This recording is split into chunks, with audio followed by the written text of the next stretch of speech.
Hello, welcome. Oliver Eddy here. Stream starting. Give me a few minutes. I usually roll like this when I just start. It's multi-stream, so I need to set up a few things. I can do it only when the stream is on. So here is the rolling intro. Also, I'll move myself away for a few moments, but I'm here. I'll do a few test checks for all destination platforms, set up the chats and ready to roll. Few updates, few new things.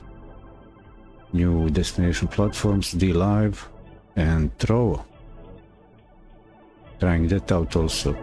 And first, right away for the official intro. The topic is going further with Godot game engine.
Okay, what I'm doing, I'm popping out the chats, making sure the audio is in order.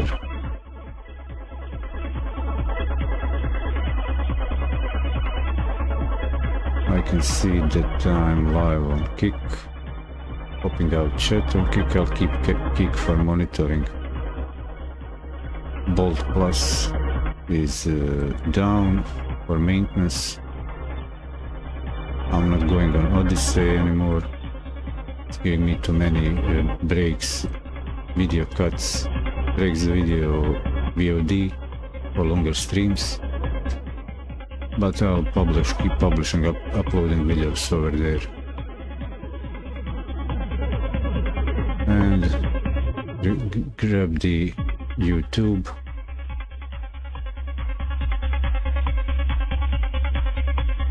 I'm having second thoughts about keeping streaming to YouTube.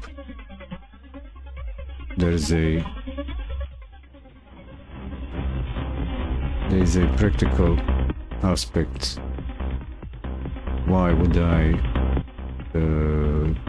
dial down on the YouTube streaming,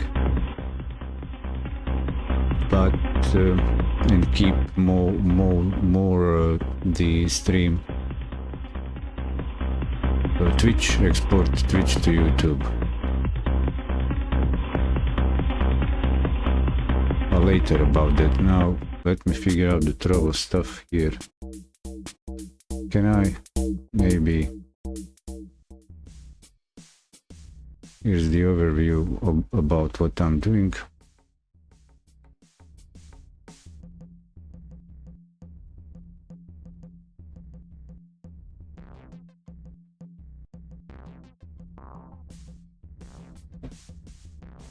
We close.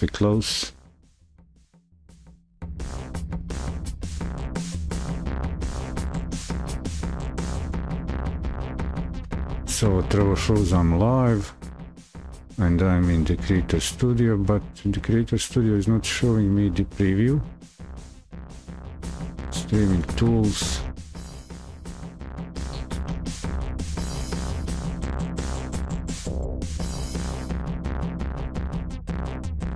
So how do I monitor my stream? Do I just go to channel?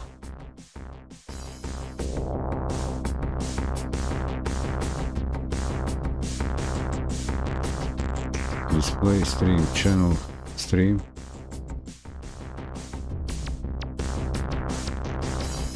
So I hit live maybe. Go. Dashboard. Is that it? So I'm in my space. Send notification. Do I need to go to space? No, this is the actual thing. Reduce 720, 480.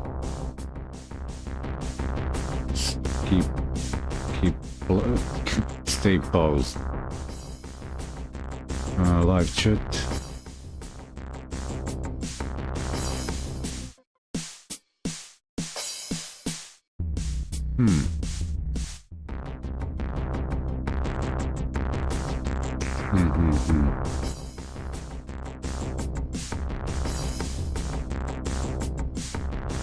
Dashboard. Stream view. Spells. Pop out alerts. Yay. Alerts filter. Live chat. Live chat. Live chat. Can I pop out the live chat? Pop out chat. Okay, I guess I've got all. I've got it all. All the important bits.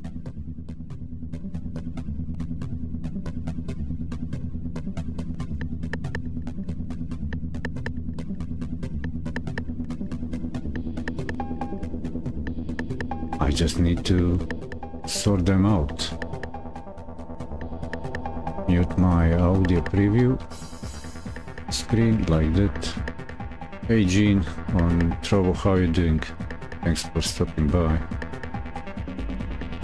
I'm multi-streaming, so I need a few more moments before I get onto topic to set up my monitoring for chats and stream. I've got the Restream.io subscription for 20 more days, so best use it till it's still available. Oh, I can put the full screen here and this. There we go. There we go.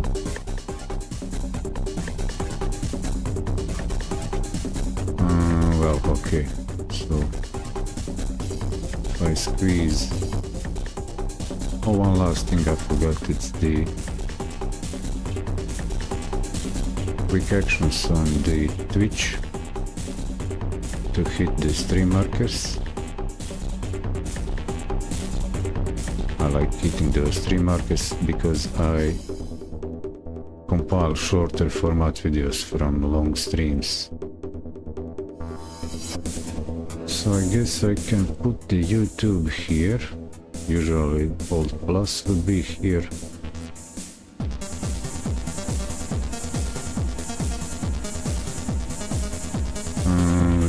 Dashboard. Can I change color for the Trovo dashboard? No. Kick.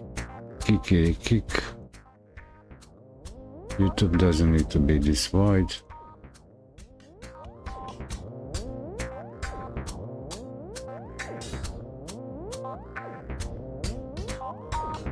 So today I'll continue with Godot game engine. I'm learning the development, and I'm sharing.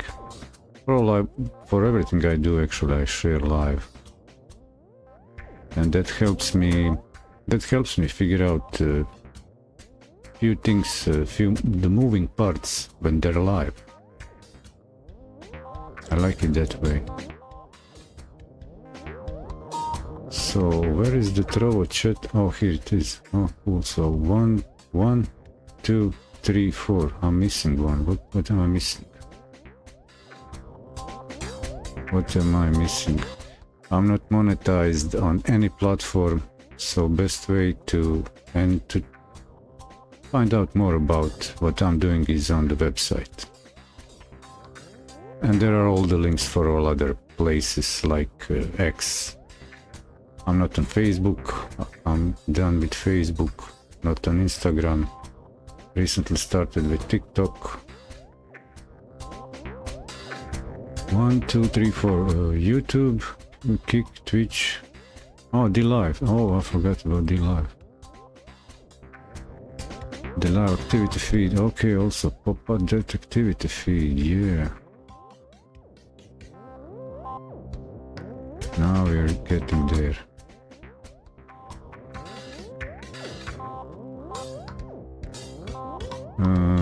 Don't send notifications now. And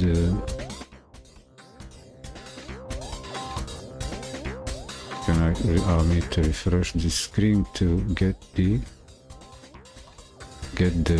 browser window for D-Live redrawn. Wow, total viewers 5 on throw, really intense action over there. Thanks for stopping by. Whoever came. Hey D-Live team, thanks for the attention.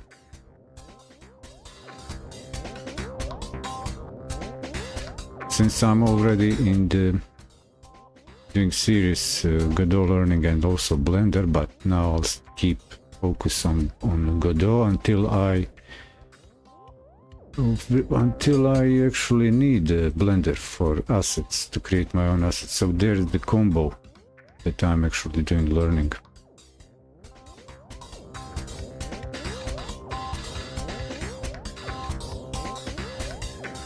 What next time? Coming up on a new platform is always a bit getting me nervous, and after a few days being off I also get a little bit nervous. So can I do the official intro, huh? Do intro official. Where's this? Close this, put back this on. You'll find out soon what's this all about.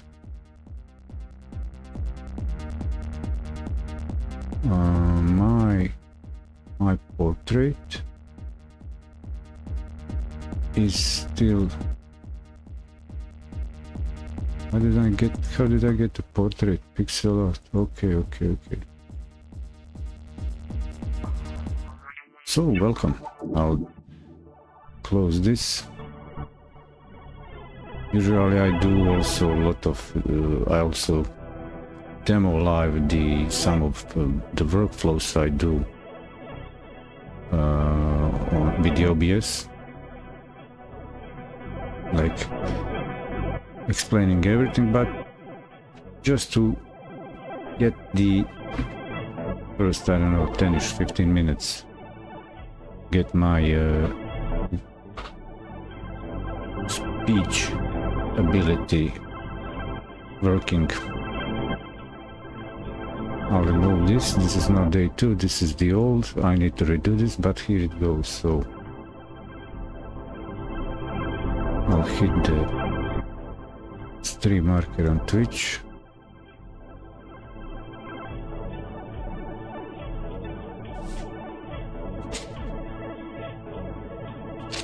Hello ladies and gentlemen, this is live recording session and rehearsal from Studio Lab at Doga, a growing cancer production working title.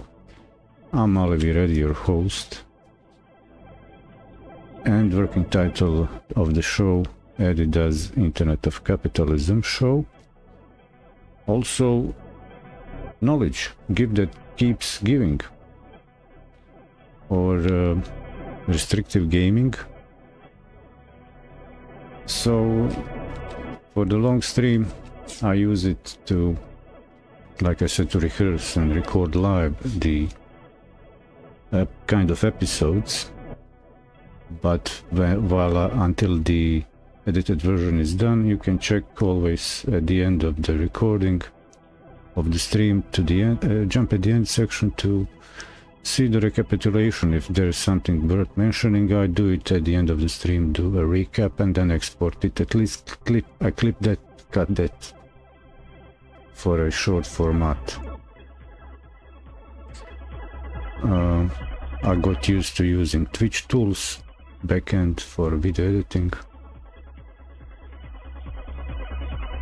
And then later I upload, export to different platforms, shorter forms, videos. I think that's the... I had a few more things to say, so thanks for stopping by everybody on Trovo. This is my first time. I didn't do dedicated like intro. I do multi-stream, and I want to continue with the learning Godot, but with my approach, how I see it. I've got some experience, background, not as a huge professional, but I know how I want to do it. So that's why I just skipped the first stream intro stuff for the first platform, like also D-Live. D-Live I'm also first. I usually multi-stream like the bottom scroller says. I didn't update it, maybe I just hit update it now. Or just disable it so it doesn't confuse anybody. Going to full screen and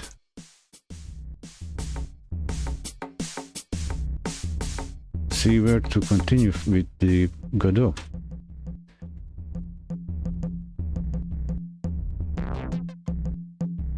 I already prepared for this few lessons that I got interested what I want to do. And this time I've got a squeaky table, but I hope that the audio is actually decent. Before I continue, one more check on the... do one more sound check.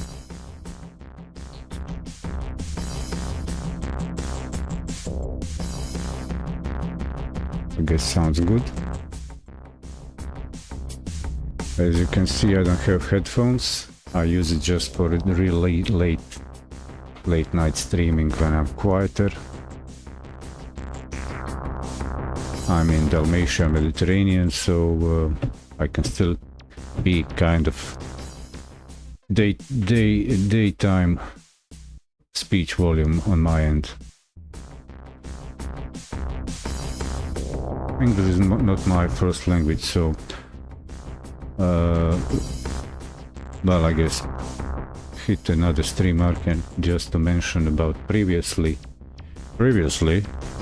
what I've done in Godot. I've jumped into and went through their manual section, getting started. Here, this bit.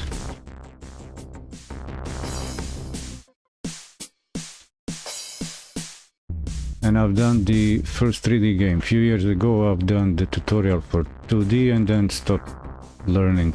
Now I wanted to continue.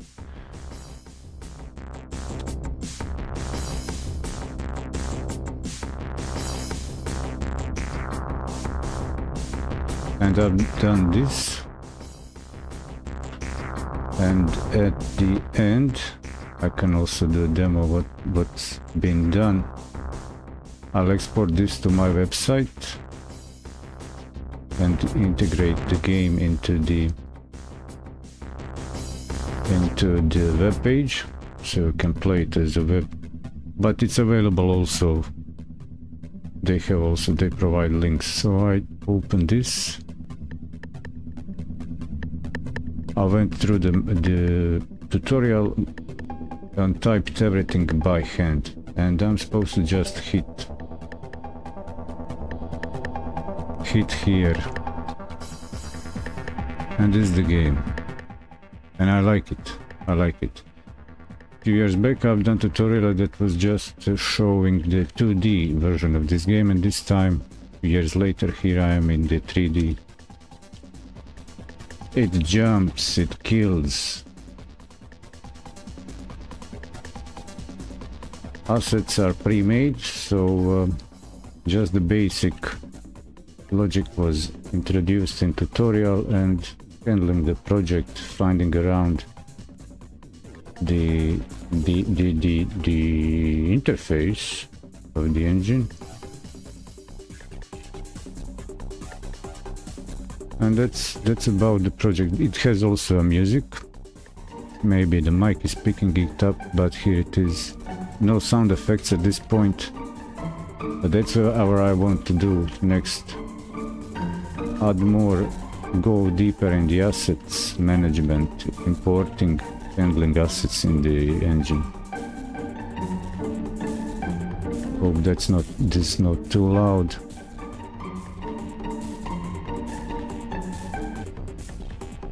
Sometimes I forget to unmute the mic, so let me know. I don't keep the light. I have some auxiliary light over here.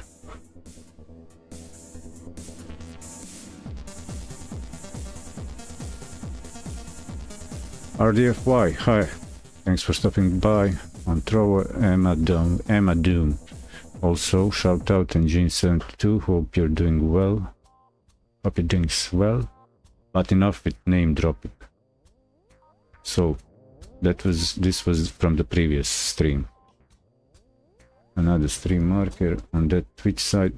I just wanted to mention I don't use the light much because I don't like the light in my eyes when I'm looking at the screen.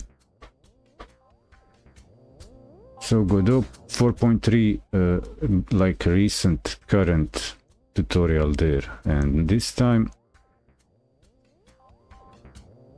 I've already downloaded version 3.6 for the some more traditional, let's say, tutorial on 3D, working with 3D assets. Can we see this here? I maybe zoom a little bit in. So I'll try see where I can go through this section.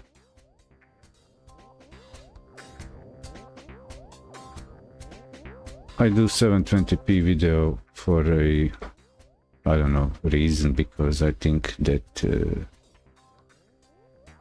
1080p is maybe even useless for general viewership. Most people are on the mobile, so what's 1080p good on mobile? So can I formulate this in somewhat useful sentence? So as I went through that tutorial, I jumped on the download page and grabbed me the 3.6 version, and it's 3.6 is more like a more tools, additional stuff, because it's for years now already. It's stable and it's been developed. Add-ons and extensions for it are available for years. More assets, tutorials, some for 4.6, 4.3 version Godot. Not all tutorials are updated, or some assets might need the adoption.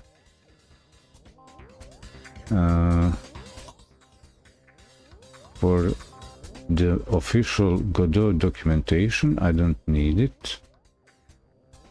Download, I can close it. Tutorials and resources, this is just for you to see that here on this section on the Godot docs, there is a section where I came to this web page. Game tutorials, their user interface is good, so you can find your way around. Here is to change the version for Godot, supported version of Godot for the tutorial section. So if I press on the 4x, it would change this tutorial list of tutorials to support version 4, and I'll stick with 3. To the game I'm not interested, because I want to do something in 3D-ish, but not AAA.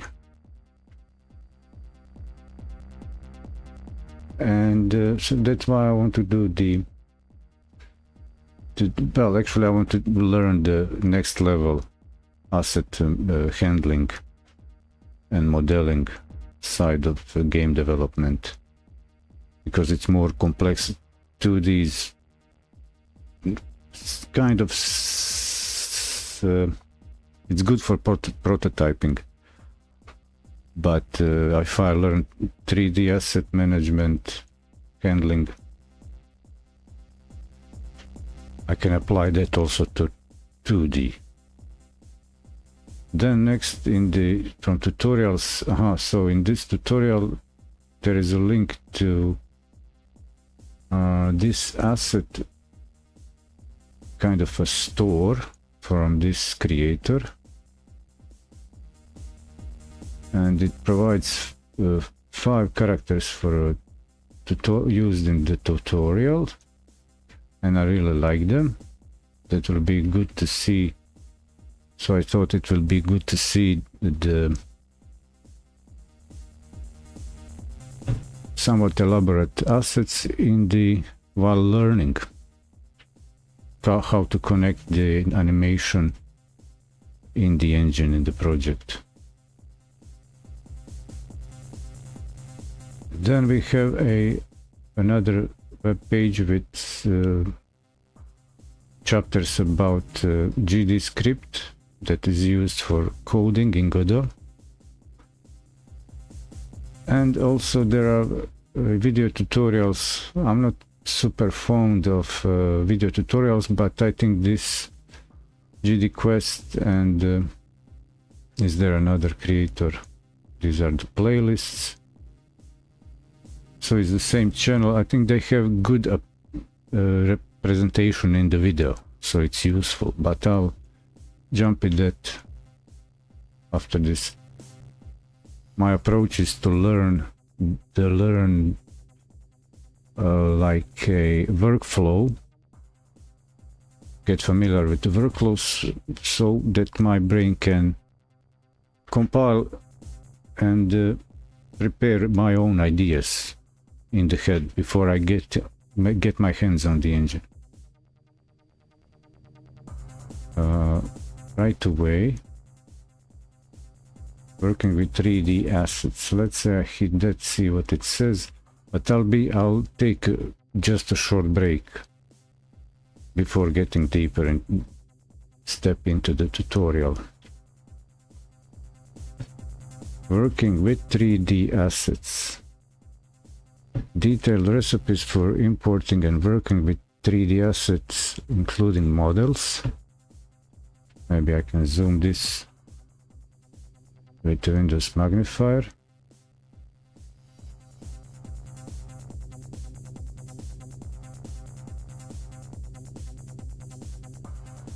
Live arena on Trovo. Why? Why would there be arena? Well, okay. Anyway. This is my first time on Trovo, so whatever happens over there, I'm not in control at the moment. Detailed recipes for importing and working with 3D assets, including models, animations, and materials. For these examples, we'll be using following 3D assets from K. Lewisberg Adventure Character Pack, Dungeon Asset Pack. In this section, importing assets, character animation, character controller. Cool. So, did I download the assets actually?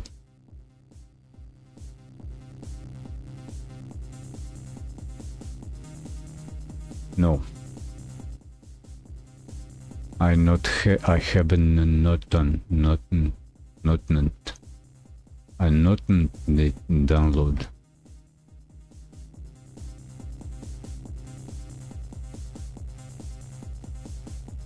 Well, I'll close actually this just to make sure that I get the right link. Yep, pop out new window. Next one. So download, these are actually free even if they're $4, but I've got no monies. No thanks, just take me to the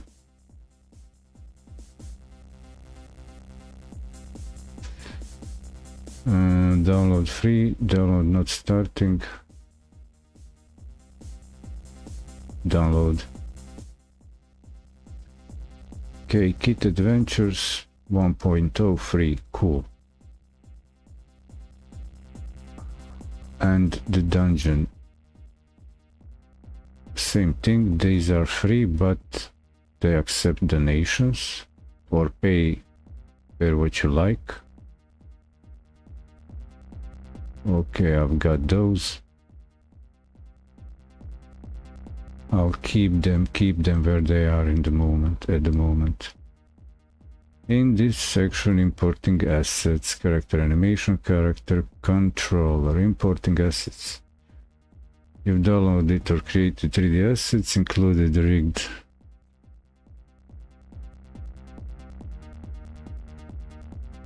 animated characters, and you want to import in the Godot. For this example, we'll assume you've downloaded the art packs linked in the section and unzip them before copying the files into the project. Notice that there are multiple versions of assets in different file formats. Okay.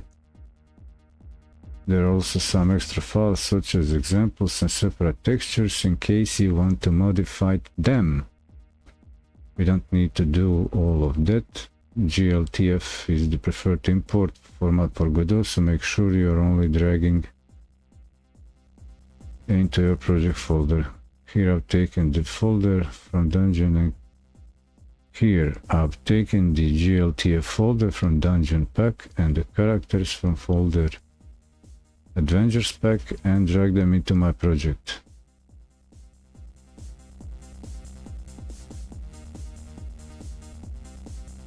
Assets, drag them in, so I guess I'll do that.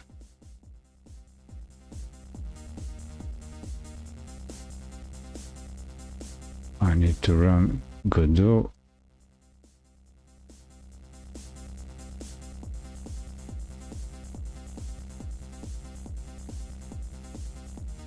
Not at the moment.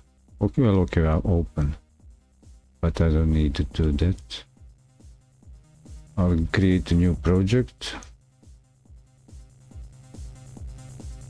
and I need to create a that and that project file. No, not here. On over here. My games Godot, and I'll create folder.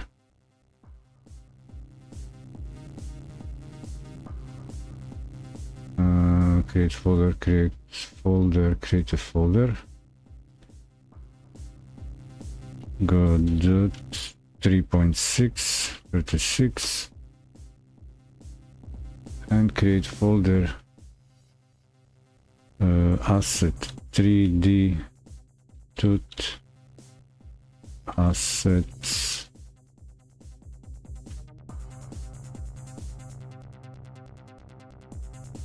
select current folder. Cool.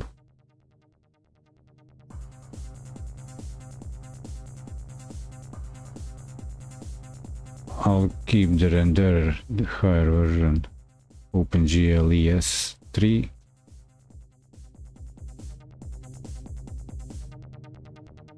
I'm in 3D, that's cool. So in downloads,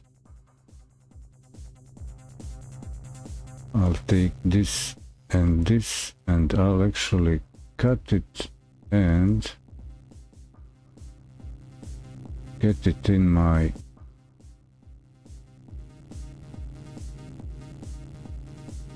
create folder here. 3D assets. Paste this here. Unzip them.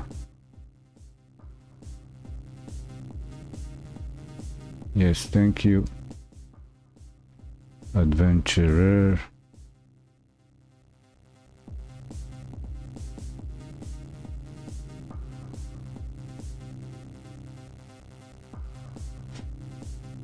Okay. So, no, dungeon remastered.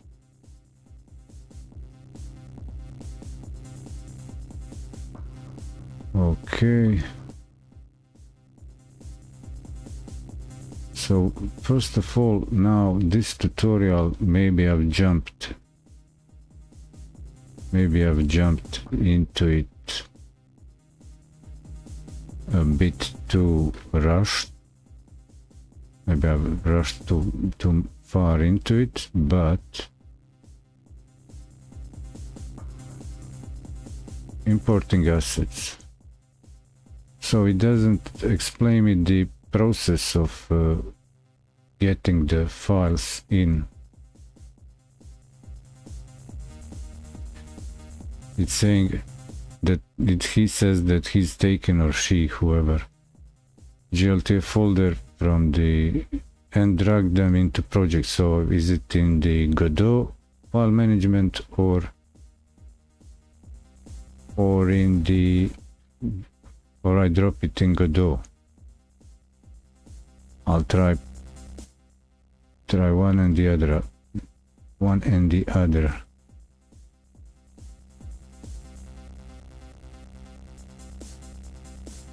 GLTF, do I just drop it here? Importing. What am I getting?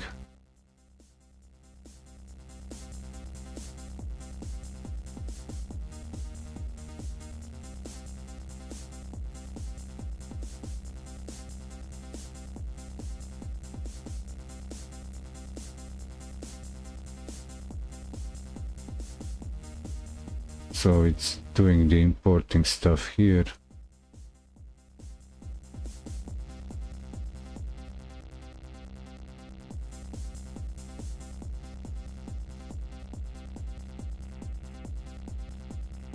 I don't think there is a... Well, this will be good cue to take a short break if this crashes. Importing.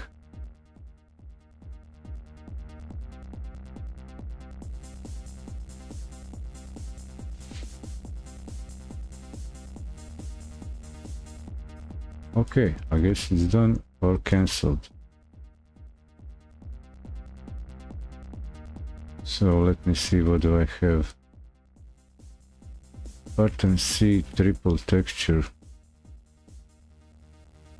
Wall, so I got the wall. Guess that's the scene.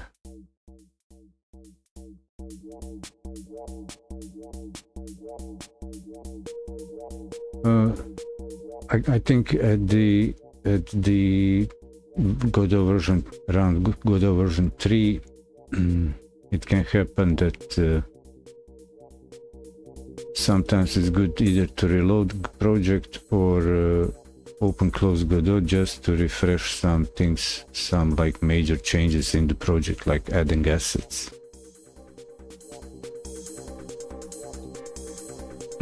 And before next step, let's have a short break. What's this, half hour in? Let me see you, how you do. Half hour non-stop. For these type of situations, what I usually do is I jump to chiptunes, a resource to chiptunes,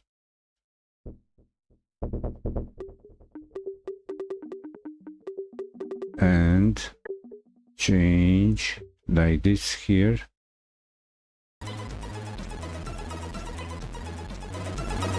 Enjoy for a few moments. Well, actually, I'm not going anywhere.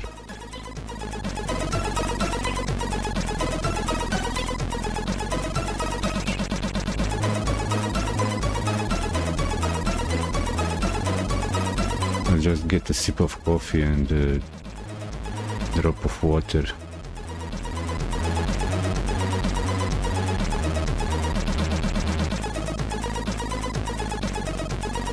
See if I'm on the right track with the tutorial.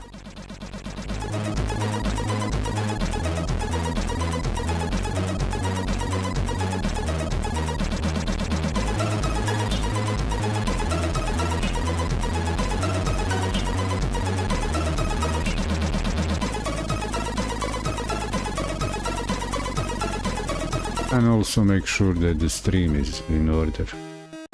Managing multiple streams is like takes some work. It's not just fire up a game and lay back in the gaming chair.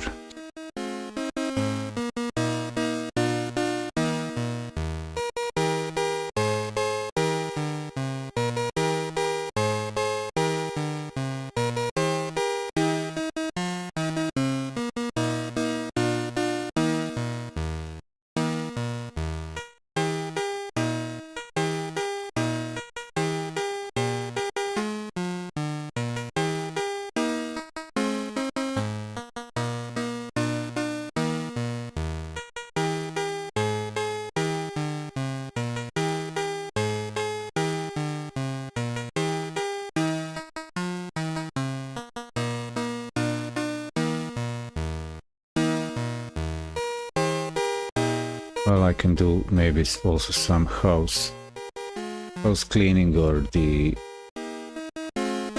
put a note here that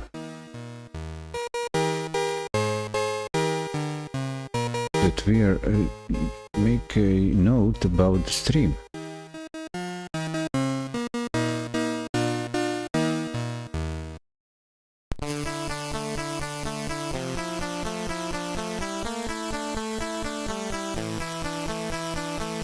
Is duplicate, will this work?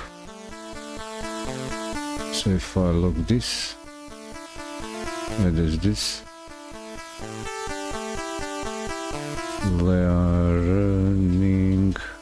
Learning mode of the knowledge. Engaging the knowledge.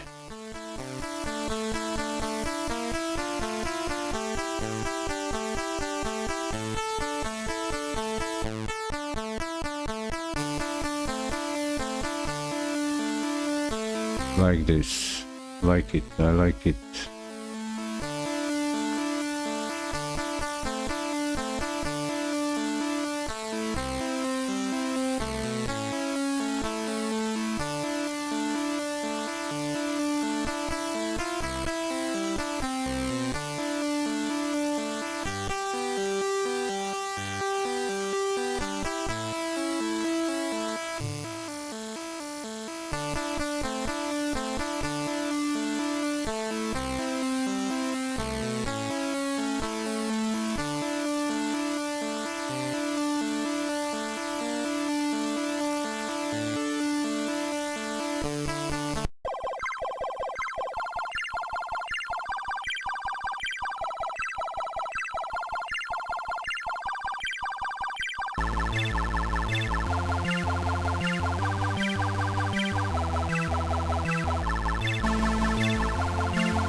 Okay, I think I know about this Godot stuff that we're doing. Back to subject.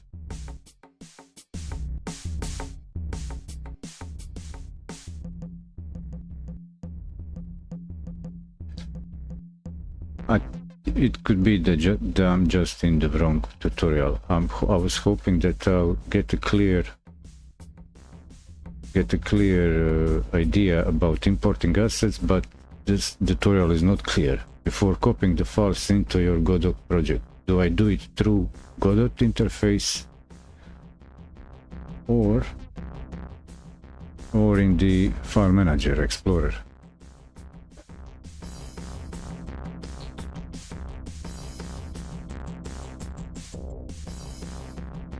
For that reason, I'll check something like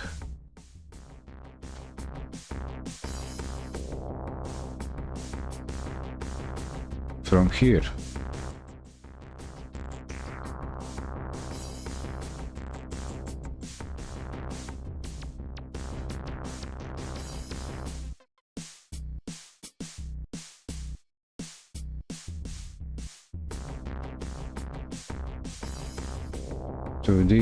To D steering behavior 1 to 3.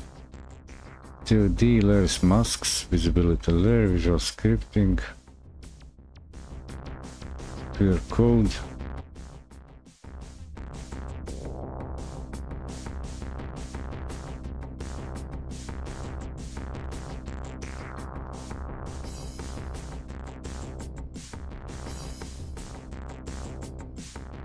Maybe check the official.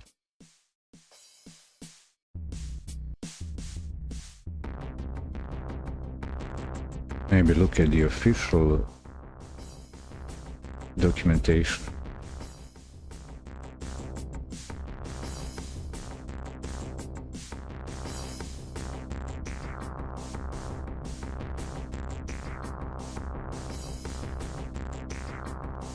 But I think I know from the previous tutorial how it goes.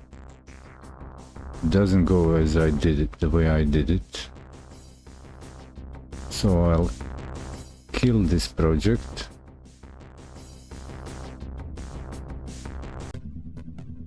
Quit the project list, yeah. And I'll do this again. So I here have the folder for Godot projects.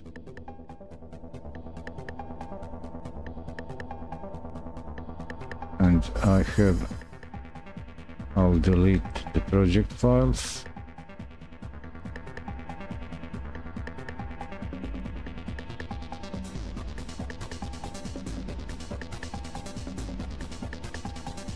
And what I'll do, I'll get another, not this, can I remove? I'll remove this.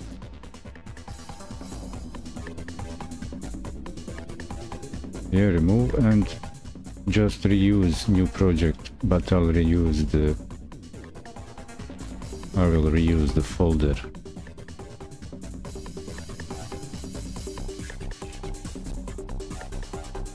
One folder up.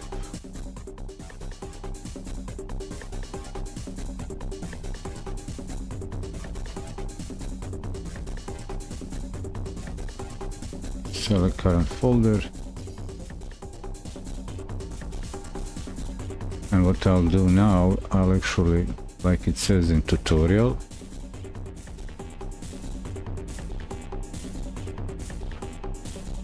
so what it says in tutorial is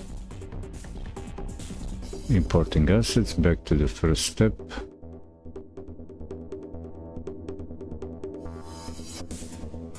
Before copying files,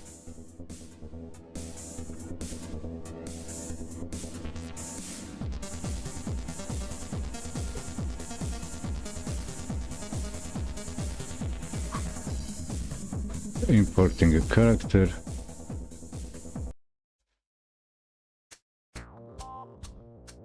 Well, let me see this approach. So, file system, import, select my file tab, import tab. So I'm supposed to see that in here. I guess importing is in the scene. So I might just need to manually drag the asset I want. The asset.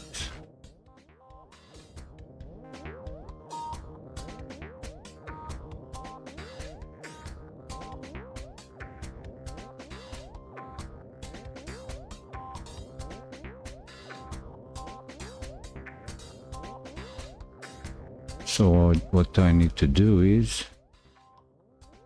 get from both of these dungeon and character, adventurer folder and dungeon folder, from the assets.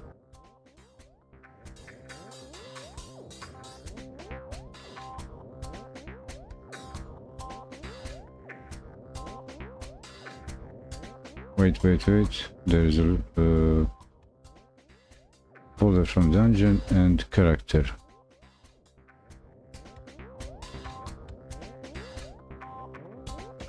I have taken folder from dungeon pack and the character.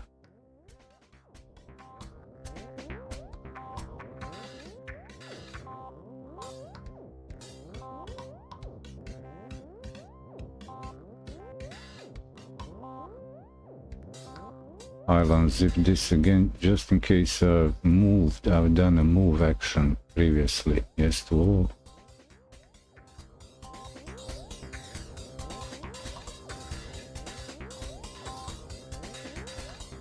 So from previous tutorial,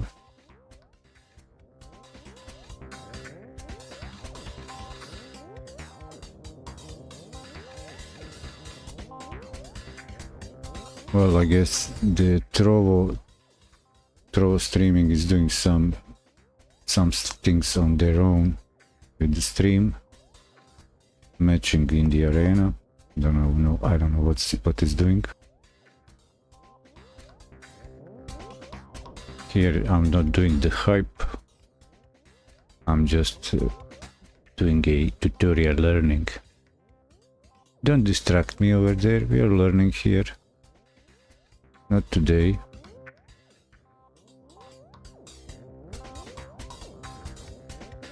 And remove this filter. That I use as a censoring filter. To censor my tobacco addiction. Again.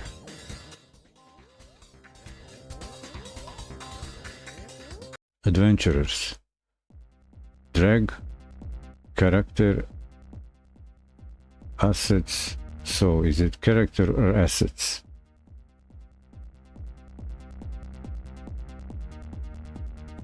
Before copying, make sure GLTF.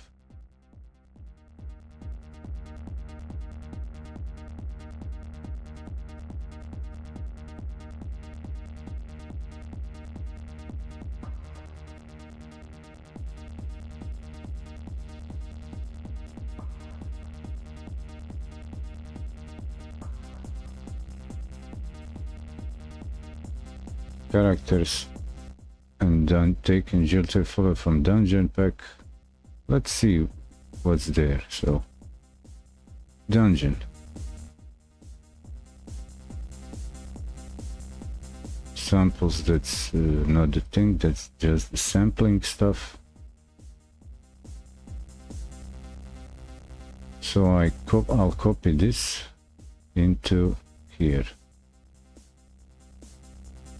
Paste it.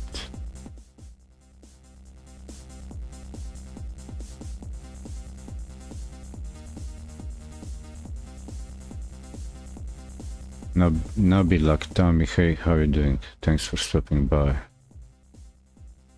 Learning Godot here. Sit back and enjoy.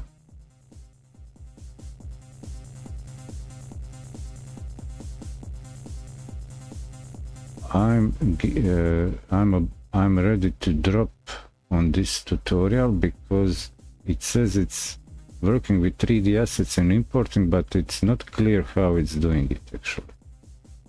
And as a tutorial it should do it. That's my comment here. So that's in. So as I moved character GLTF, so as I copied in File Explorer the files,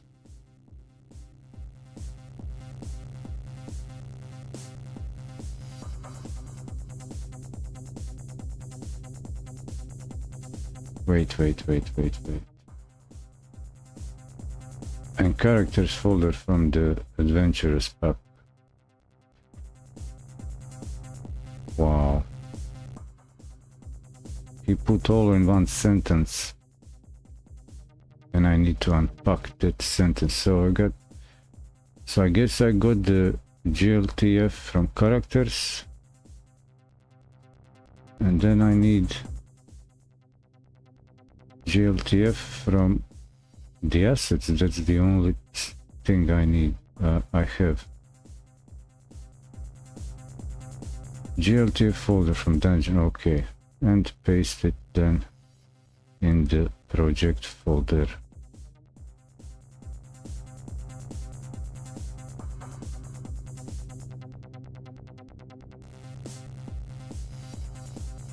Skip these files. Don't do all the same. So wrong one.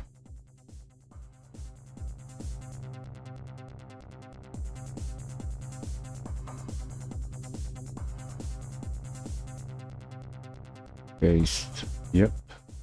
Okay.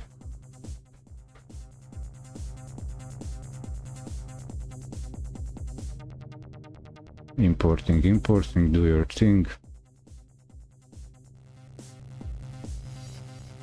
Importing characters, so select the knight. Importing the knight. In the file system, assets, characters.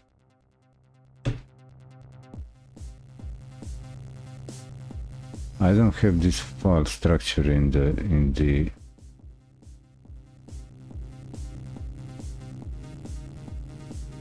this will be wrong. I want to get this right. Get it right. Search files, Knight. Import.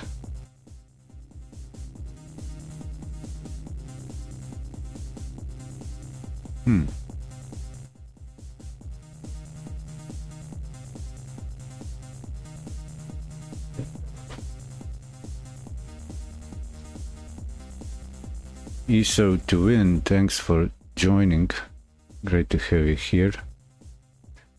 I'm going through the Godot Game Engine 3.6 tutorial for working with 3D assets. But I'm not happy with the tutorial. It's a bit not straightforward how to work with the assets.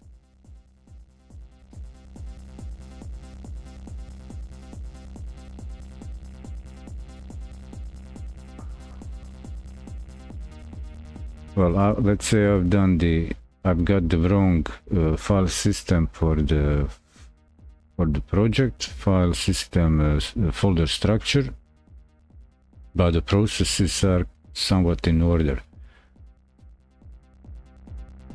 If I look at my actual folder here of the project, I've got my files separate.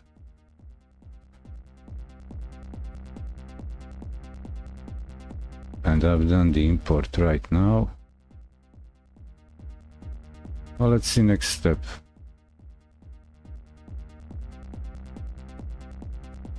zoom in a little bit. Advanced tab to see a new window.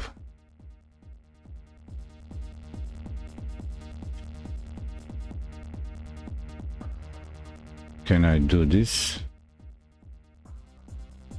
Can I have this like this? Okay, that's cool, that's nice, that's really nice.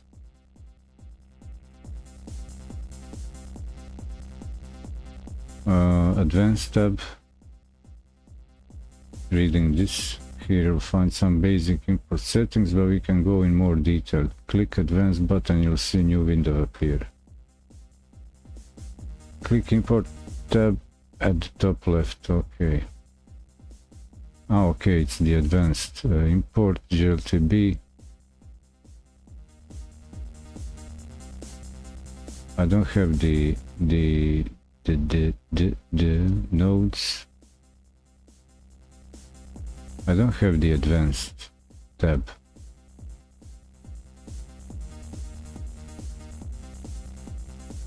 Click advanced and you'll see new window appear.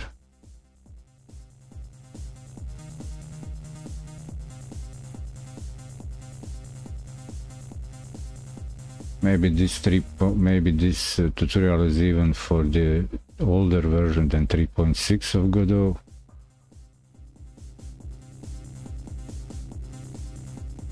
Animation, this is the scene. GLTB, scene preset. Why don't I have the...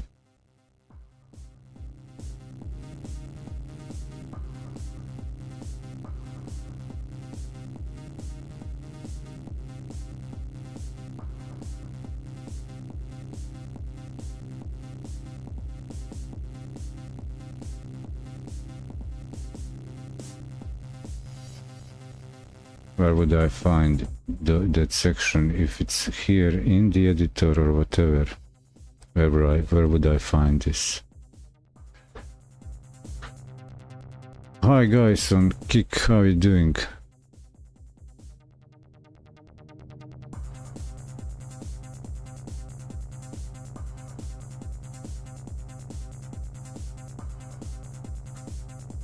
What I'm thinking actually, because now I'm wasting time on guessing, not learning the, let's say, official way, but even it looks that even in the version 3, between mine and revisions of the game engine, there are differences in the UI.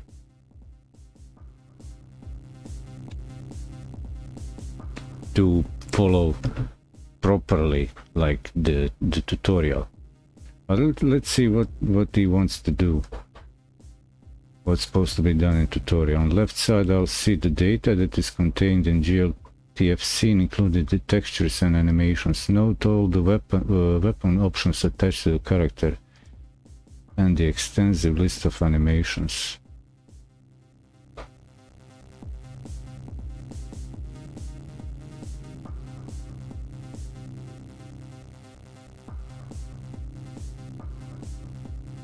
So have I imported it? Do I hit re-import? But that was not what I was supposed to do. I was supposed to do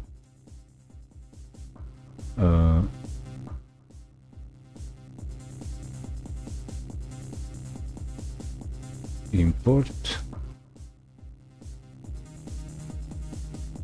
and check the details of this thingy here.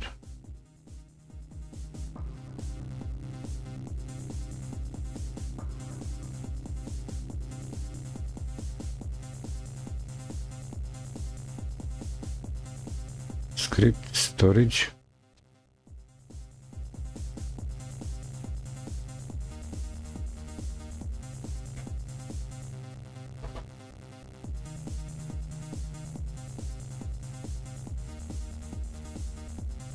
Where would that be hiding?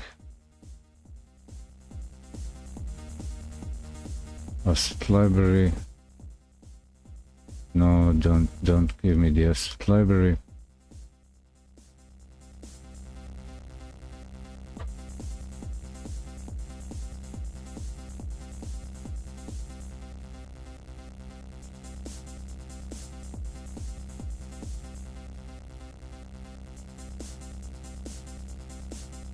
GLTB Knight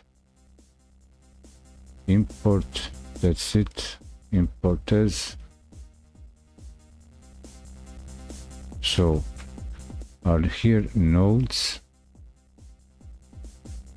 character B, root type, okay, root type,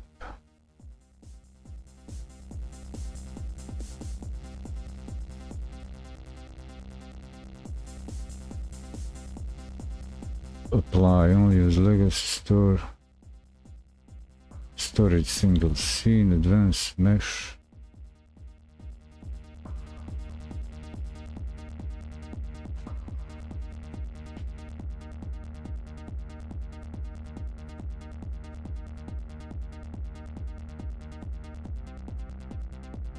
What if I hit re-import? No big deal. What is in the scene? 3D scene?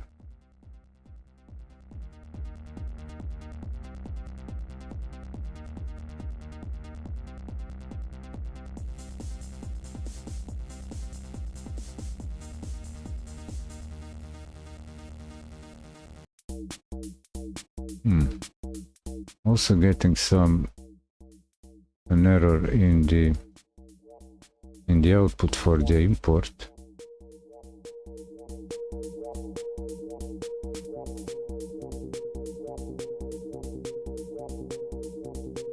Well, this anyway.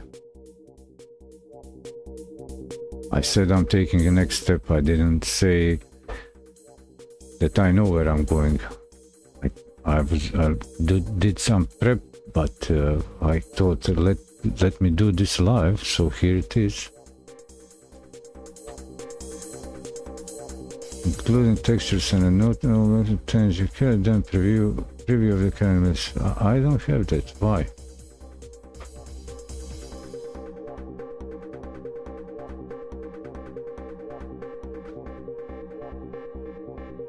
Is this all too outdated? Storage built-in, flips amount, root name nodes, spatial name, storage single scene.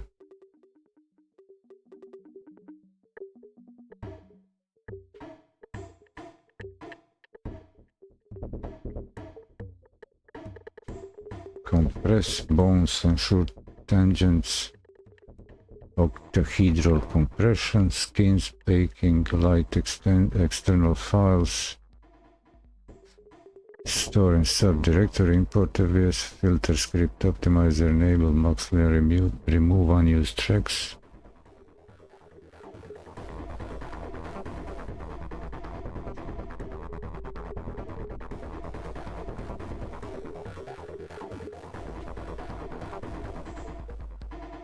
Yeah, I'm not even gonna try that. I'm not gonna try to read your name, username on the Trovo. Give good keyboard riding work on selecting username over there. Anyway. It's what's supposed to happen here. There's a preview of character in the middle and set of options on the right. Since we will code our player as character body, we can go ahead and specify that node type here. Click on the scene root on the right, set the root type to character body.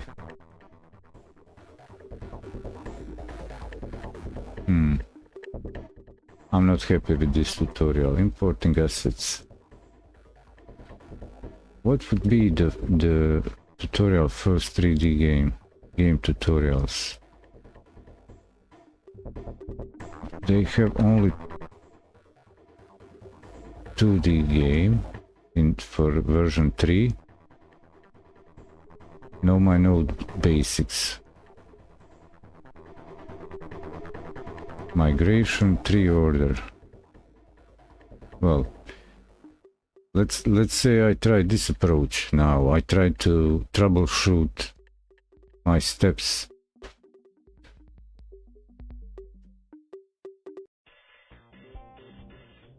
And even these basics, tree order, nodes in the scene, Godot 101. So I guess I need to get all the way to into the root. Getting started, intro to 3D, to the 3D editor.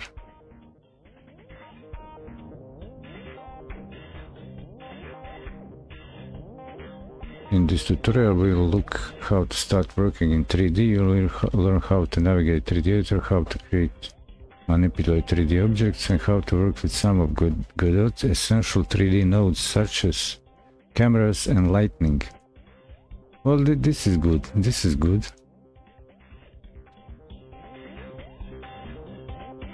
Sounds promising. Are we ready? The world of 3D development can be quite a bit more complex than working 2D, while many of same principles, understanding, let's say that this is not audiobook stream reading. Learning more, orienting in 3D space. Okay, I've got that, that's the super basics of 3D. Navigating freeform, okay, I know that. Mouse wheel zoom in out, middle button drag camera, okay.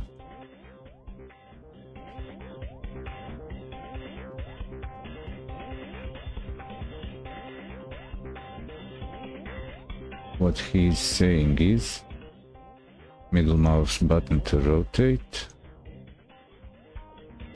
shift and mouse button is to move this like this, mouse wheel is to zoom in and out, okay, just to get on the same page.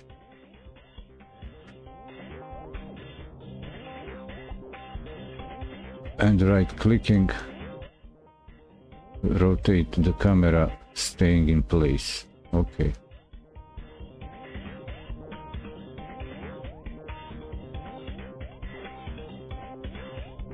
Free look mode, Shift F, what should this be, Shift F?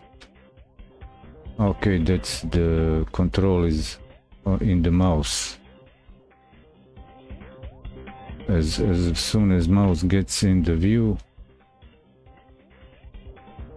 the 3D is controlled right away with the mouse, so I don't need that.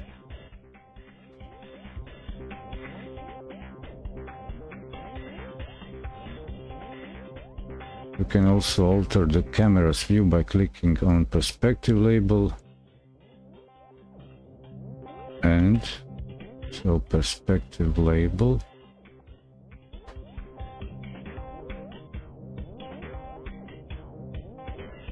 Oh yeah, here it is. Here is the thing, perspective label, and get the camera oriented. What's the deal with the camera? The camera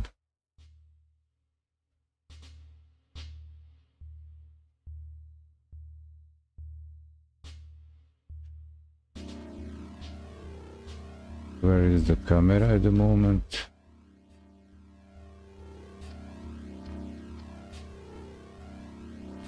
The camera actually frames the game scene. It's not locked to my movement in the editor.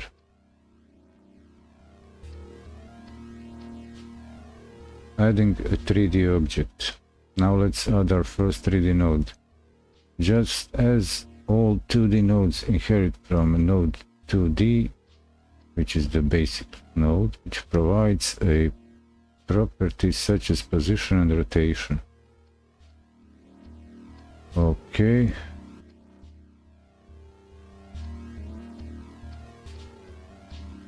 So, scene.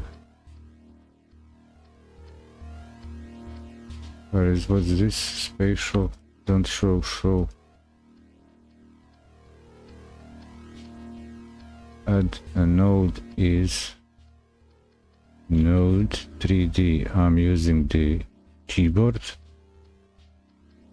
to filter this. Not 2D, not spatial.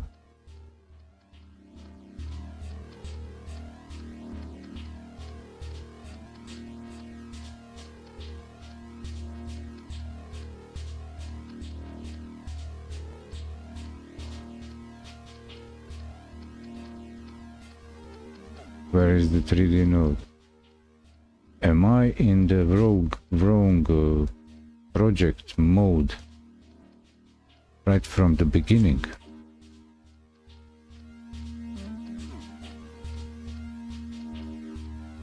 Cancel.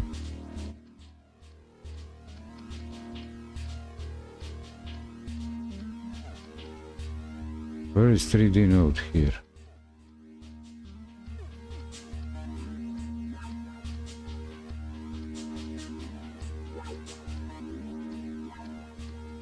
Node 3D.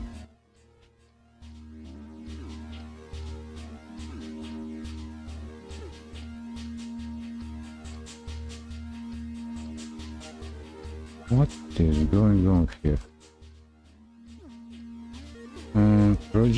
Project settings, general.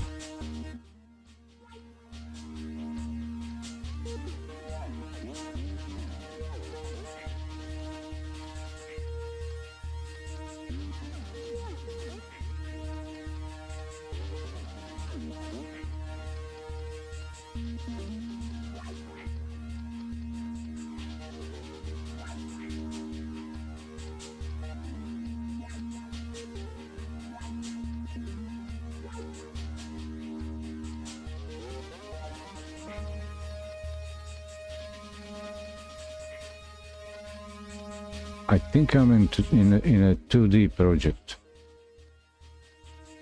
That means that I'll close the scene. We don't need to save anything. 3D scene. Is that cool? Are we cool now?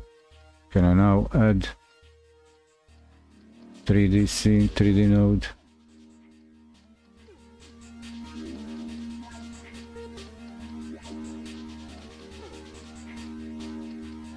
Node 3D.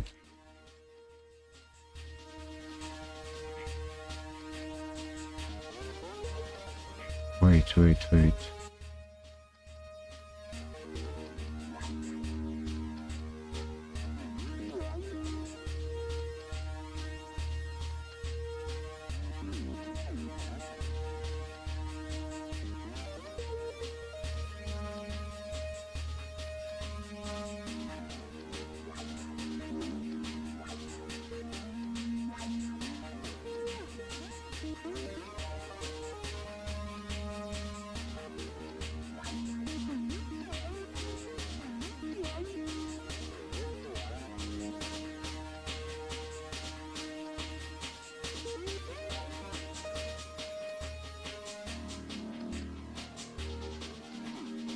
What the hell is going on here?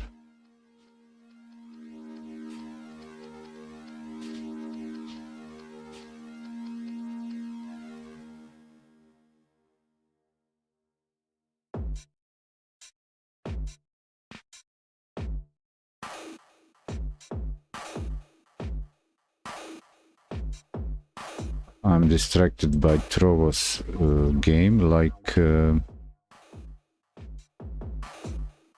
okay, killing the chicken in Trovo, but I was not gonna do this. I'm not gonna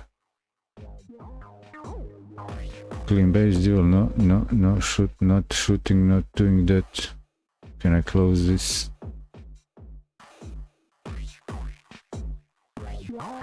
Oh yeah, here it is. Here's the X. Yeah, like just like that. Not onto that right now, Troll. Sorry.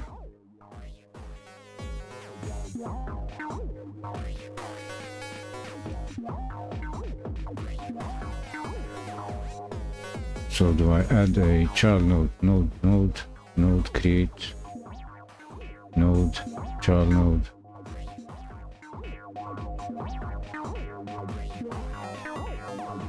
Wow. No 3D. Who's crazy here? No 3D.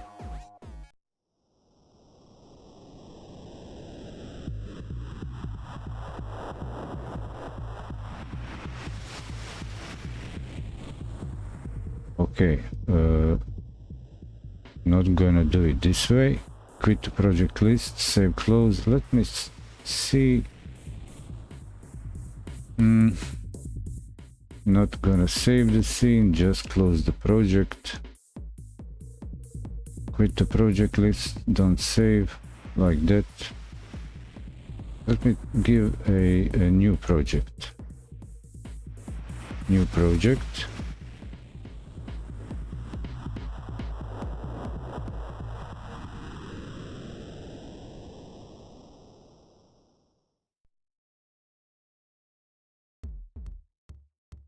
Hi Dart Nubius, how are you doing? Learning the Godot and breaking legs on the way. My own, I mean. Try 3D project.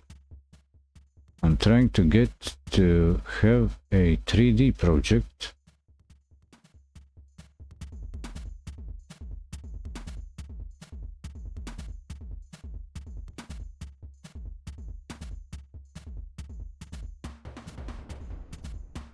And I am in 3D. Spectre node, blah blah blah, nothing in the scene. Other node. Node. 3D. What the hell is going on here?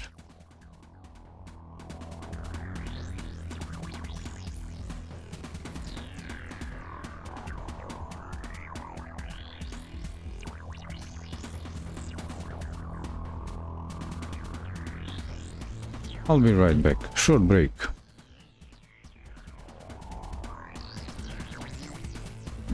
What I'll do?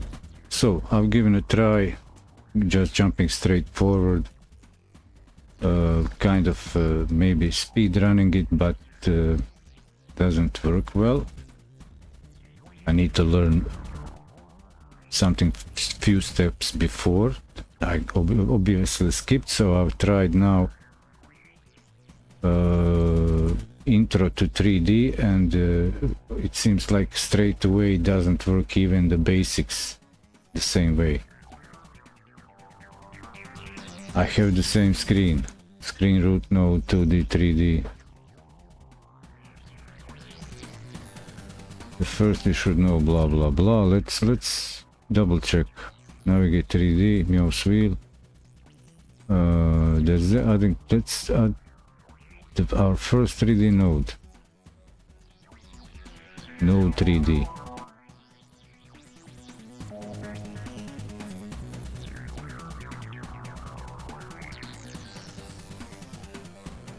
Add our first 3D node, just all 2D nodes, inherits to the rotations, inherit. Add one to a scene, you'll see following object. So I've got this node, add node, create. Is that it? Node, I added the node. What's not adding the script? The scene.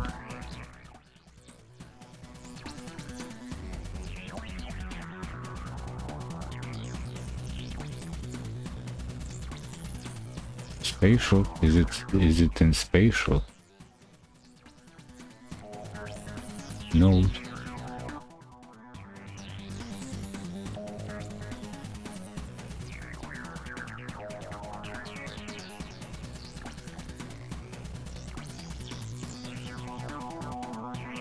I'm about to drop this whole tutorial stuff.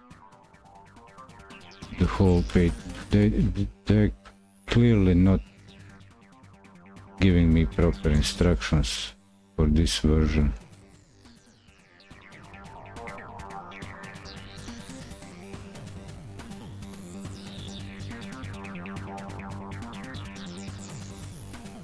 Where is it showing here? Am I in the right version? Is this the one? Game tutorials. Circle jump. Godot 101. Does it say which version? Home. Go back home. Okay, I'm in 3.x.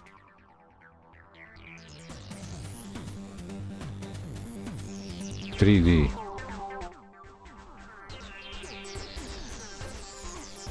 .101 editor, intro to 3D, the 3D editor.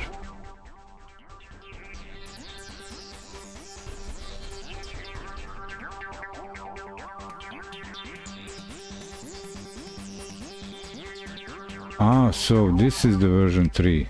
So I'm now in 3D spatial. Okay, so there is a difference now, a kind of a huge difference in the Godot 4 and Godot 3.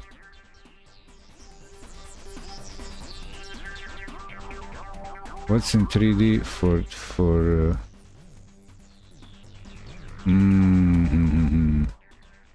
my first fail was to figure out that I thought this is a switch, like click here to go to 4, but it's actually showing that I'm in 4. This means that this is the 4 for version 4. So in version 4 I can work with this thing, working with 3D assets. I can work this out with the... I'll try rework this Adventures Character Pack and Dungeon Asset Pack. I'll try rework it in version 4 of Godot. Cancel. Close this. Don't save. I'll be right back.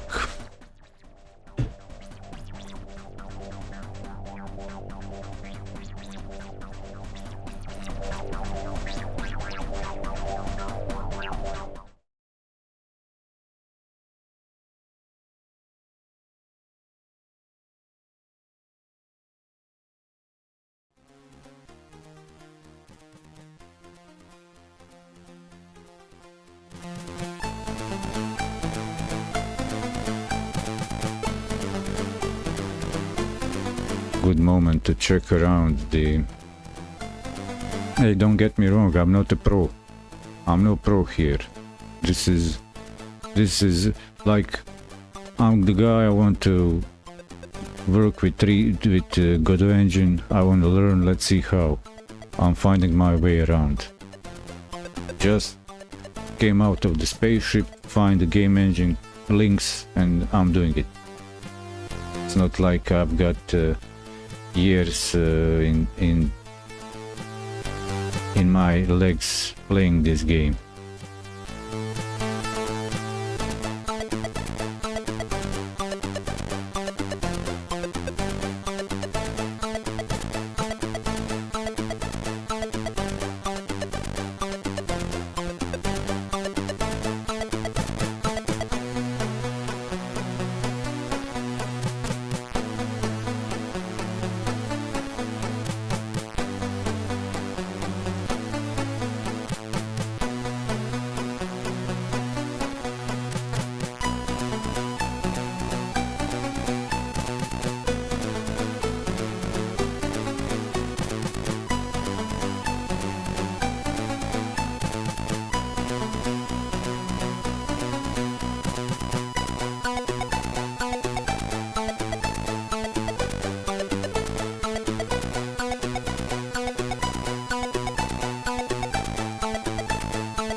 Yeah, I'm back. Let's set the show transition and high transition and be right back. Swipe, fade, stinger, fade color. Swipe, slide. Down. Review. Yeah. Get it down and high transition. Fade. So if I close this, it will fade away. Cool. And chill down this music. Go back full screen. Hard cut on that. Pause this. Let's see. What I will do is I will check the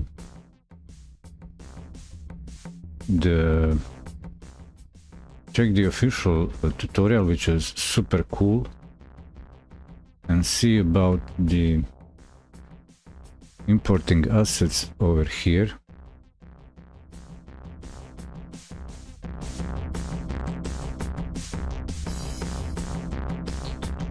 How it's supposed to, how it's done that time.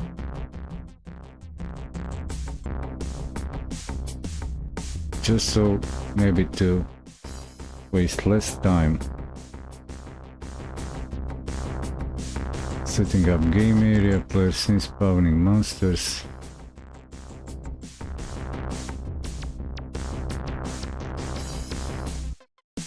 Play area, this with all this. Okay, this was play area. Next.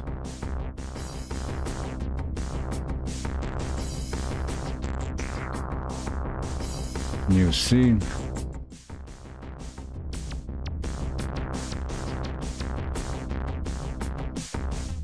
Character body 3D.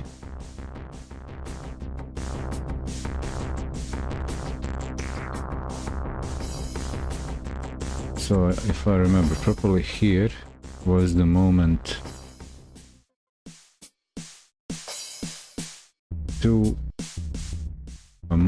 when the model was imported in the tutorial project.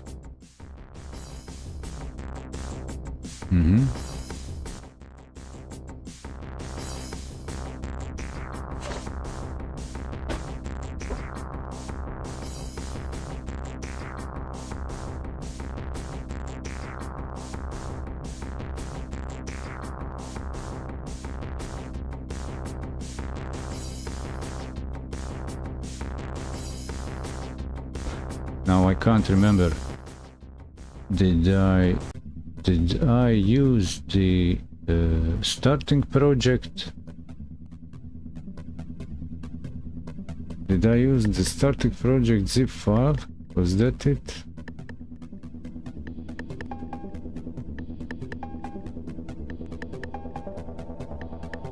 My games. Squish start. I guess they already had the in the starter files they had the folder structure set up.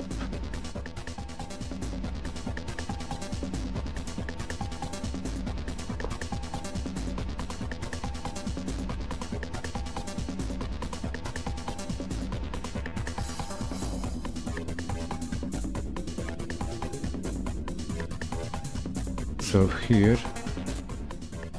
around the section create character body 3D. How that go here? First I need to run the Godot.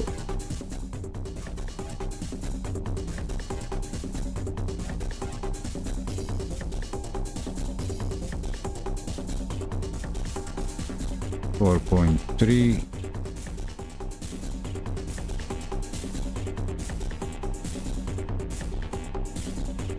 Well, I guess I'll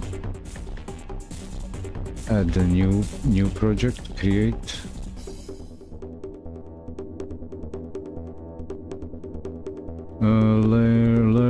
Learn 3D assets. Copy this.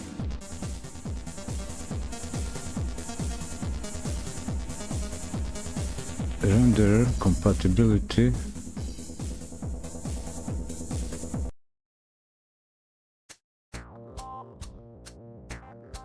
Okay. Version control method git at the moment none. No version control. Create folder. Come on.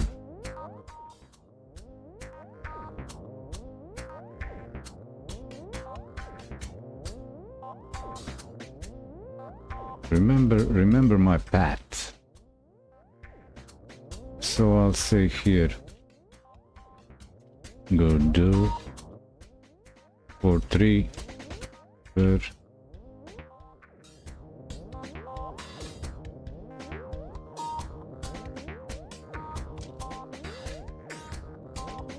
projects 4.3 create folder name. No, I said learn 3D assets.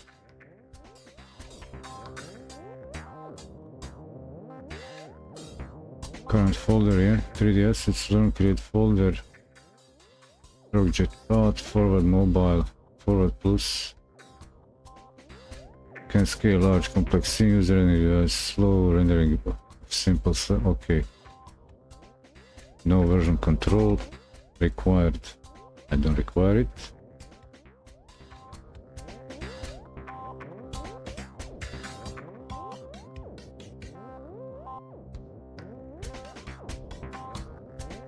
Hi Ahmed Noura, how are you doing? Thanks for joining in.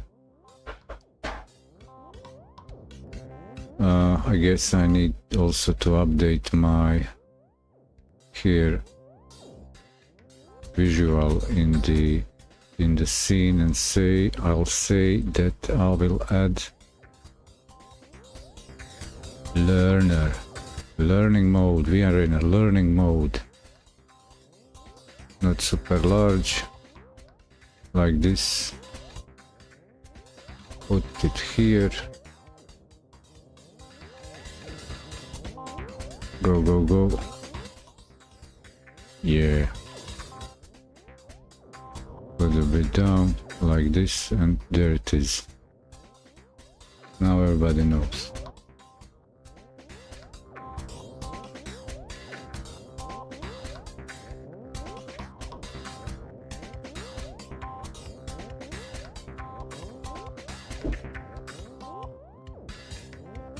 Now, even with what I've done previously,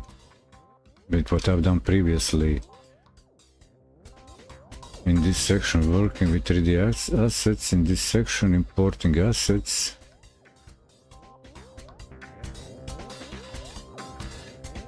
I'm not also again super clear about the procedure how to add the assets.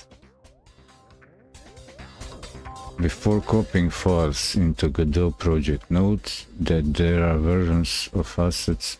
Okay. There are also some extra files and separate. Oh, you motherfucker.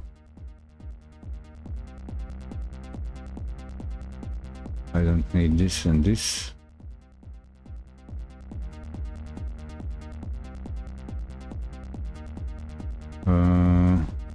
Example, okay, we don't need all of that, so make sure you're only dragging the GLTF folder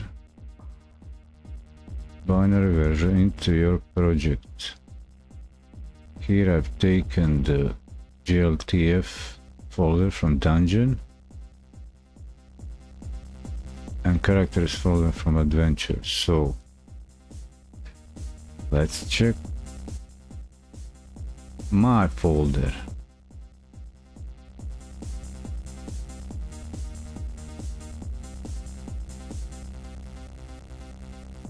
Dungeon.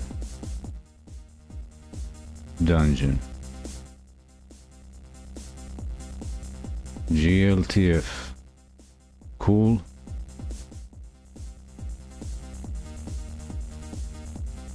Copy.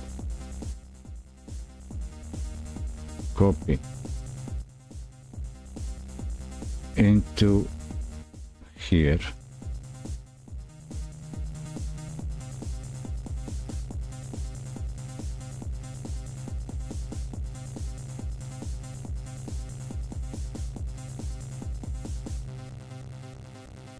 And the Godot is importing. Now what's it gonna do?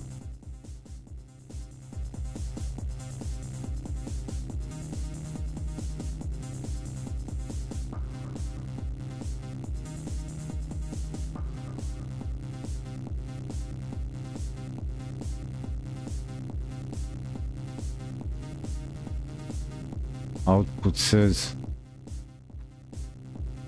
okay.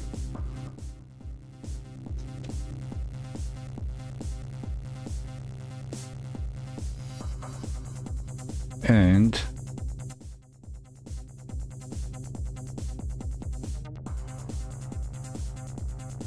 characters from adventure.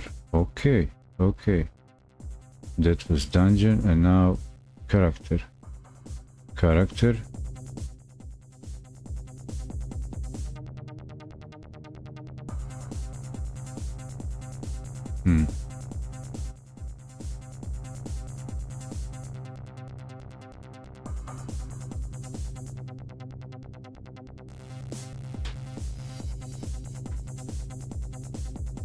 Character assets. Character.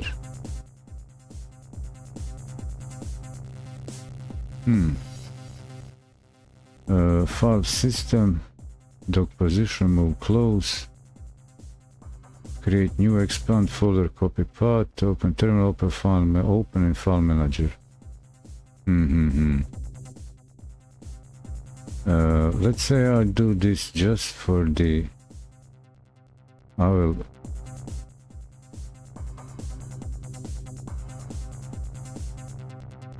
Do copy here. So I got to copy. What I'll do here is I'll delete this and take the characters into the folder. I've created double folder structure, and Godot is importing. So I got the characters. Hey, Atro Ahmed P3, how are you doing? Thanks for joining in. So that's the importing assets section. I've got the engine version matched. Importing character. Select the night in the file system.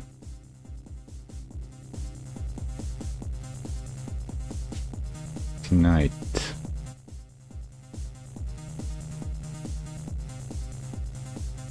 And in import, I've got the advanced. Yeah, here he is. Here's a guy. Now that works like expected here in version 4. Here you'll find some basics. I've got the basics. I've clicked the advanced. There's a new window on the left. I'll see the data contained.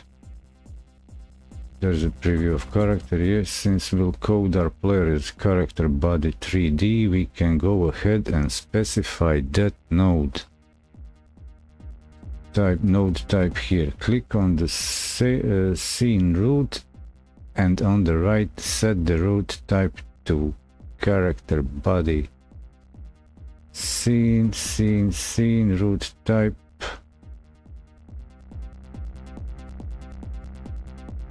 Am I doing the right thing? Yep. Root type character.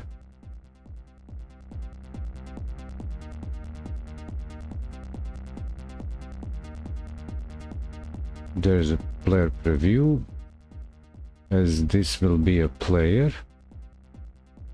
As a character, we can go ahead and specify that node type clear here.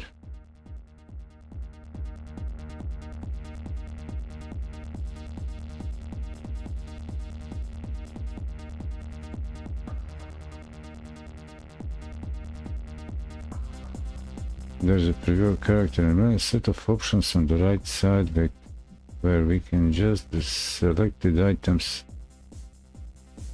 How the selected, since we can go ahead and specify, click on the scene root on the right, and on the right set the root type to character. So do it again, cancel. Scene root, that is the scene, which is the character itself, the file. Root type, character body 3D, node 3D.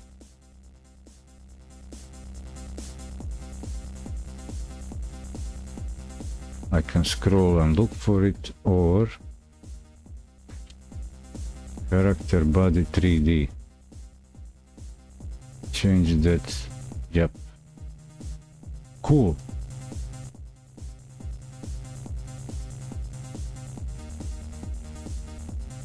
Scroll down to the list of animations. I'll see that there are many, but While some will only want to play once, such as the text, others like idle and running would like to be looping. For any animation like this, select the animation name and set the loop mode to linear. Do this for all the walking, running and idle variations. When you're done, click the re-import button at the bottom.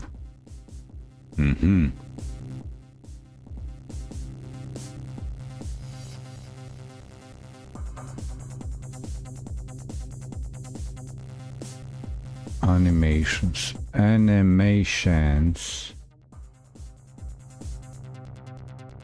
Rig. Animation player. So if I close the rig, what do I have? Animation player, skeleton,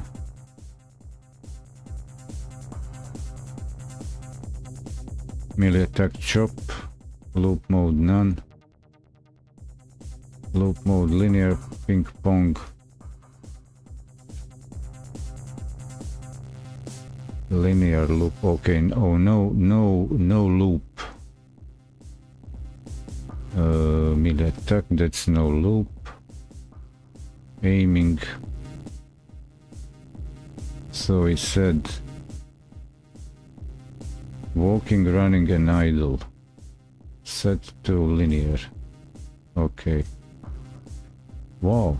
Walking, idle and running. Walking A, B. Walking backwards, walking C. Can I select multiple? No. Linear, walking, linear, walking backwards. Oh, I can look at it. So linear, play. Okay, it got the loop. Cool. So I've set place, changed to linear, and it's continuously walking, linear mode. What would be ping pong?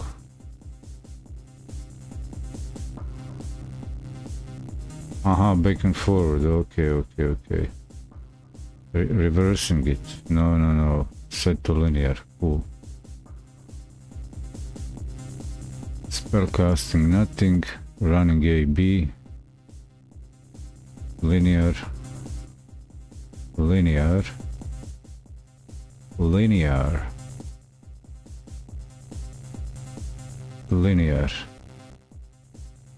Sit, spell, throw, unarmed, use item, walking,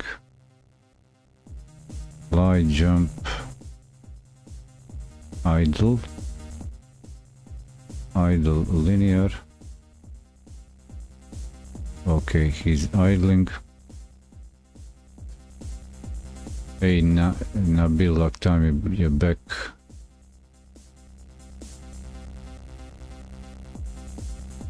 Walking, running, idle. Walking, running, idle.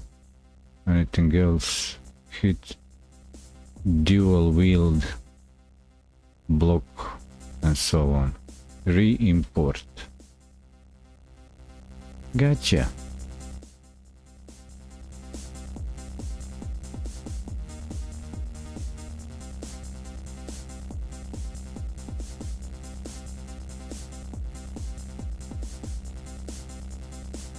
If I'm making my own characters, you can skip the step by ensuring that your animations names end with loop. For details on this, import hints, documentation, right click night, and choose new inherited scene.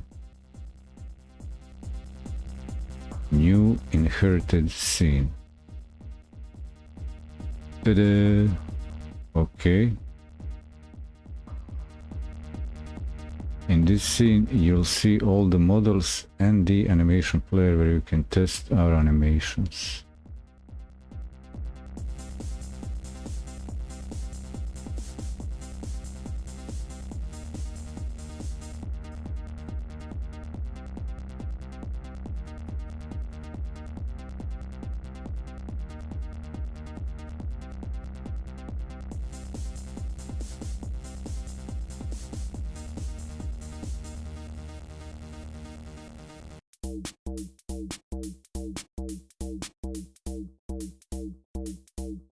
Okay. What was the warning? No warning. Okay, okay, okay.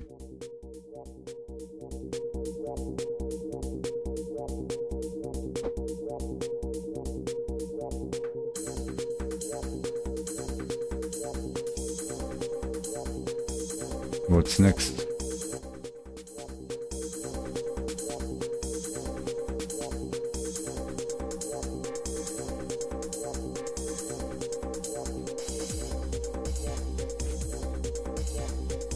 That's it, and here are animation player. Okay, so I click animation player, I see, okay, animations. Do I play it? So that's the... Okay, okay.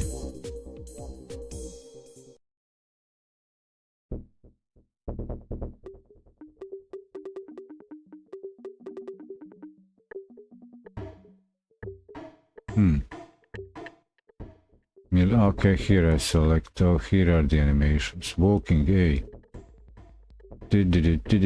Cool.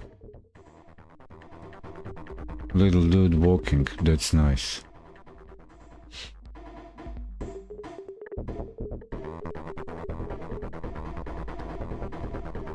Now importing world items. Items of the world.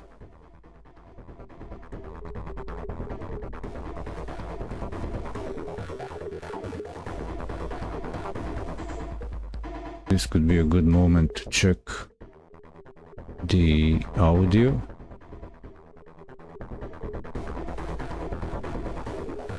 I guess it's okay, huh? What you say? Nothing.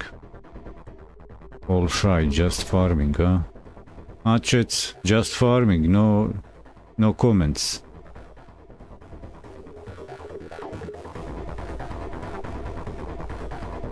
All mods. Who's watching the streams? Mods from other channels. Let's farm. Importing objects for the environment will be a similar process. As an example, let's use one of the dungeon walls. There are a lot of files in the dungeon pack, so type wall in the file filter to help find it. We'll want our dungeon walls to be solid, and it will be painful to manually create static body 3D and collision shape for each one. Fortunately, when importing, Godot can do this for us. In the import window, select the mesh object. On the right side, check physics body. So first, wall. Wall.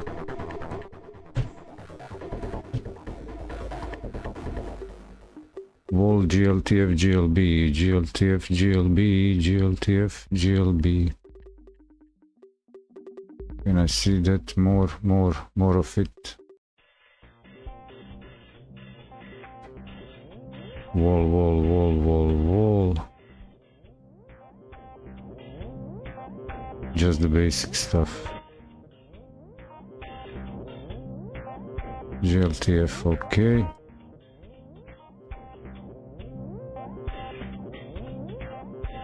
In the import,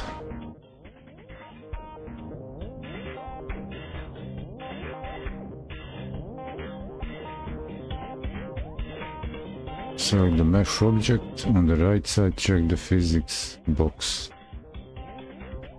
On the right side, physics box.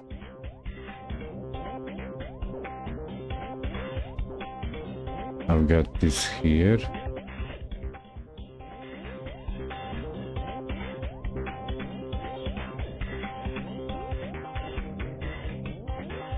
What?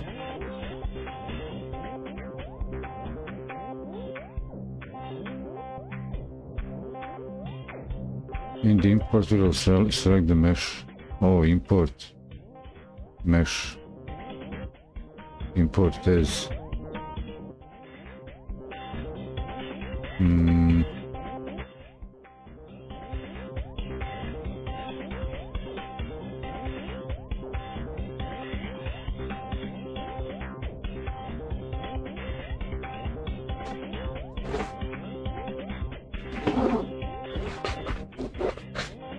Is this a new scene? What's going on here? Importing world items. As an example, there is a list, tralala.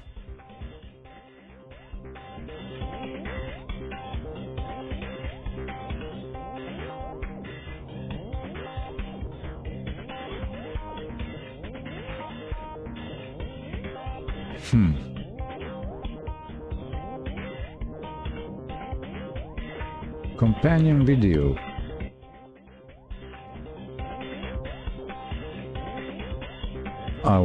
I need to see this.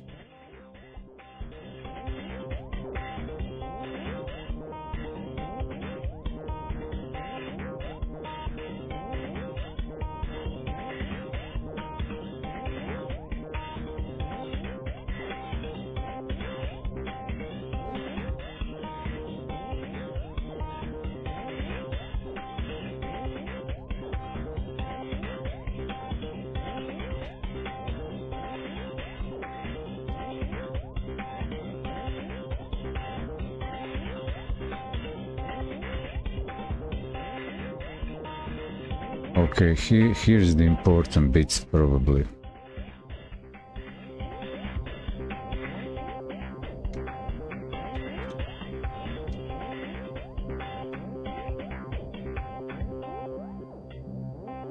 And jump a few seconds back. Our project. Now the first thing you're going to notice when you unzip all of these is that there are multiple versions of all the files, and we want to make sure we use the ones that are most compatible with Godot, which are going to be the GLTF versions. And so in the Adventures pack, we're going to drag this character items folder, the characters folder, and then from the Dungeon Remasters, we're going to grab the GLTF folder, and I drag those, all three of those, into my project folder here in my new Godot project.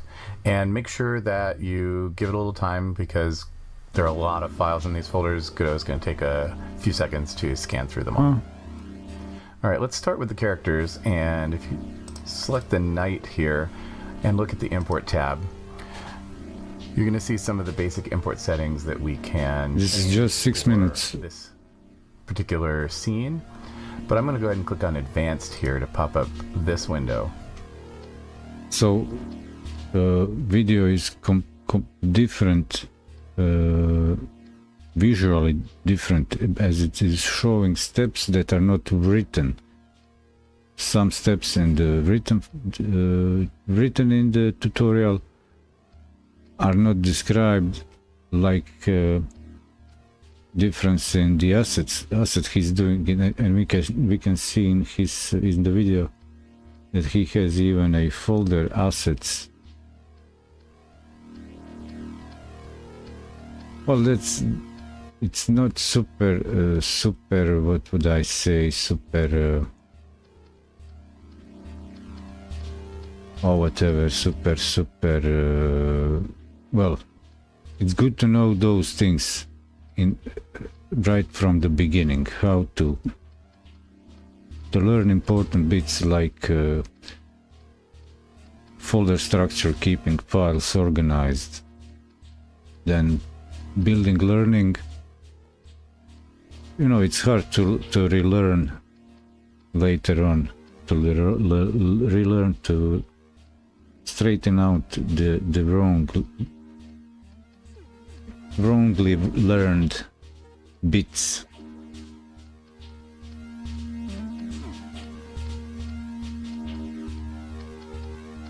Let's see more. Which gives us a lot more access to what's in the character and what we can do with it when we import it. On the left, you're going to see all the nodes that are going to be imported when we use this. So there's a whole bunch of meshes in here. There's a skeleton with the rig, and here you can see all the animations. And the first thing I'm going to do is go over here to the root type, and we're going to change this to character body 3D. So that's the node type we're going to want our character to be when we use it. And then I'm also going to go look at some of these animations. So for example, let's go find the idle animation. And in the idle animation, you want to make sure, we want this animation to be looping when it's imported. So you're going to need to go over here. Okay, I'll skip this bit. Be set to none. Automatically be a loop. But do that. And now I want to see. Right, what about the click re-import? Okay, now and few seconds still on this. All right, now what about the wall. Dungeon items. So down here in the dungeon pack, there are a huge number of files, and it's kind of hard to just scroll through them. I'm going to go ahead and put wall here in the filter so we can find the plain wall object and look at its import settings. Now the thing about the walls is we want them to be solid objects that we can't. I'm not sure about this tutorial. As I might be even missing the. I might even be missing, like for example, FBX.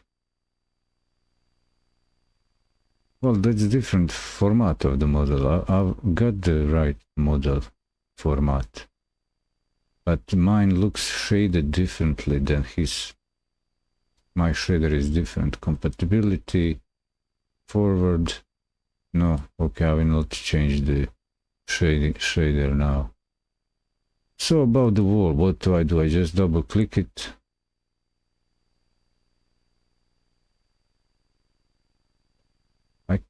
I feel like I'm missing something.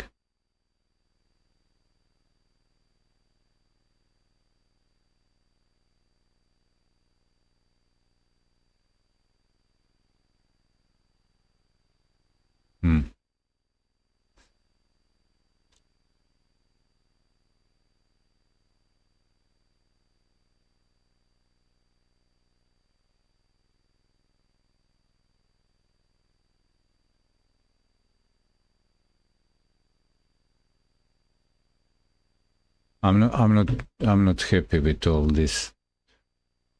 I want to know how to also organize, keep the files and the file structure, project structure, keep it tidy and how it should be organized. This tutorial has some assumptions like how I prepared. Did I prepare my project in advance for these steps? Here should be included in the tutorial how to prepare project and start importing from the project creation to organizing the files and proper import, formal import procedure. That's what I would like to see. Can I find that type of tutorial? I want to find that type of tutorial.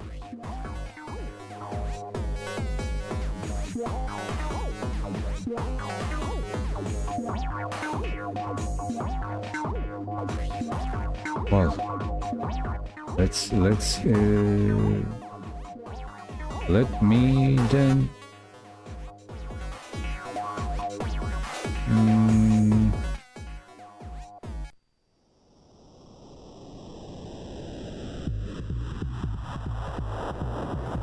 well, I'm just trying to save us some time, but I want to do this live, and I might be more. I'm usually sometimes more efficient with these things offline. But hey, let's learn together. Why not? Hey.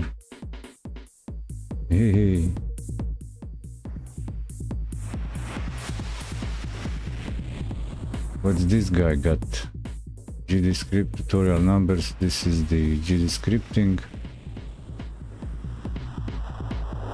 Player scene and input.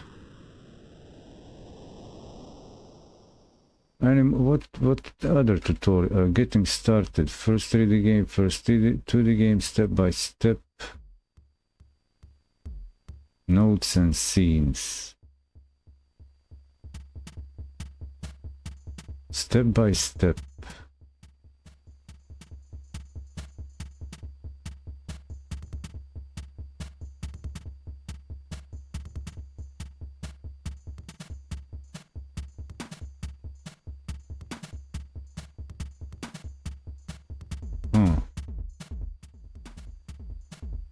Creating. Well, this is also a part that needs going through step by step, like the signaling and handling input, how to connect the event-driven side of the,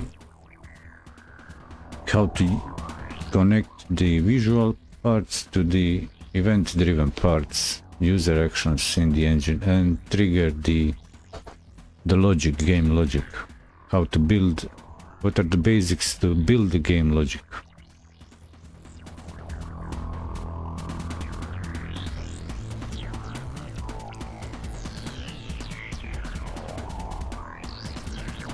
Step by step, nodes and scenes. So if I go next,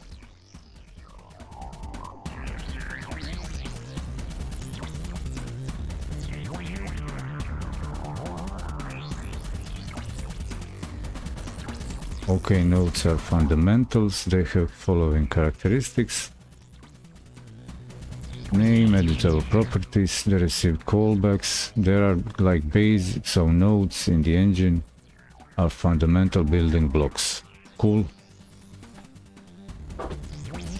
They have characteristics, names, properties, receive callbacks.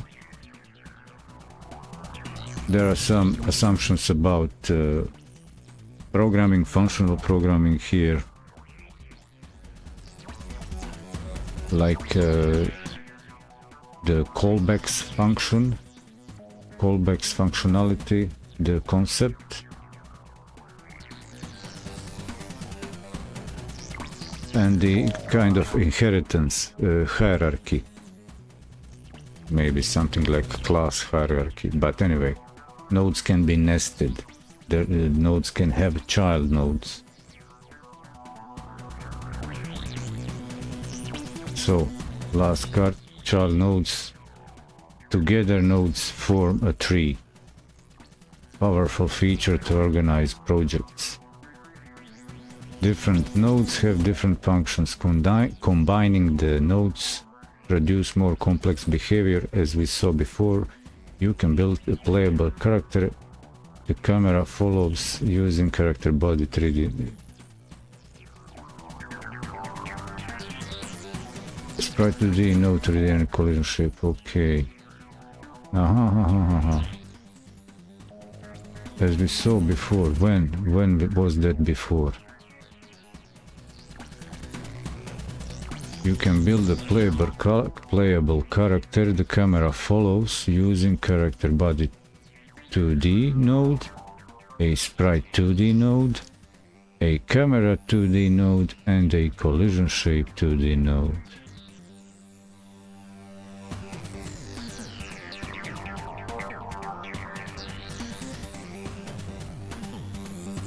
We saw that before. What's in the introduction? Programmability, what I need? Okay, go back. Next.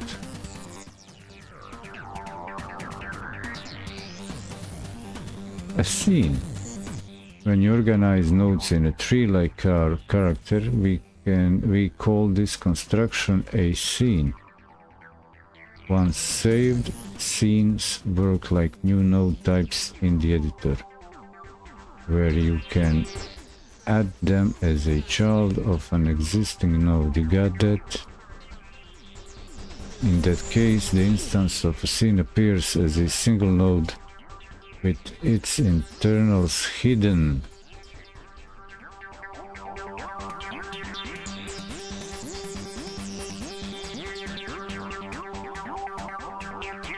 When you organize nodes in a tree like our character, we call this construct a scene. Once saved, scenes work like a new node types in the editor. scenes look like new node types in editor where you can add them as a child of an existing node. In that case, the instance of the scene appears as a single node with its internals hidden. Scenes allow you to structure a game's code behavior you want. You can compose nodes to create custom and complex node types like game character that runs and jumps, a life bar, a chest. Okay. The Godot editor essentially is a scene editor. It has plenty of tools for editing 2D, 3D scenes as well as a user interface.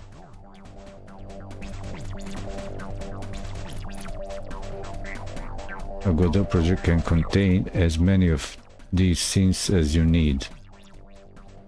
The engine only requires one as your application's main scene. This is the scene Godot will first load when you or a player runs the game. On top of acting like nodes, scenes have the following characteristics. They always have one root node like the player in our example. You can create as many you can save them to your local drive and load them later. You can create as many instances of a scene as you like. You could have 5 or 10 characters in your game created from your character scene.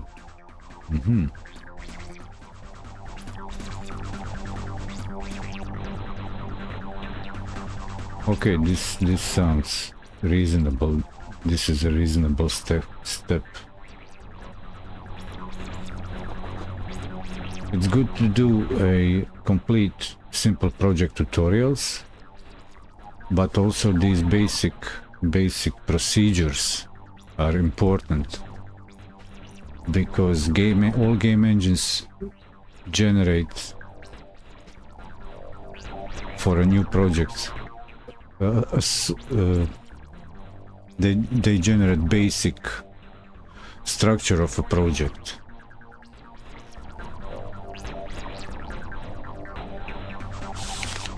For that reason, before I jump into this, just a short break. How long we're in? 2 hours 20 minutes. Well, in average for me, for my streams is it takes me in average less than an hour to get into start being productive on the topic. But if it's something completely new or if I need to learn something, then it takes about this much time.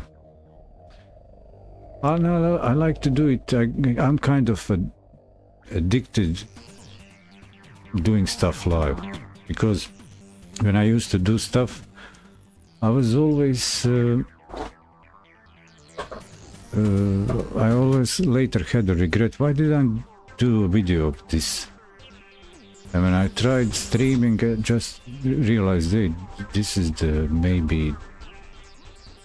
best high I can get for the subject topic. Be right back with you.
Well, good moment to see around stream health.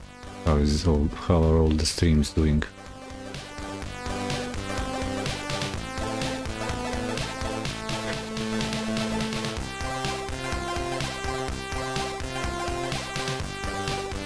YouTube healthy.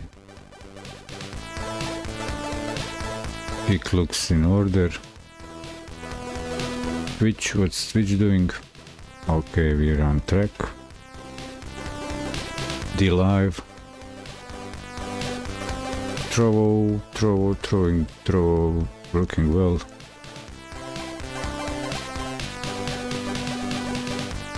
Yep. Proper guys having fun. Farming. Whatever you're doing. Switch back monitoring on kick. And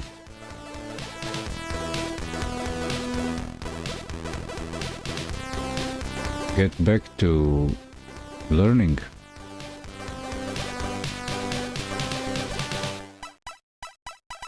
I can remove the be right back and cool down this music. Switch back to the full screen. Ta-da! So what's going to be happy? Okay.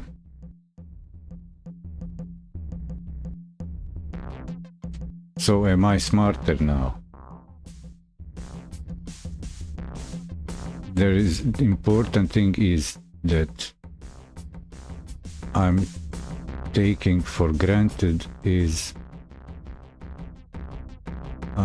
to build a game.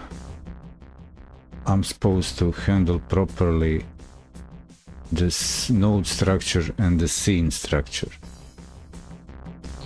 And one thing that I learned from previous tutorial is that each entity in the game, like enemy, player character, and the world, they're all their own scene.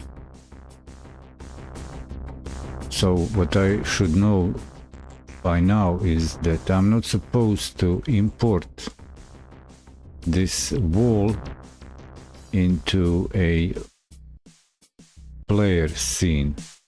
I should save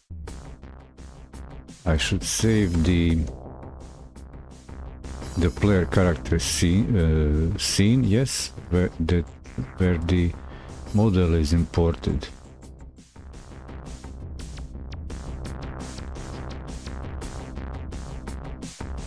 I should hit here save. Okay, so I have right away here in the file for a scene name a knight as a model name for the model, and I have the scene saved. That's good.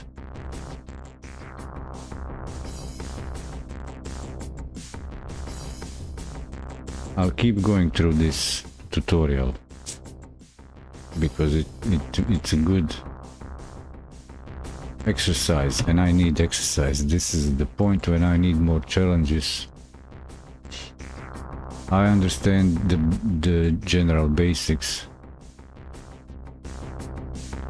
and I need challenges to build more from on that concept.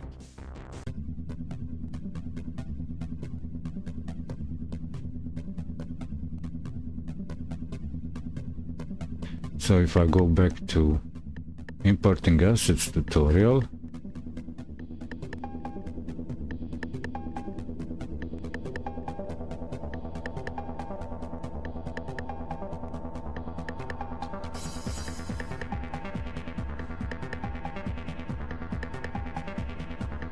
for importing assets, from learned so far, I assume that it should go in its own scene or in the world scene.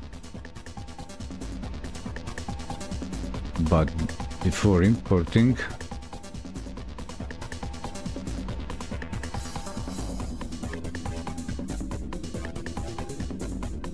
wall, double click, scene, wall. What we are saying here? Dungeon walls, far top wall. Okay, find it, got it.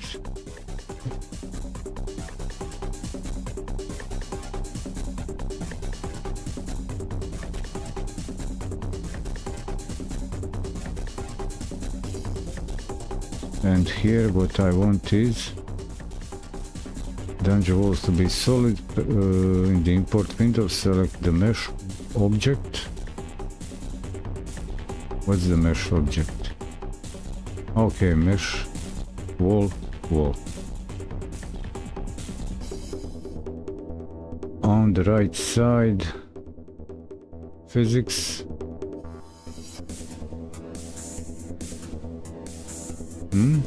See, mesh object, physics. What?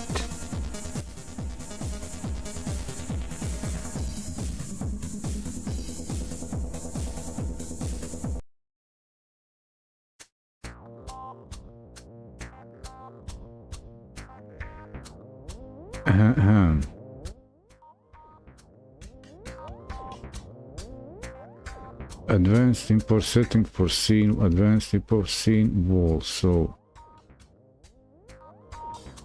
wall, physics, generate on, physics on, generate the physics, yeah. And set shape type to simple convex, shape type, physics, shape type here, physics here, shape type. Simple convex, yes. Got it. Feel free to check out other options too. Well, it's not free. Costs time. Re-import.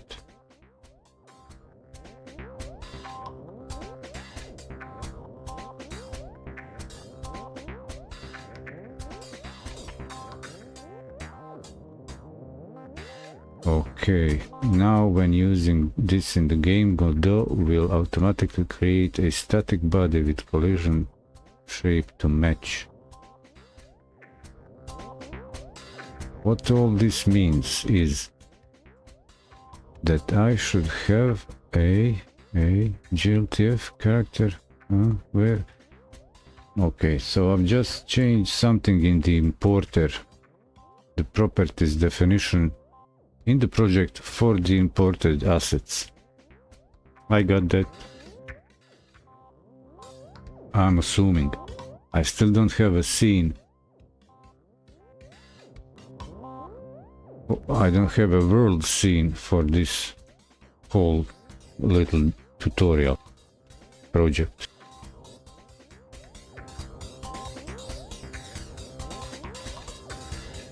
Automating imports. While adding imports, import hint is the preferred method when making your own assets. It's not something you can do when downloading an asset pack like the one we're using. It's possible to write import scripts that can run on every imported node of a particular type. For example, we could automate the creation.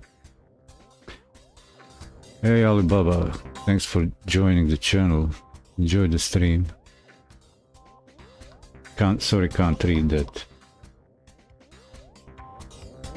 Don't mind my naming conventions.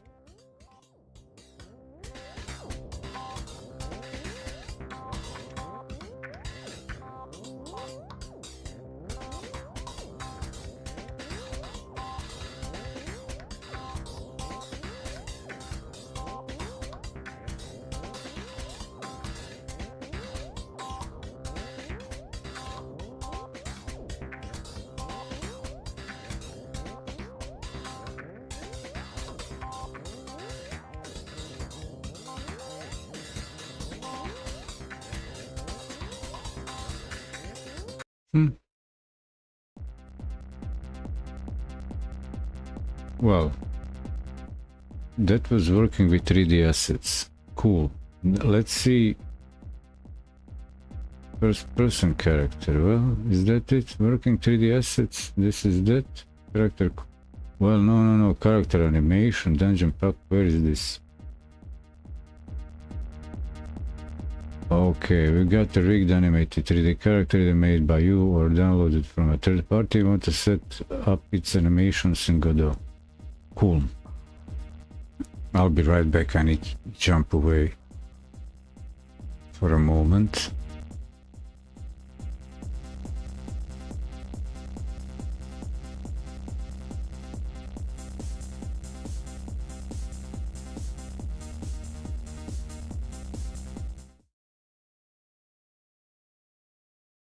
Here I'll leave you with the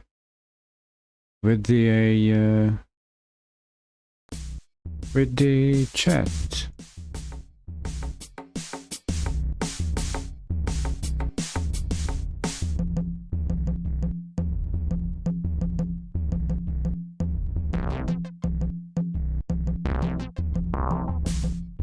What's this in the background?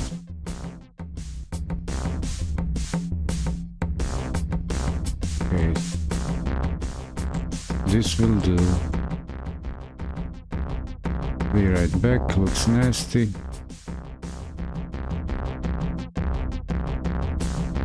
I'll scale down my stream output to 724 from 1080, and I use the old OBS version 29 for the Intel encoder support.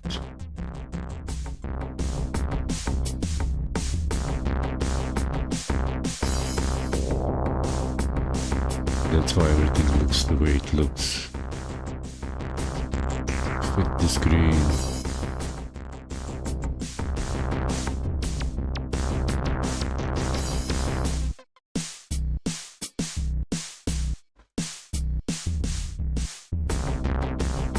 Be back in a second and continue with this. This is actually interesting tutorial.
I'm back. Guess what? Guess what? Who's back? Yeah, I'm back. I'm the back on the back of the back, so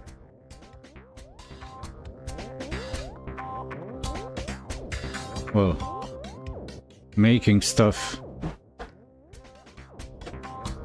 is I don't like saying that something is hard, talking that way.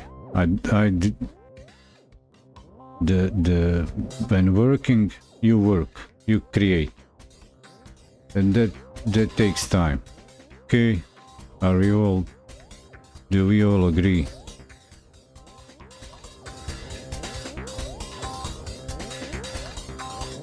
What else we gonna do in life? Work. Mods work. They have nothing to do, they watch other channels while at work. I don't watch channels, I learn to create. And here it is, time is going, I'm learning. I'm not just sitting watching something, I want to learn stuff.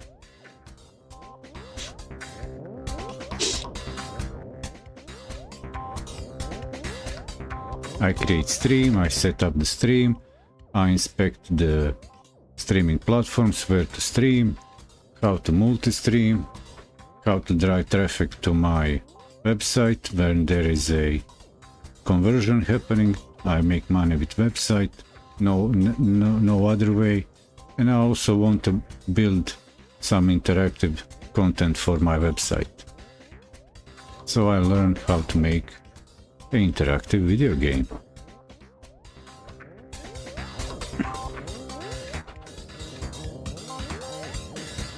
I was complaining about this tutorial, but it's actually not. This section is not a tutorial. It's just a how to manage assets and what to expect from different assets, like this character with its animations. And in previous step there was the static asset, like a wall, just a solid, simple convex wall.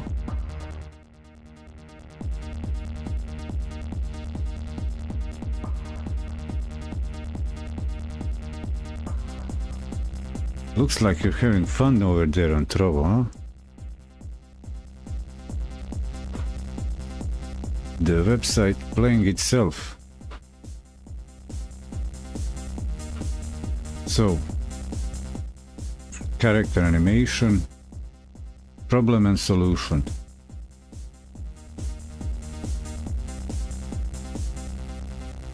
So, a problem is that I've got animated character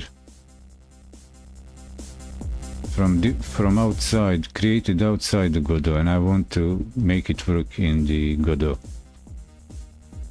In this solution, the recipe for that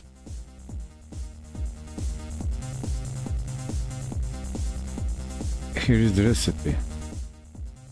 With assumption that I've already done previous step so far.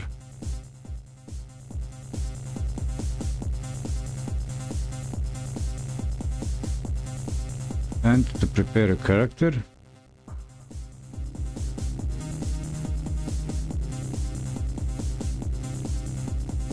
cool, knight,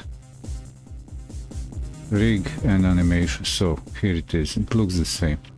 I've collapsed the whole big tree for the scene, for the character.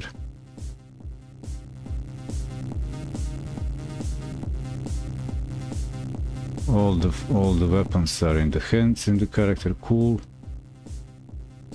The artist has provided. You can go the list and hide ones you don't want to see. Okay, so about the animation tree, with all of the animations we have available, it's going to quickly get very complicated to handle all of them in code. Think about how many if statements we need to decide which animation to play at which time, depending on what the player is doing. While this is not bad, if you only have a few animations, it quickly gets out of hand and becomes impractical. Also, so just animating a walking character, that's why it's more challenging to build. Well, let's say I want a super simple game. I will just put a solid player character, like, I don't know, simple ball or a cube. It doesn't actually need to have moving parts. A ball should have an animation for rotation. If I want to put on a cube wheels to visualize movement, like visual representation of movement mechanic for a cube with wheels, that also takes a specialized approach animating those wheels, and then also implement interaction like with the surface. So it's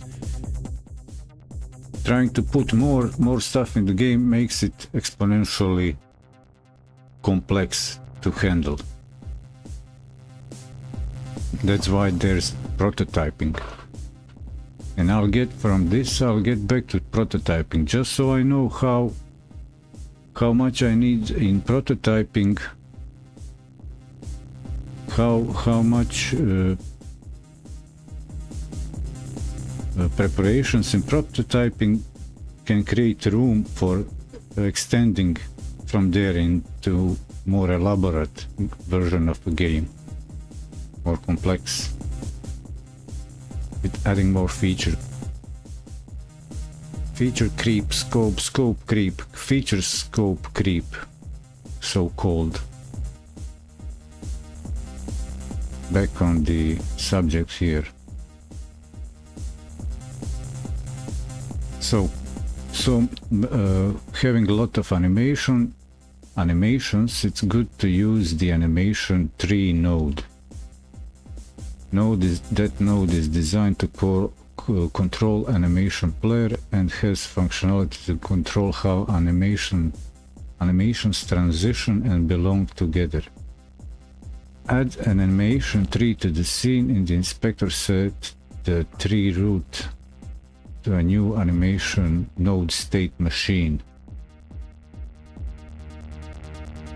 Scene.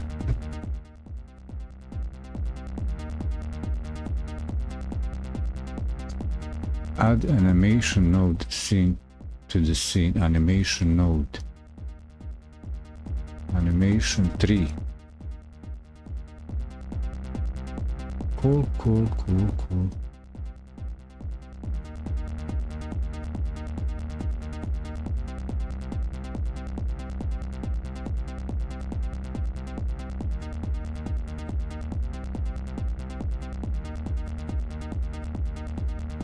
No root animation node for the graph is set.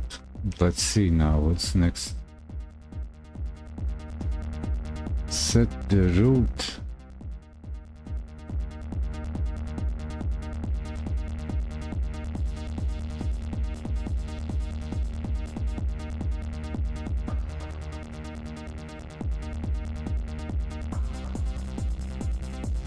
In the inspector, set the root to a new animation node state machine. Tree root, new animation state node state machine. Okay.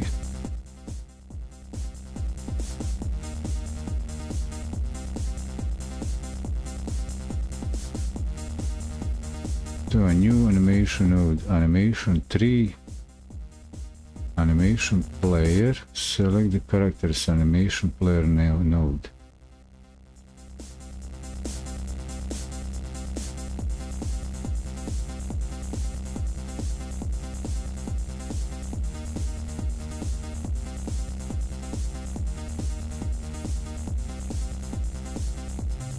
Animation tree.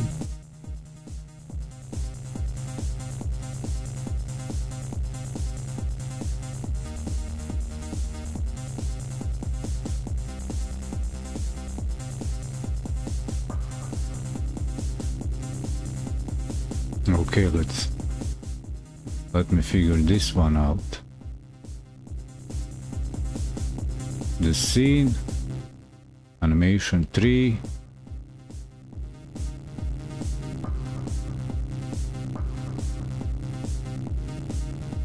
new in animation player, select the characters animation player node.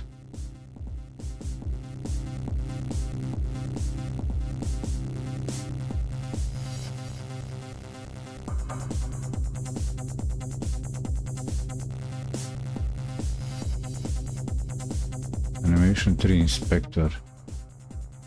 Okay, oh, it's him.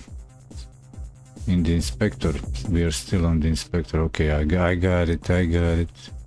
I'm setting up with the animation tree. I'm setting up in the inspector the properties. I'm connecting it. Set to active.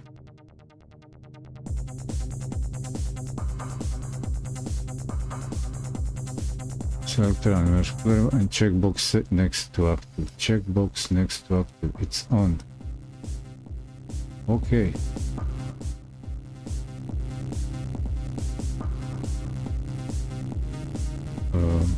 Animation 3. Advanced expression.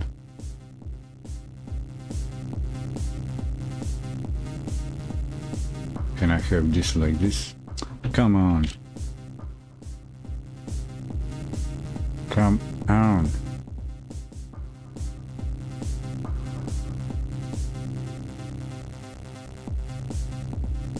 Okay, expression. Okay. Animation 3. That's animation mixer.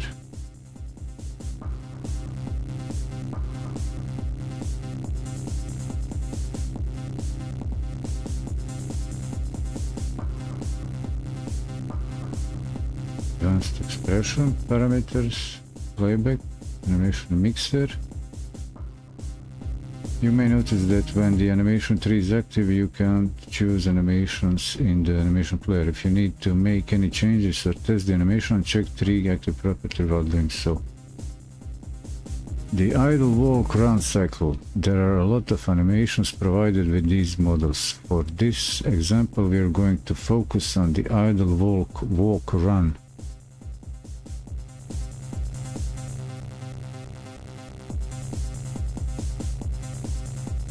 If you want to include other animations, they'll be handled in similar way. In the animation player, find the idle running A. Okay, in the animation player, find the idle running A, walk backwards, and running strafe left, running strafe right animations in the animation player.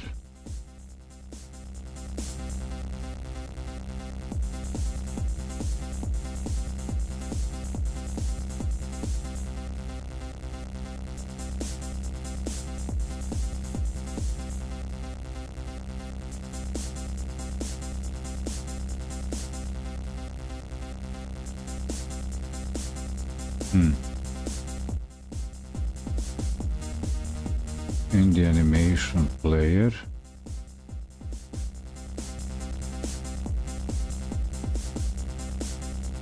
Okay. Find the idle, running, make sure they're all set to loop. Okay, running A. Okay. Yeah, got it. Walking, running.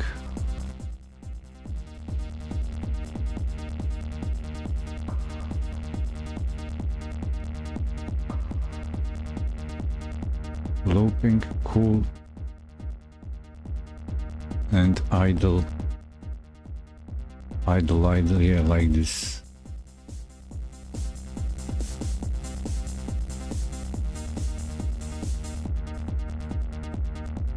Chilling, idle or chill.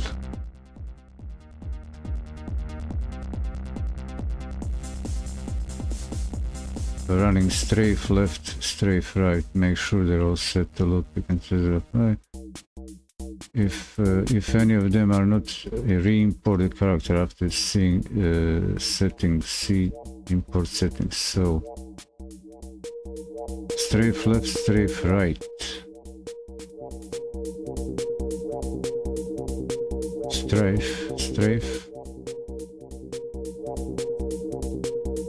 Where are the strafing? Left, right.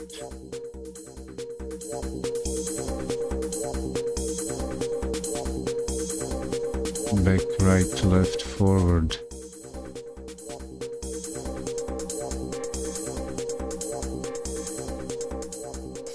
This music is not super cool. Wait, running or what? Strafe, running, strafe, left, right. Okay. So I'm supposed to then do what?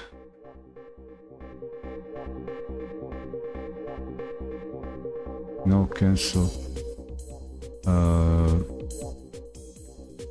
So what do I do then? Character, Knight. And check the animation back. Yeah. I remember that I didn't set the running strafe left right to loop. Oh yeah, I did. Linear.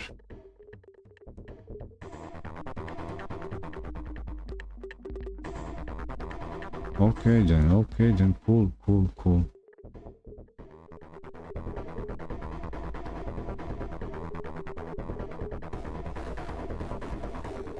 Select animation 3 node and you'll see the panel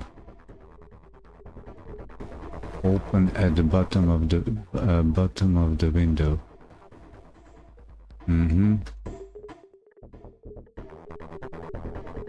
Path route. Select mode. Create new nodes. Connect nodes. Trash it. As an example, right-click in the empty space and choose Add Animation Idle. Add Animation Idle. That's cool. Then add the 1H melee attack chop animation as well. White melee 1H melee attack chop. 1H melee attack chop. This is the first one. Select the connect nodes button and draw a connection from start to idle.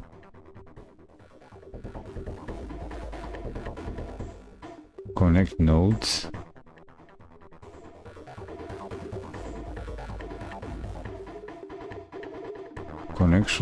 Draw a connection from start to idle.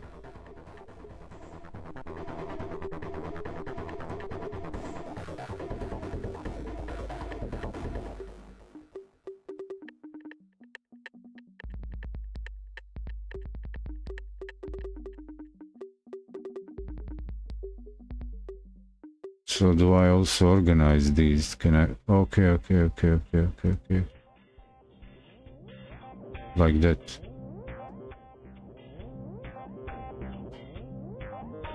Yeah, it's and I should see immediately that animation idle is looping. Yay! Now we want to be able to transition from idle attack and then back to idle when the attack animation finishes. Draw 2 more connection arrows to and from the attack.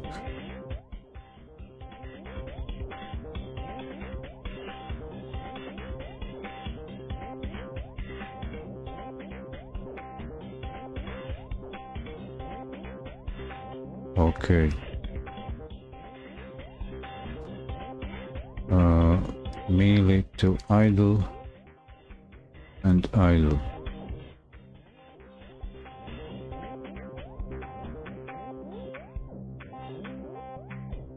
From idle to attack.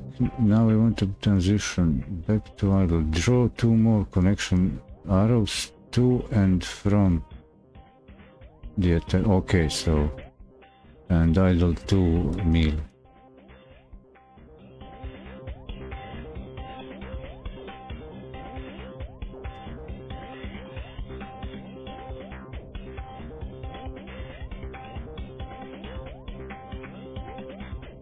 Can I undo this? Can I undo and undo? So idle to attack and this to here.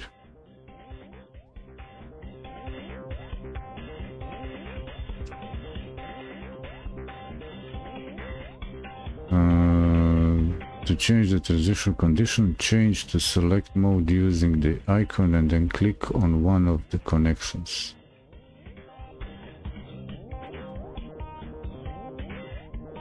Oh, select. Can I just arrange this? Start idle like this. Okay. Okay.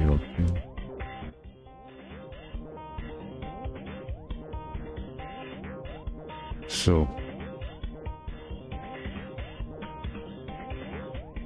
change the select mode using the icon and click on one of the connections. You'll see the connection properties. Okay, inspector connection properties. Idle to.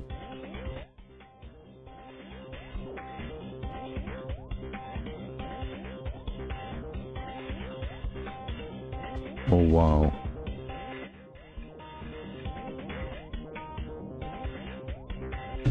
Change to select mode in the inspector.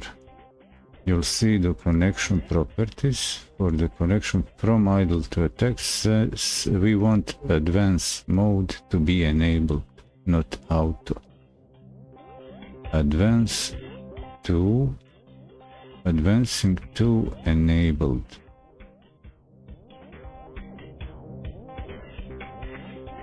This means it happens only when told to. When the icon on the connection line changes color. Okay. For the connection from attack to idle, set switch mode to at end and advanced mode to auto. So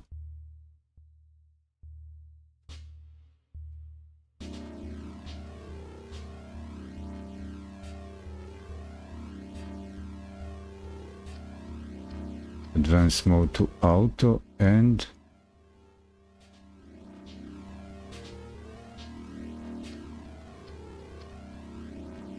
for the connection set switch mode to at end. Oh, switch mode to at end. Okay, got it. Now when you press the play button on the attack node, it will play and then transition back to. So if I select attack node and try to play it, where's the player? Okay.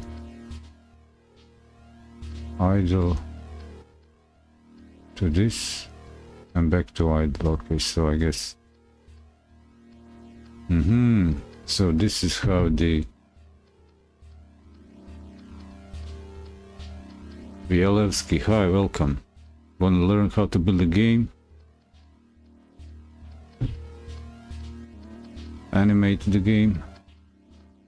Well, here it is. That's what's going on here. 50 Ale, how are you doing? Thanks for stopping by. This gives you so here I am. This gives you an idea how to set up different animations and transitions between them. However, we want to do a little more here. So delete the two animations using the trash icon. Let's set up blend space.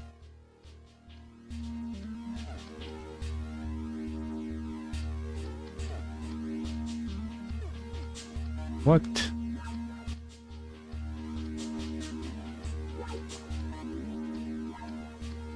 Is he telling me to delete these two animations? Set up blend space. Blend spaces. Blend spaces. New blend space. Click on right click in the empty space to create a new blend space. Click on its name to rename it to idle walk run and transition from start so that the blend space will start playing automatically. So blend space 2D.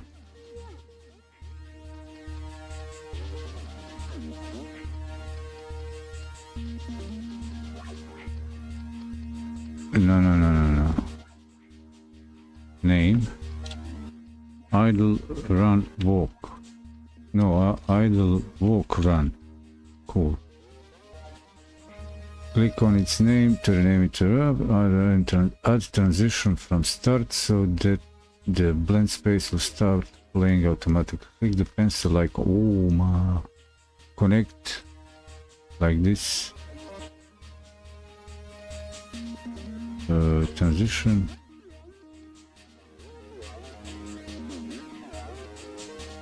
Icon. Click the pencil. Click the no. Okay. Select tool. Pencil. Click the pencil icon to edit the blend space. Wow. This 2D space represents the character's horizontal movement vector. When standing still, that's 0, 0. So click the Create Points button and click in the center of the grid to add animation idle. Create Points button. Create points, create points, create points. And animation idle. Animation idle. Okay, that's cool. This will help select move points. Okay, select move points. Can I set it? Where is it? Okay, I hope it's in the center now.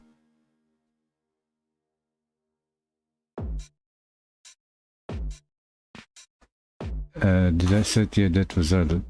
At the center top of the running A animation and center button walk backwards. Running A top center top. So pencil add center top. So this I'm guessing that this will simplify the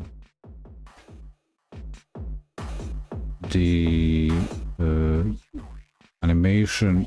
This is like animation automation that will work with player inputs in relative to the ground or direction. So run A, center button, walk backwards. Walk backwards. Cool.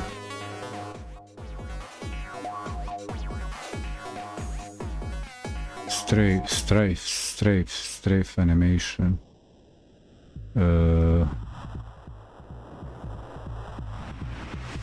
Left.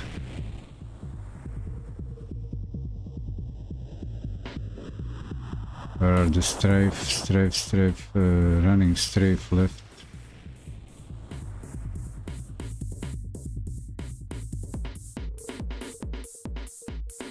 So only running strafe animation, only strafing.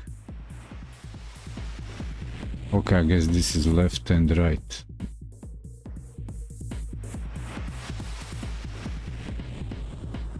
Run, right. And I'll just move this point to the center, like this. And like this. What's this? Set the blending position within the space. Okay. Now click the cursor button to set the blend position and click to drag it around the grid.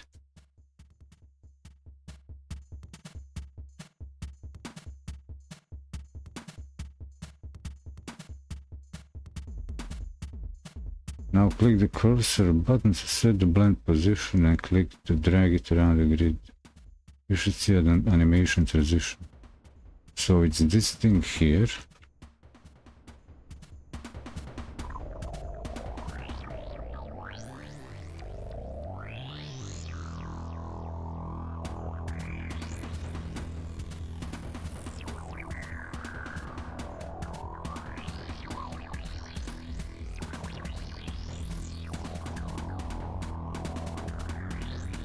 Aha, like this.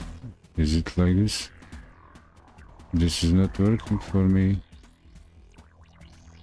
Why not work? Why is not working?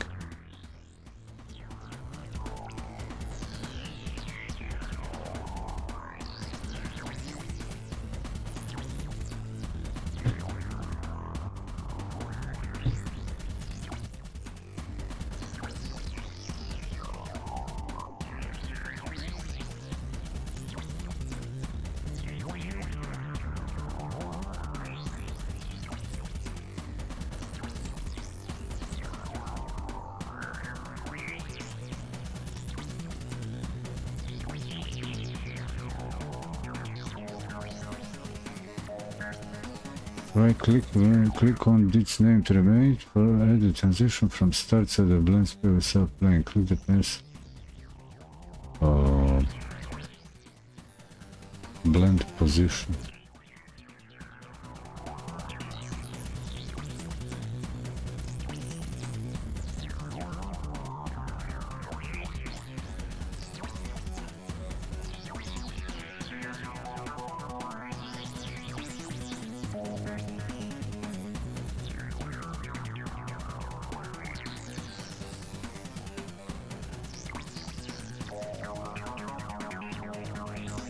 Cursor button.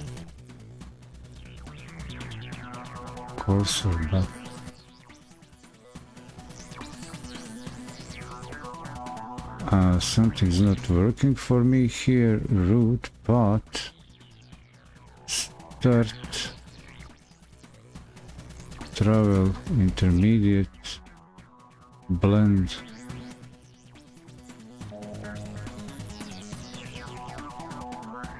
Root, transition. Why didn't I delete start? Add, create new nodes, connect node, transition, start from transition, start.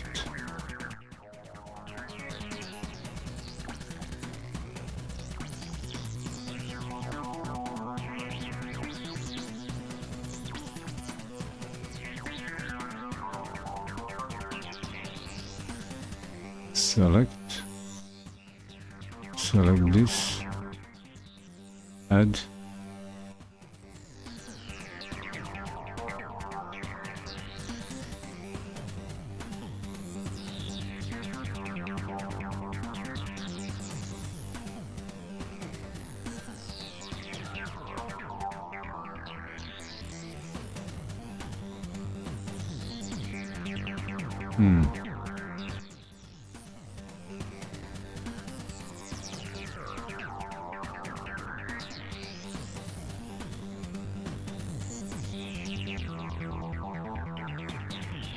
Here should be end. Oh, end is all the way here. Here is the start. This is just the space to design it.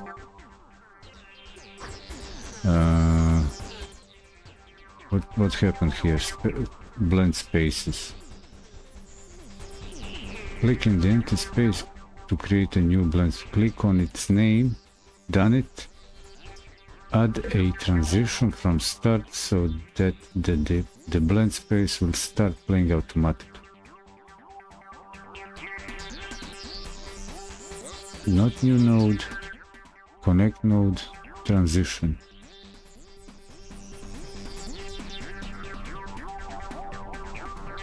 Is this a transition? Connect node, transition.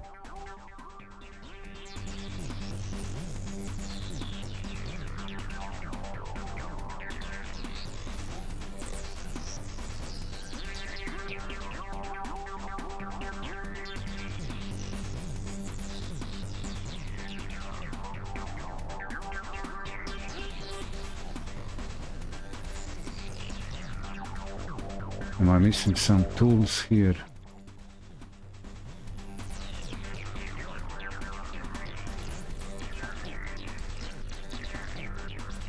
Show me. Add a transition from start so that blend space will start automatically. So if I click this, what's this? No, not new node, transition.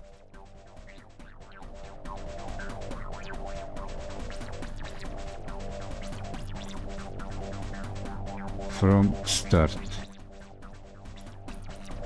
Okay, he's walking, dude's walking, so select.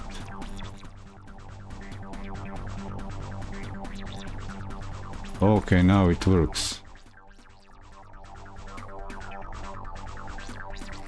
Not sure why that wasn't working, but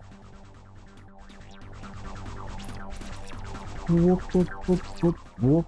Whoop, whoop, whoop, whoop, whoop. Now it works. Blend spaces. There is some in there somewhere. There's a meaning in that name for this.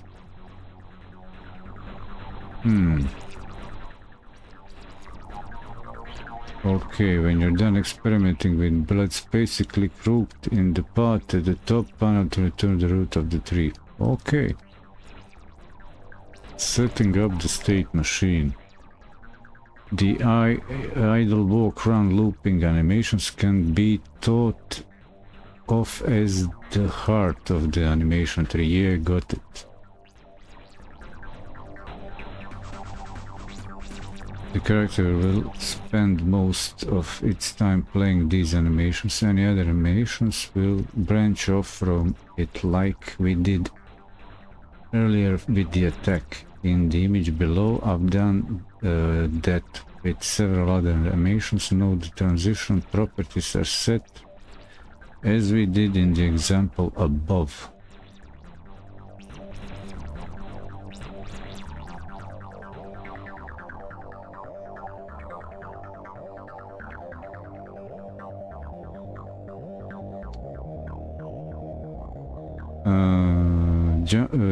The one animation that is different is the jumping. The jumping animation is split in three parts: start and land, which are played when the character starts jumping and when the jump ends. The idle portion of the jump is a looping animation that plays as long as the character is in the air.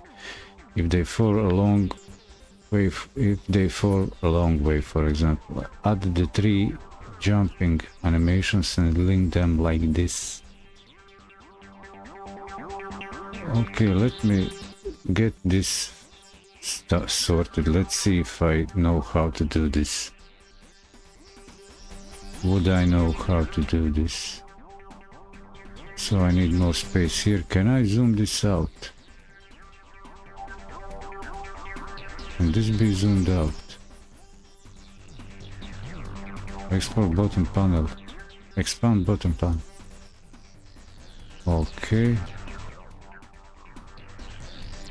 Where does he have? Where's the end? His end is there. So, start and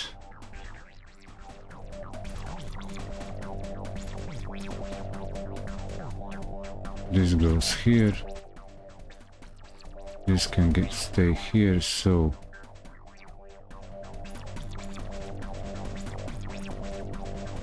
interact. Okay.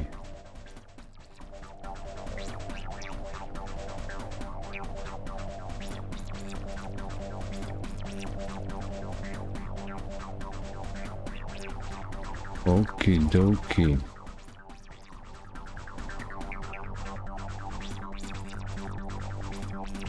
Can I get this working for us, huh? I can move this closer.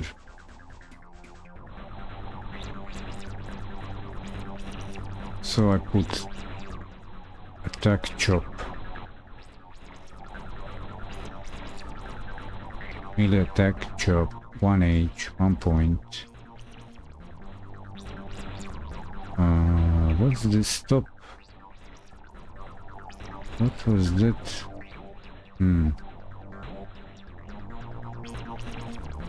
So connect there, and from here connect here.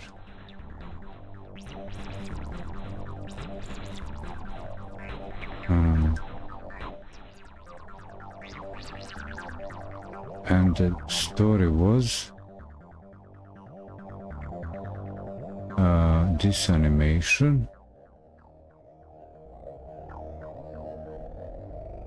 resource, path name, action, animation properties, play mode, use custom, resource, script.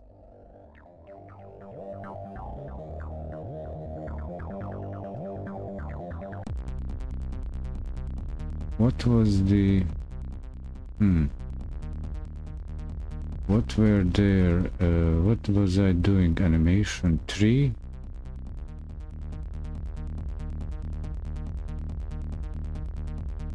Animation, play mode.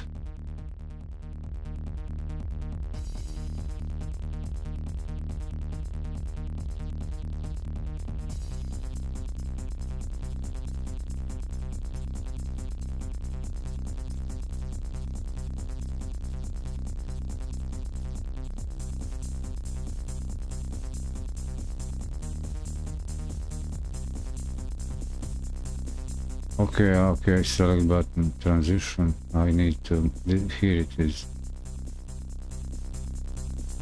This is what I'm looking for. So I need to select the line. Even the line connectors for animation have the, this shouldn't blink. This is just the artifact of the frame rate for the capture device, because it should be like this. And again, it's not okay. It should be like this.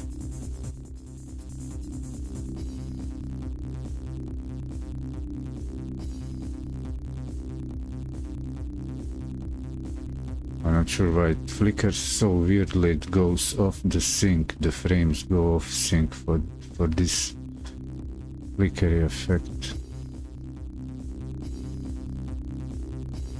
What you see on these, that's actually not flickering. It's just the frame rate is not matched. Can I fix the frame rate? Can I also get the frame rate for create, display, frame rate, frame rate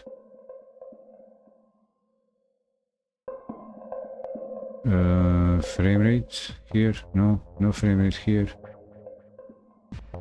Refresh rate is the same like capture. That should be okay. I don't know why. Well, now it's blinking. Why did it blink? Let's fix this. Animations.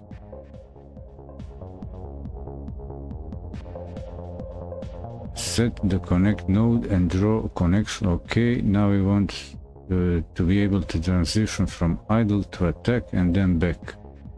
2 more lines will be rapidly affected. 2 animations. Changed and transition conditions. Changed select mode using the icon. Cool. For the correction from idle to attack, advanced mode to enable. So I select this. Advanced mode to enabled. Like this.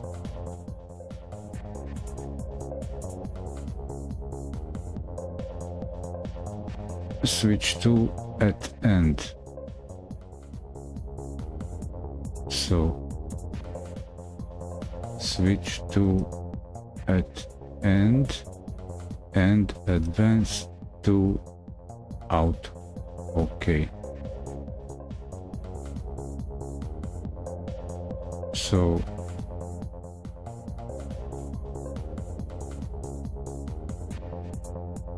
it should be something like this.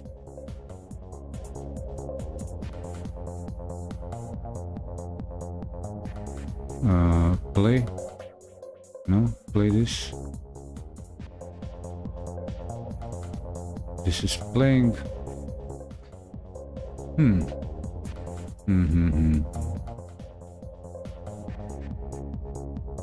Melee chop.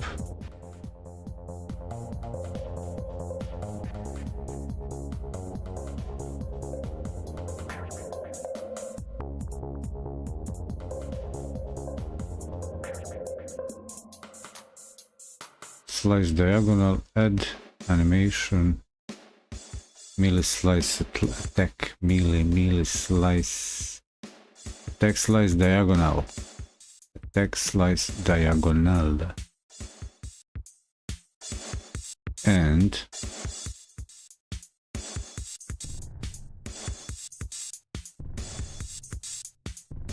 connect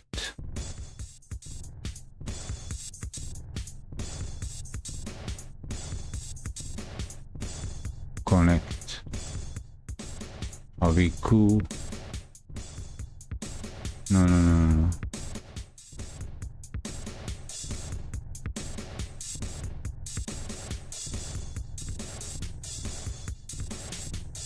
Same thing.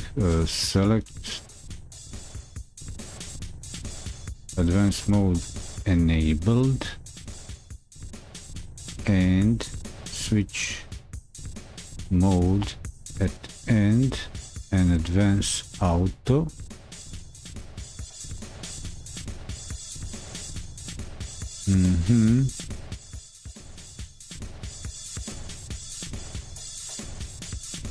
Horizontal, connect and connect. No. Cancel.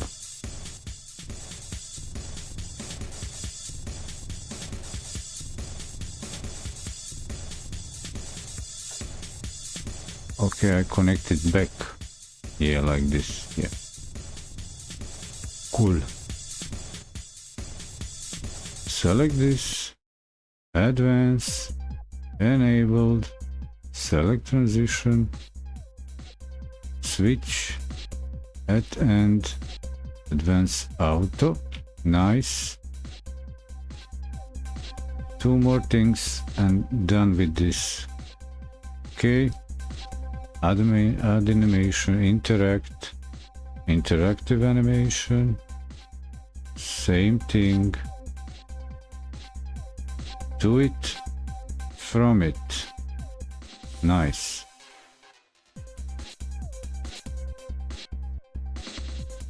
Select tool, switch, No, not changing the switch, changing the advance on enable, switch to at end, advance is auto like usual so far, and that A.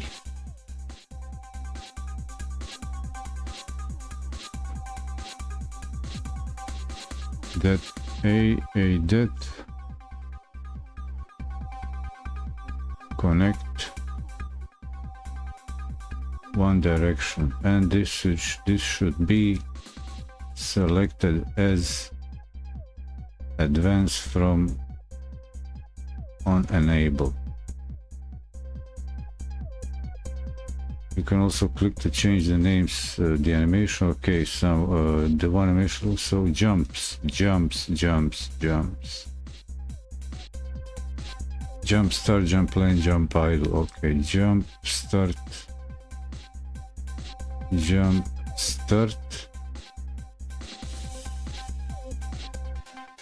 land, jump land,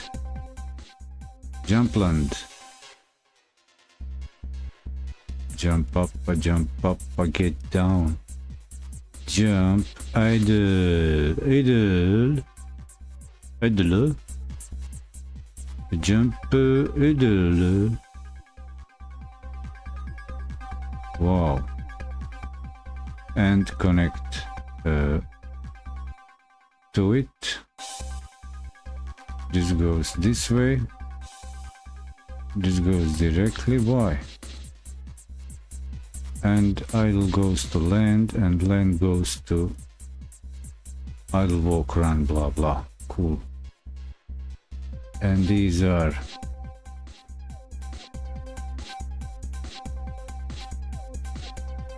these are green. These are green, and this is, so we need to jump blah blah. In addition, we need to go straight from and the event of falling in the event of falling off the ledge. That's why it's not enabled, it's on auto, the jumping start of the jump. The one animation is different. The idle portion, add the 3 jumping animation and link them like this. So this should be then advance auto, switch to, is it switch to at end? Okay. And this is also at end, switch to at end.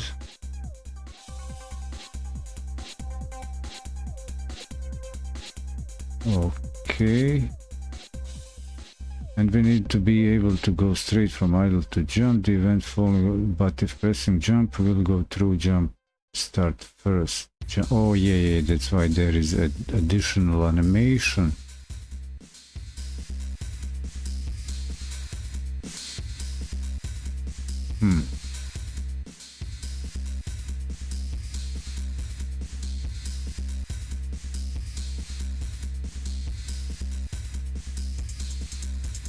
Jump idle.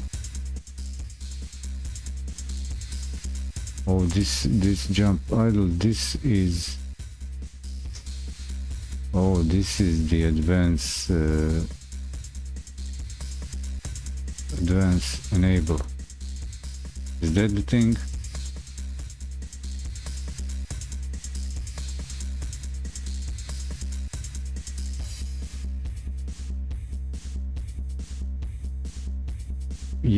Yeah, so that's auto, and this is on in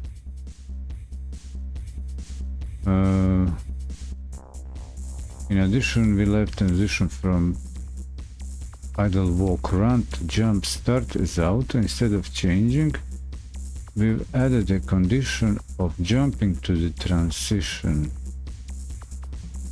condition and jump. That is jumping. We've added a condition jumping In addition, we left transition to jump start as out. Grounded. Hey, jump start condition. Where is that?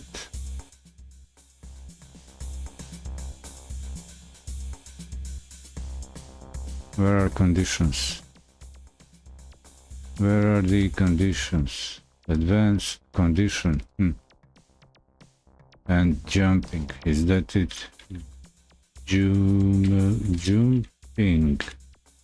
I've typed that in. Jumping.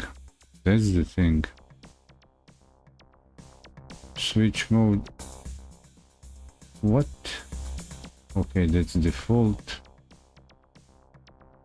The transition between jump idle and jump land has condition of grounded. Jump idle and jump land. So click here.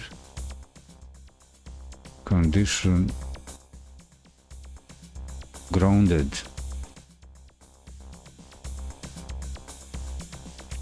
Grounded.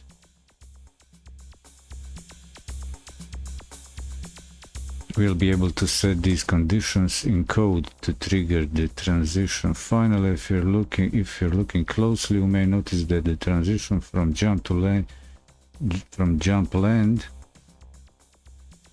to idle walk run doesn't look smooth because the last frame and the first frame of two animations don't quite match up. We can solve this by selecting the transition between them and setting a small X fade time 0.1, which will smooth it out nicely.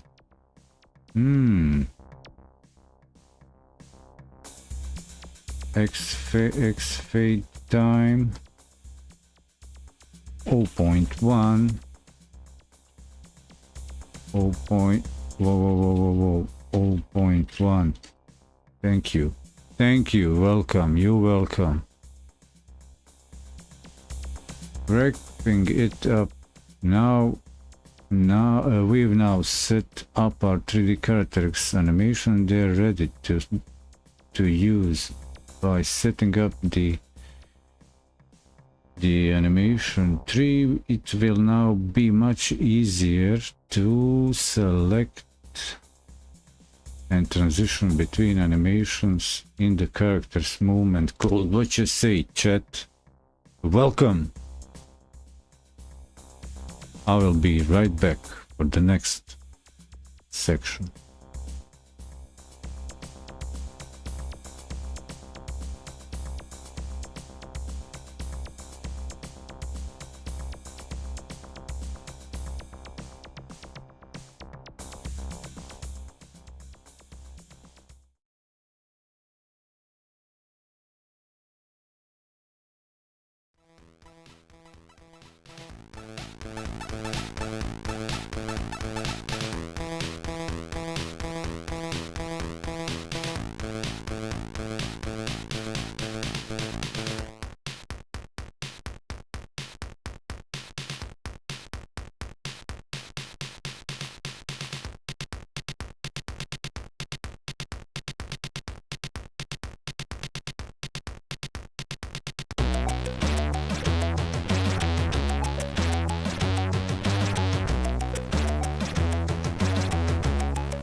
Godot learning course.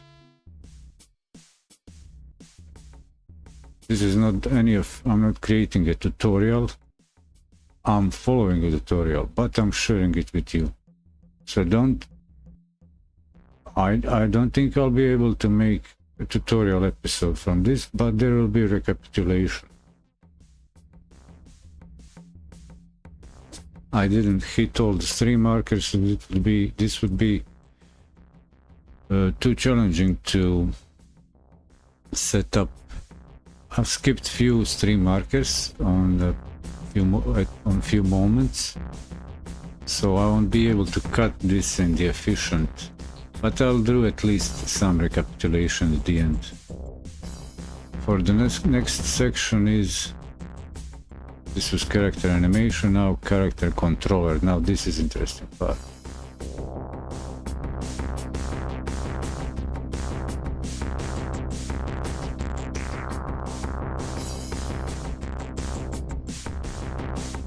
Let's see. The problem? I've imported the rigged animated 3D character and set up its animation using animation tree. So that's this is the trick. Now animation tree. Now you need to implement movement. I need a character controller. Let's go.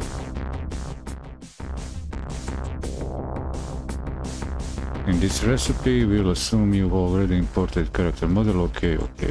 It's not a recipe or solution.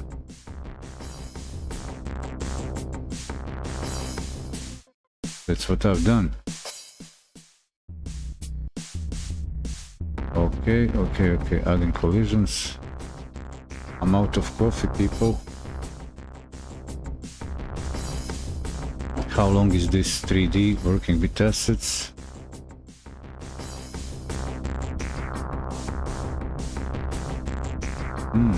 So this is okay. Three chapters in working with 3D assets in 3D. We got also FPS, character, camera, gimbal. Oh, okay, this will be interesting. I don't know, 2 weeks. 1, 2, 3, 4, 5, 6, 7, 8, 9, 10, 11, 12, 13, 14, 2 weeks. 14 days streaming.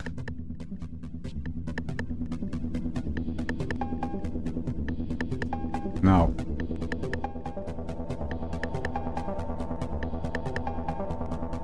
for my I don't have still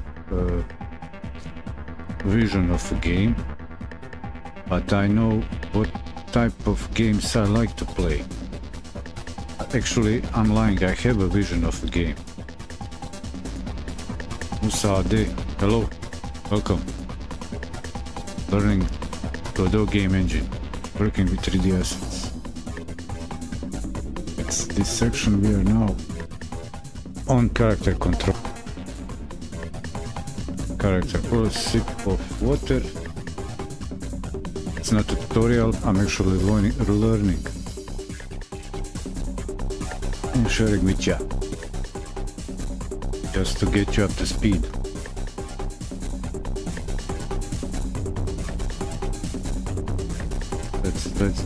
Let's do it. I can remove the filter and let's do this. Hit another stream marker on the good old Twitch. Adding collision. We've chosen character body 3D as the root node of the imported scene, and it is complaining about a missing collision shape, so let's fix that first. Add a collision shape child node and choose capsule 3D.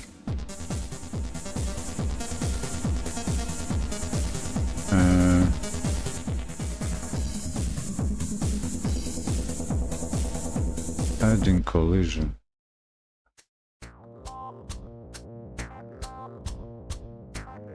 Hey guy, why are you lying down? Oh, he's dead. The end is dead. Its animation is dead.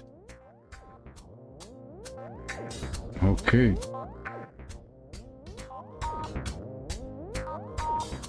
Not sure is that supposed to be like this, but let's play. animation 3, animation player, rig, skeleton, knight.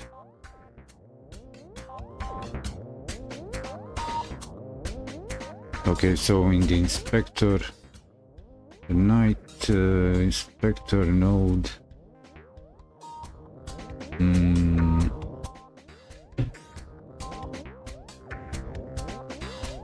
Character body.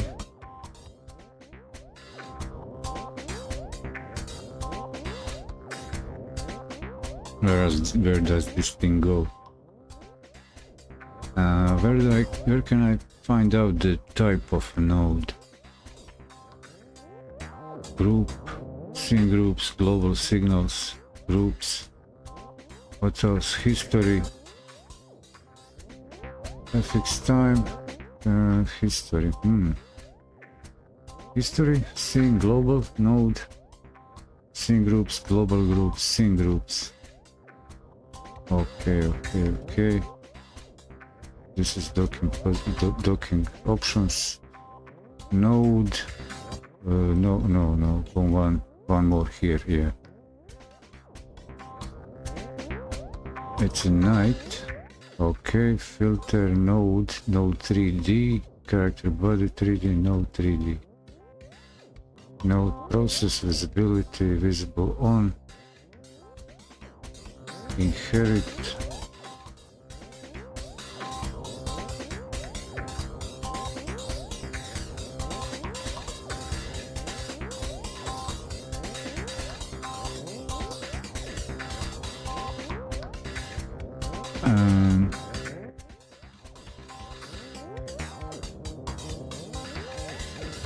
Rig, that's a rig. Rig is a rig. It's a node 3D.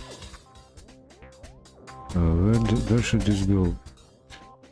Should I check that in the... Can I check my previous run? I will run another Godot. Run this, can I open next one? Yes, I can. Open my Squash the Creeps. Previous project, I want to check here. Okay, main. Player. Okay, so collision goes just like a child node. Okay, I'll keep this open. Go back here, and so I just add the child node. Collision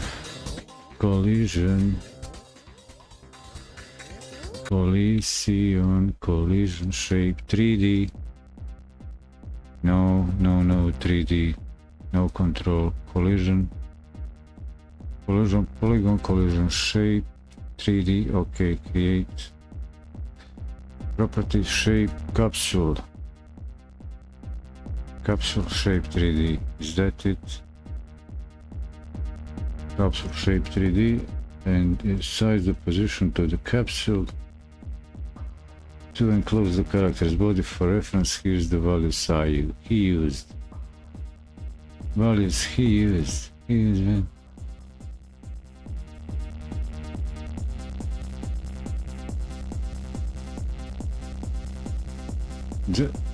Okay, so where is my... No, I need collision shape.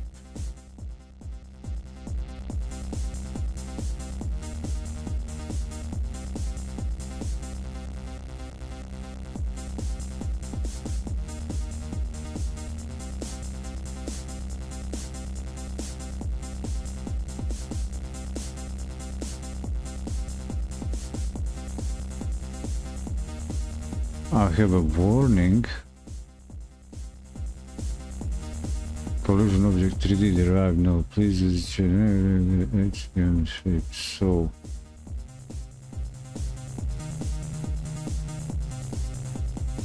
So isn't my knight the...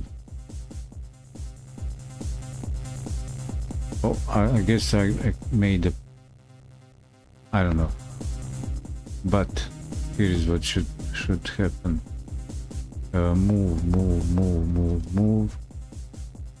Move it up like this. Scale.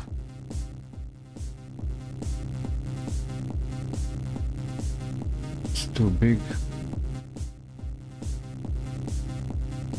Scale the top down. This is proportional.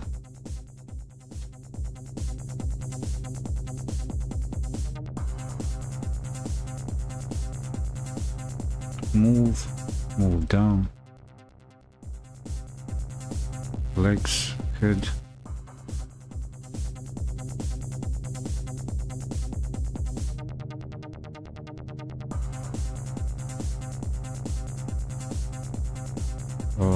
Move up. Not 3D, don't move it in 3D. I'm not seeing clearly the blue lines above head. Ground looks good. Go this way. Position shape 3D, dimensions, shape capsule, radius, transform. Okay, for position, radius, rotation, visibility, radius.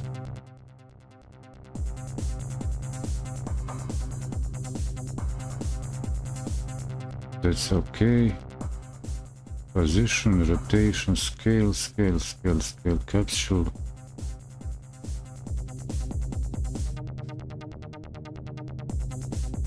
Where are these bits? Rotation, top level, scale, shape, transform, position. What's going on?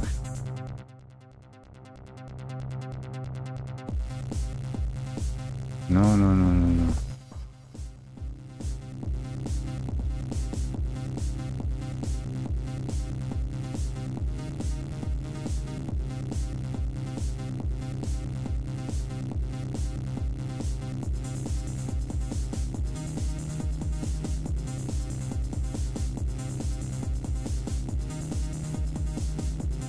Process, no processes, rotation, top level, not disabled, radius, shape,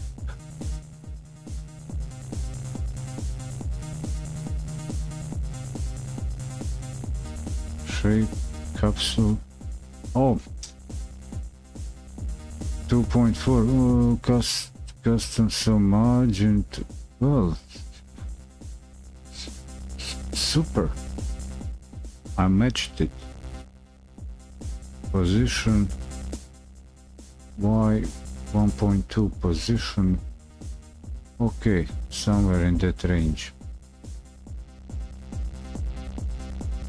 Note that the imported rig is positioned so that its feet are on the ground. An example at the body's position. This will be helpful later as the player's position will represent its position on the ground rather than the floating in midair if it were at the center of its body. So we are on the ground. Cool.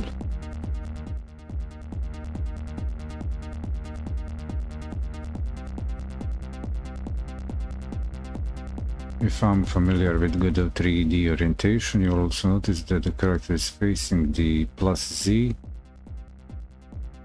which is backwards. Select the skeleton 3D node and set its Y rotation to correct this. Skeleton 3D. Skeleton 3D.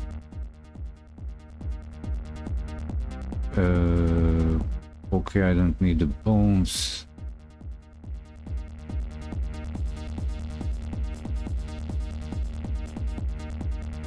Where are the modifiers? No, deprecated, transform, visibility, transform, position, rotation 180. Okay. Guess that's the way it should be, eh? Is this it?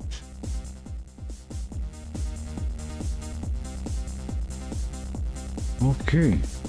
In the input map, we are using the following inputs: forward, back, left, right, and jump. Assign them to whatever key buttons you prefer. Is that it?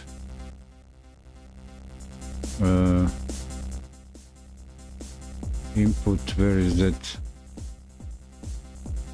Input map. Input map, input map.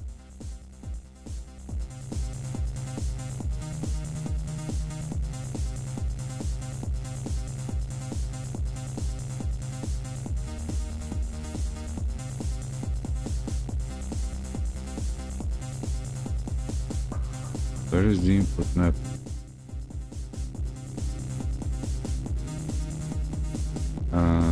Use local space.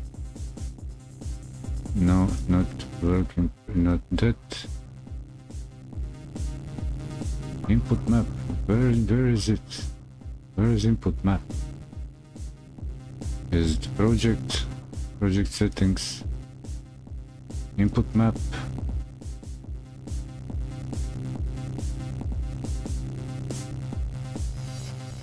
Forward, back, left, right, and jump.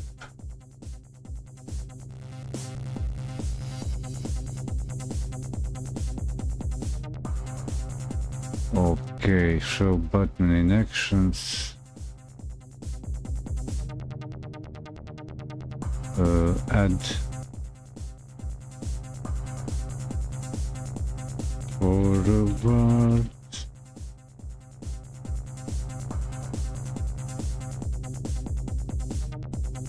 Wait.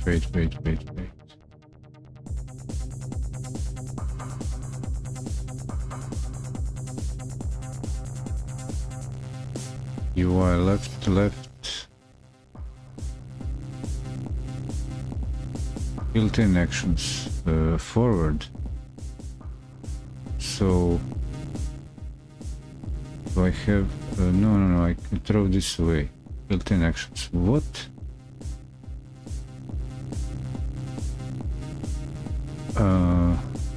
Built-in filter forward.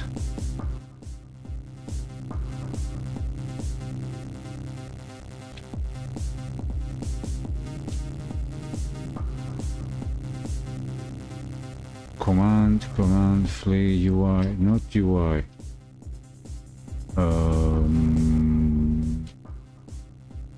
Event, filter events. No. No, listening for input. You know what? Joypad space escape.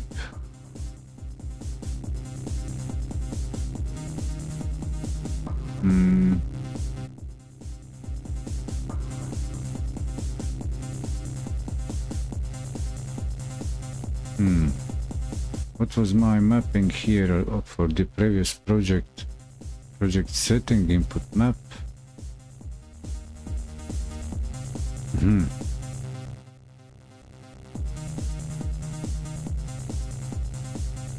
Okay.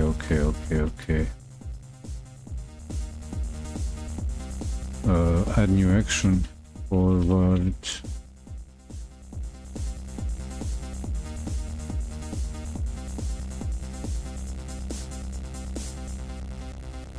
Forward, back, left,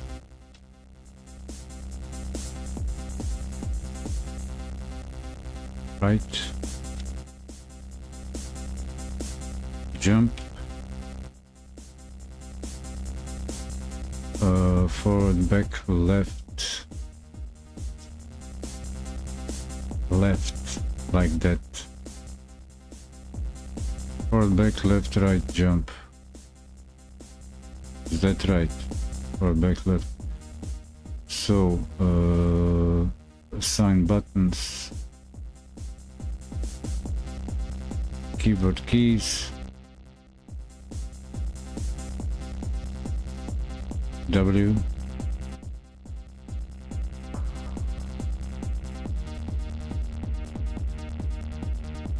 W. Okay. Here I'll add S. Keyboard keys, S.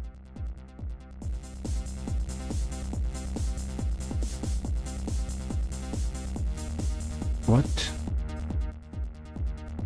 S. S.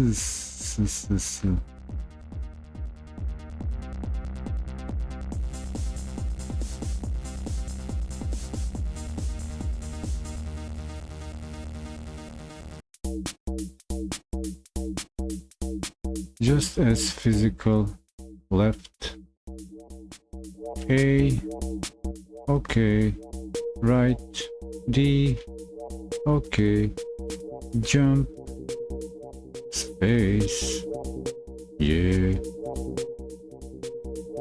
okay, that's it, this is done.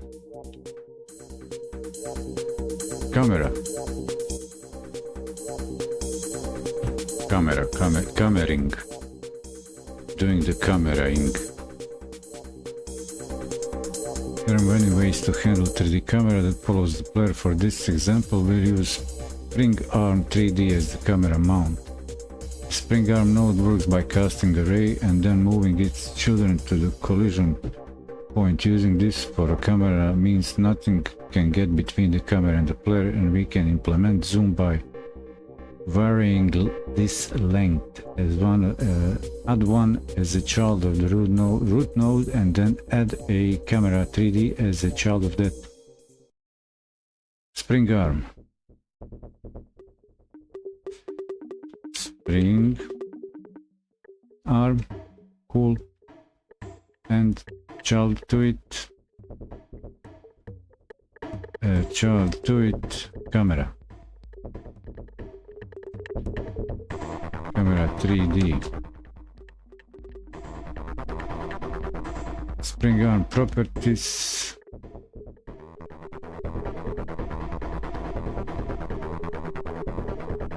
What's going on? Spring arm. Hey, spring arm properties.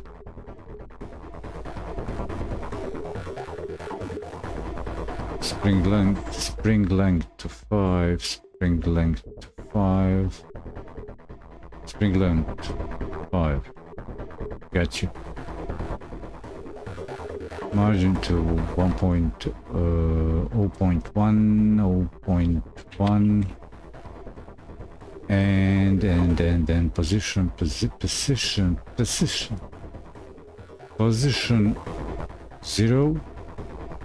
2.5, 2.50.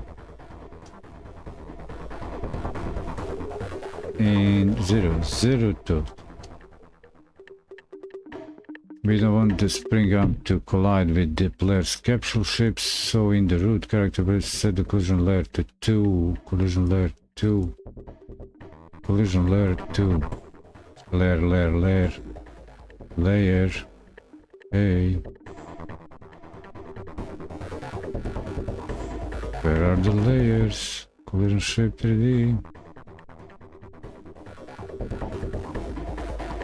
Top level, process, thread, group, physics, auto, descriptor. Where is the layer? Collision, okay, collision, margin, local, path.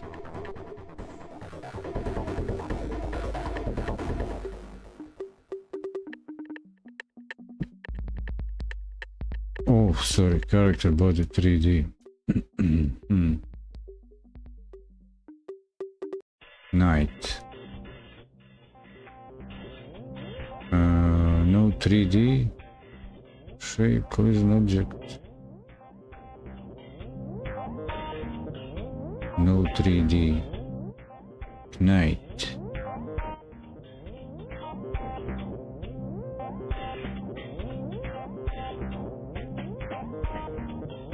No 3D object Ignite.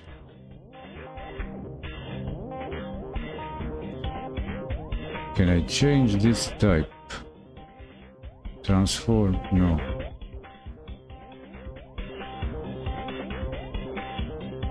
Rename, say branch, clear, press, showing files, list open, documentation, clear inheritance, copy node, path, save branch, attach script.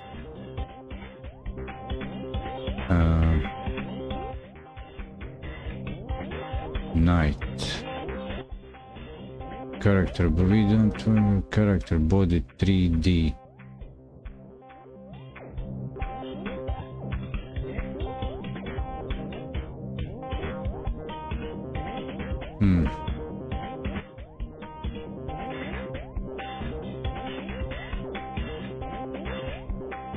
No. Character body 3D. Character body 3D.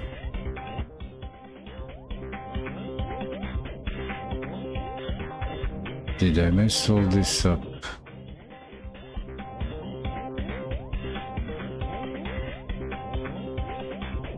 So can I move this here? Can I move this here? Like this.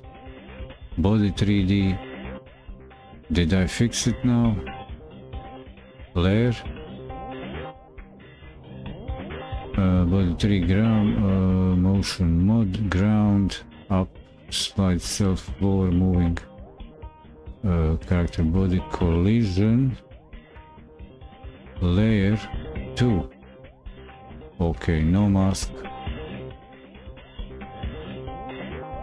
Since the spring arm is checking collision layer 1, that will prevent the camera hitting the player's head. Cool. Eventually we'll want to organize our collision layers for various game objects, player events and enemies, etc.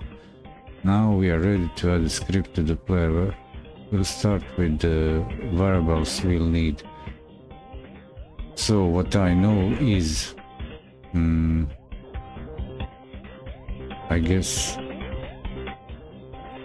I do a right click to the root, attach script, template, no, default, no.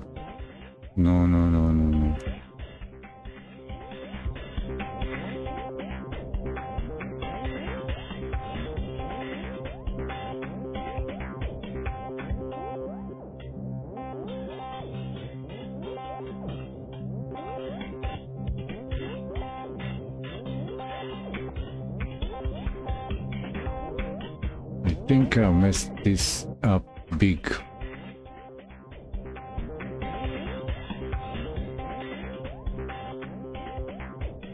Collision object, camera, audio stream, bench collision.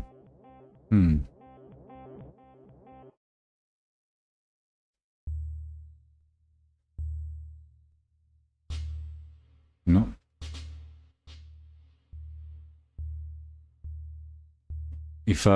If I've done this structure wrong, I don't know to redo it, fix it. Rig. Attach script. Why don't I just say script?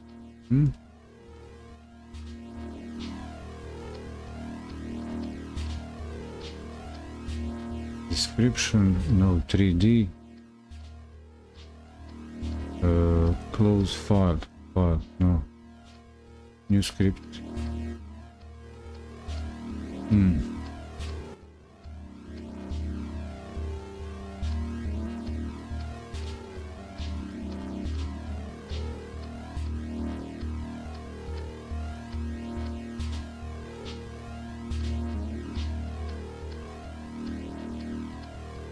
Inheritance, GD script, okay, GD script, template node, okay, new script, but it says It should be character body 3D, not the node 3D.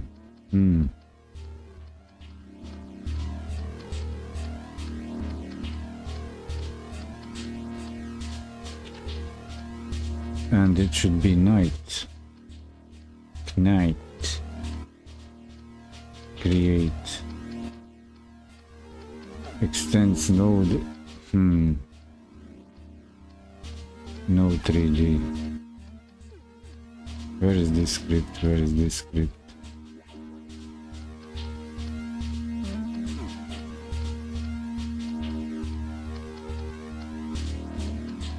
Now I would restart this from beginning, but I would need to do all the animation binding together. That wouldn't be too bad for the exercise.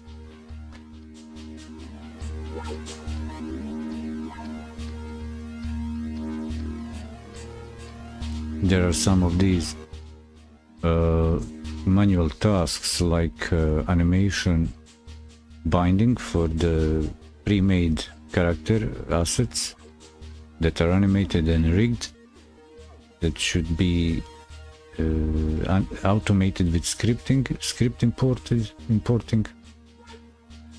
But my body here is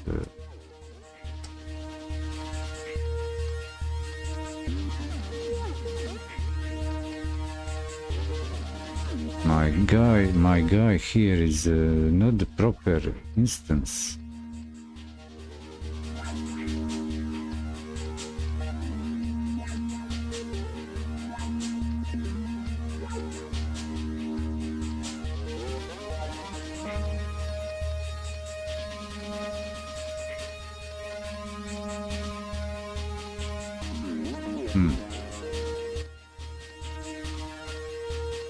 Ready process.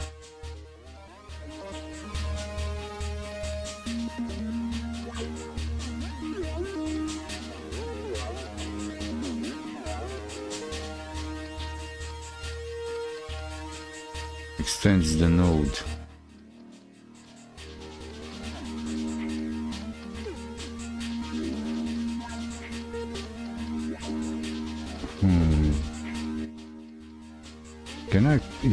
Can this structure be copied?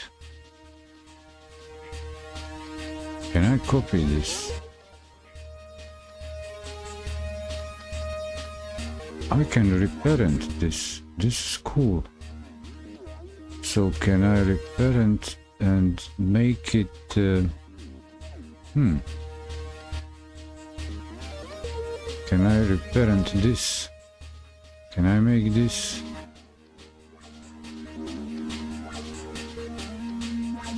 No, not expand, collapse.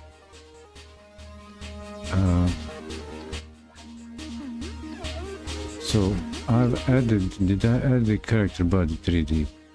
Can I just move all this in the character body 3D?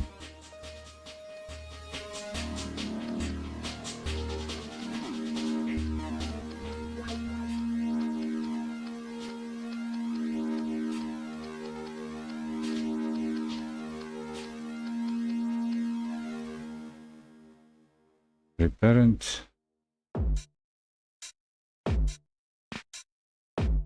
Reparent to new node.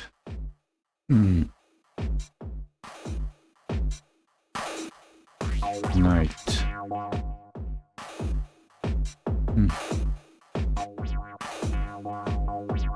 Inspector properties node. Scene group, filter group, signals.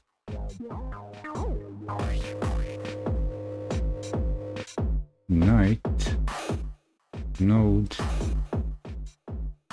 3D.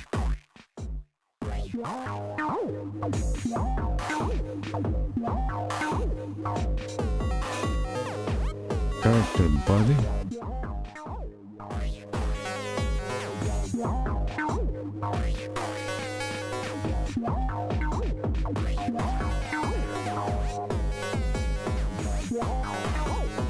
Node. Delete script. Can I delete script?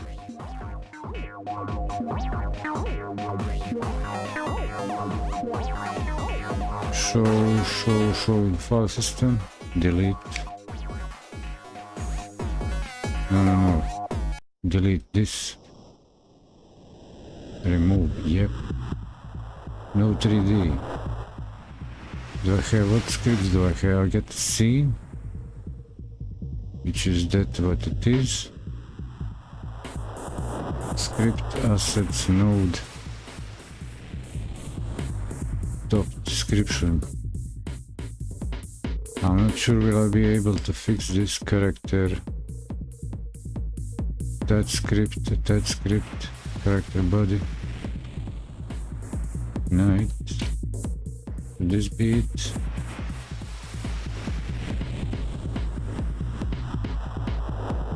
Class name night. I don't know.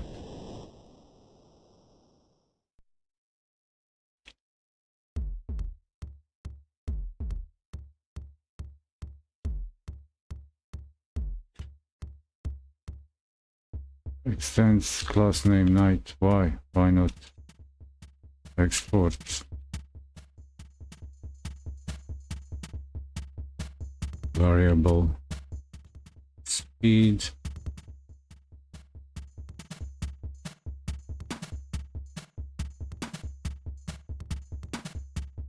Equal.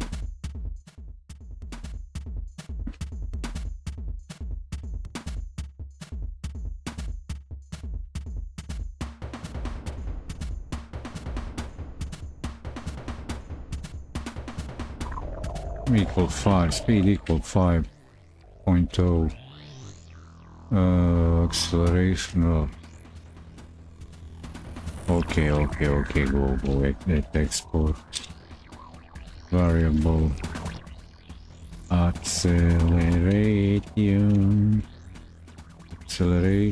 equal 4.0 at export.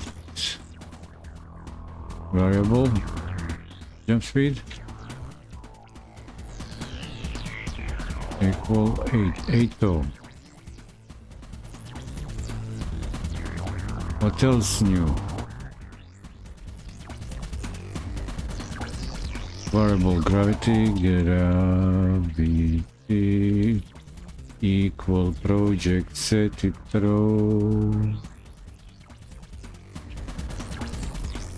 Project settings get setting physics default gravity physics physics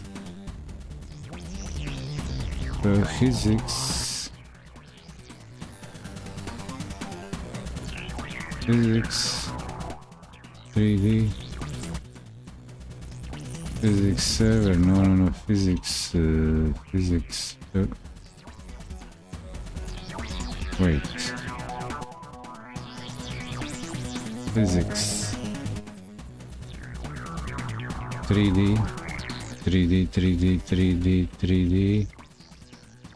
default gravity, yay.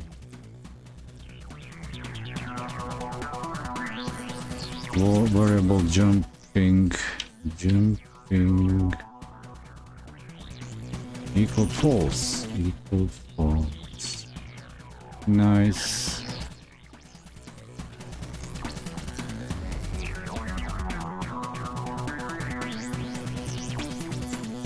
On ready.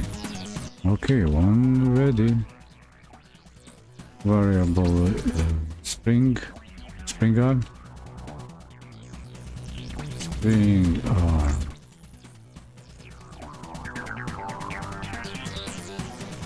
Spring arm equal spring arm 3.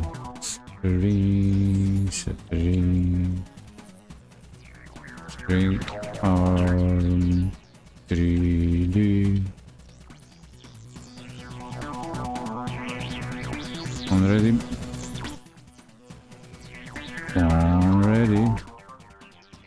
Variable model equal not that equal rig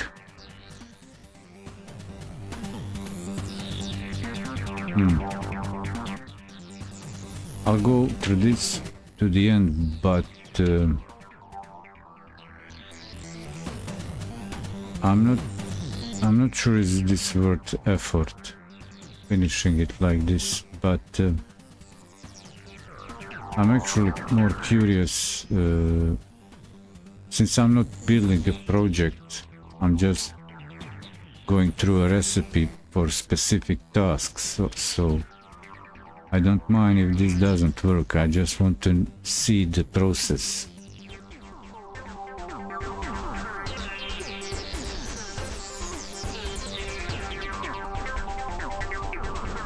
On ready variable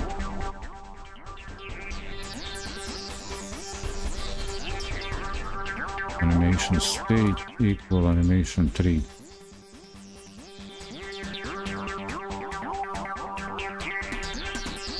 Dot get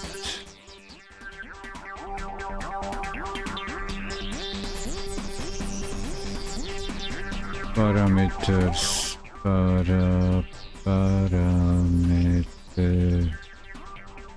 parameters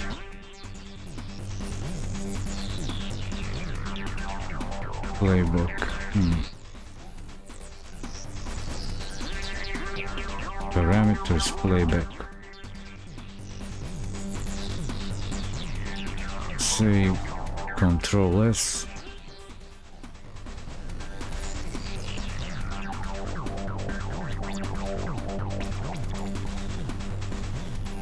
We'll use the animation 3 reference to set the blend position for the idle block. Run blend space and trigger the conditions for jumping. Select the animation 3 and you can see properties in the inspector. Animation 3.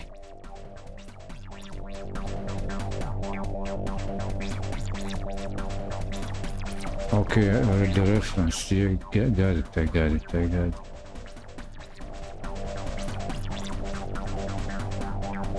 Can I see the inspector, please?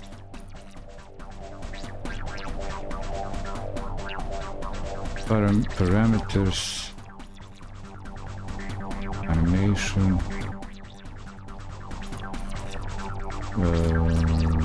what? No. Yeah, I can see it. Animation state is a reference to animation state machine, which we can use to call transitions between animation. Okay, movement is a what?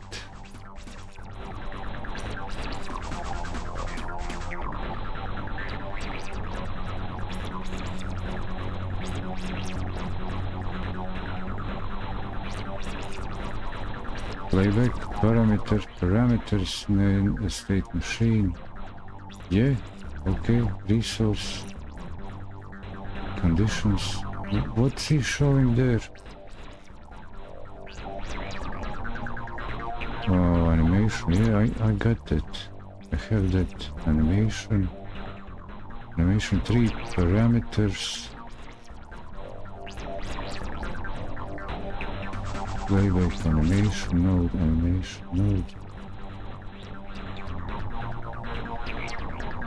I don't need resource. Parameters, conditions. Okay, conditions on IWR blend. Okay. Blend is 010. Okay, animation reference to state machine. Okay, I got it.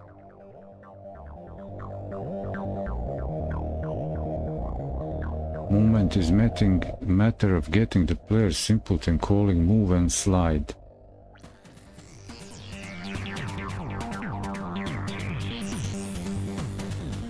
So more typing. Move and slide. Move and slide, people. Move and slide. No joking here.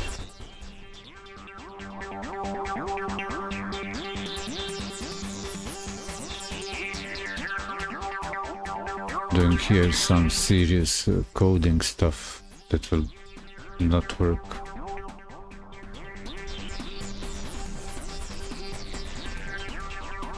Function physics, function, okay, function. Physics, process, delta, that's it. Velocity. Velocity dot y plus equal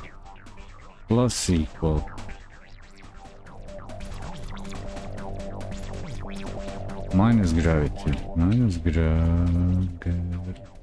gravity times delta.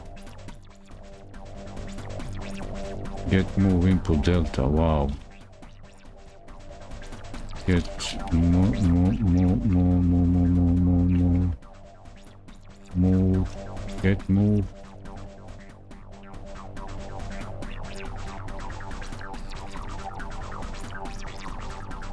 get move input delta. Get move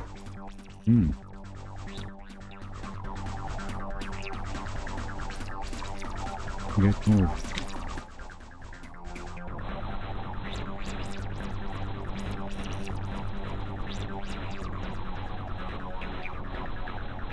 Move and slide.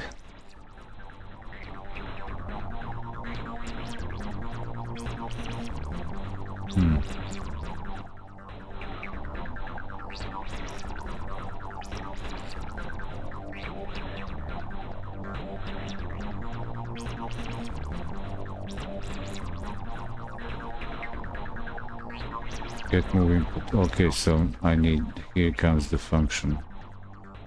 Get move input.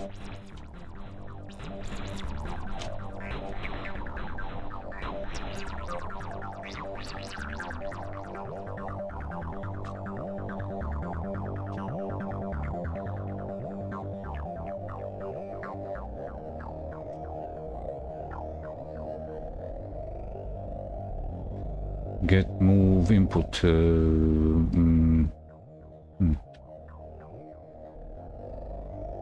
Well, let's go through the text. The player's input should be applied to the horizontal motion only, x and the z-axis.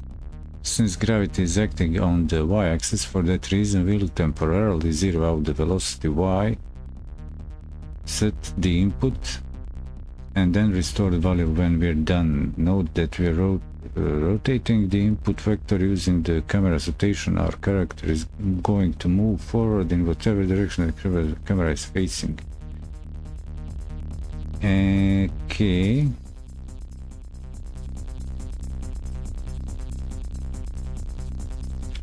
Function get move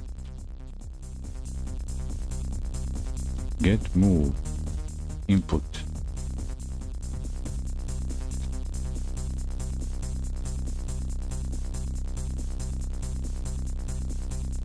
Get move input.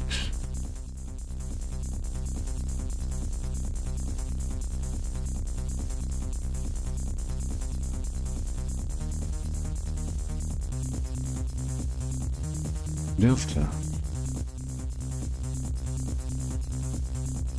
Are we cool now? Where is that missing? Where is the missing?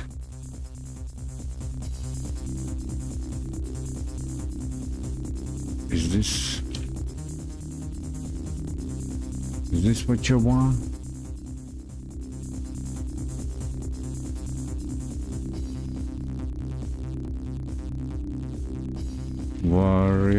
Variable x y v. Are we cool now? Velocity dot y. Yay. Okay, velocity dot y equals 0.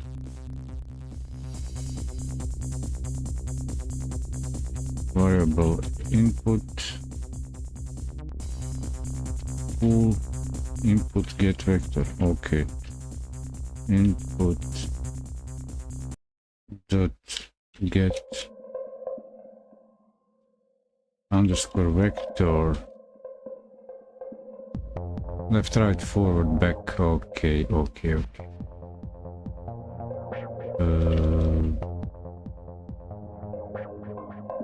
Okay.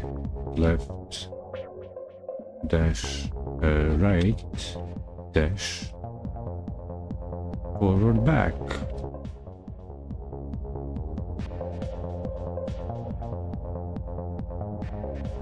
Nice. That worked. What's this? Direction equal vector 3.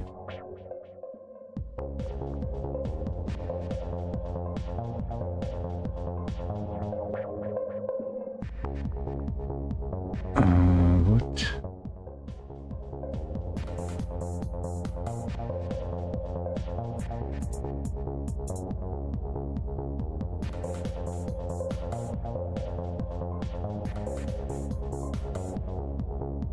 Vector 3. Input.x input dot dash x dash 0 input y dot y. What happened? Where? What? Where? Var input dot input get vector.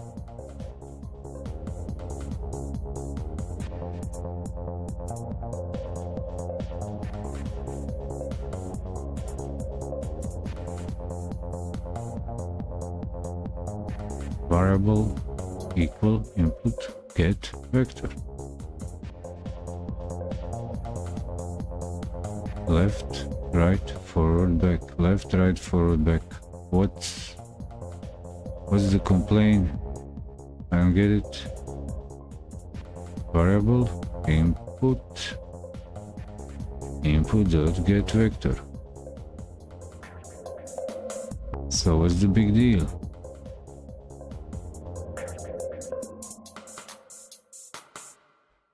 Oh,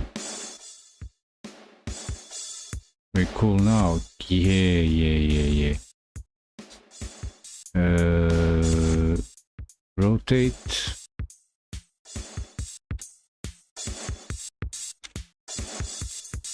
Rotated vector 3 up.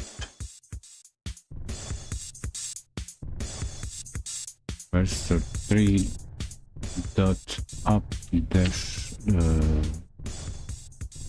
whatever, spring arm rotation.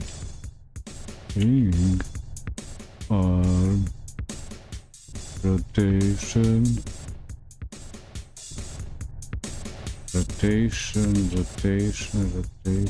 Spring arm rotation. Not propagate notification. Rotation spring arm.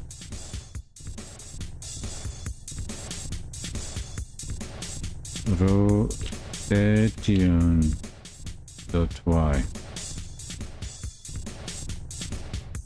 That's how we are doing it here.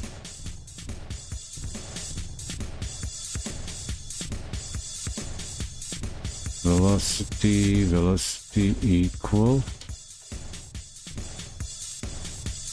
lerp. What?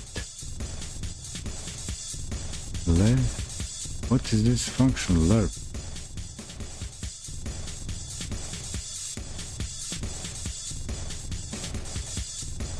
LRERP. Strange.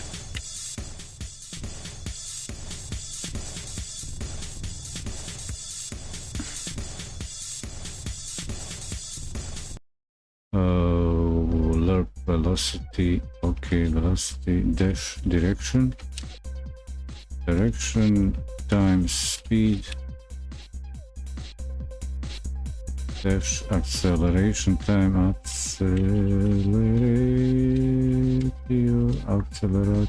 acceleration times delta. Come on, delta. Who said question mark? Said times delta. velocity dot y equal y vy. Cool. Before we do anything else, it's a good point to test things out. You can make a quick test scene with a big static body for the ground.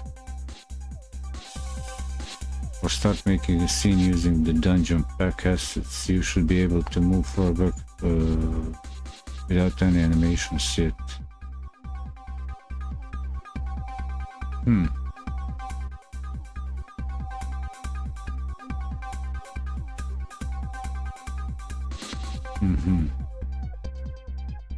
Well,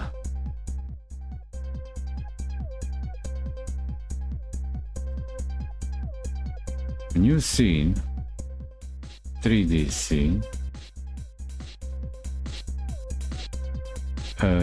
solid,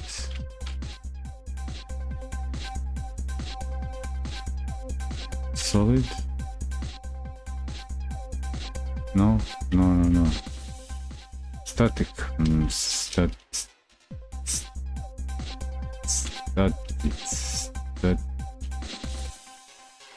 static body 3D. What is wrong? What?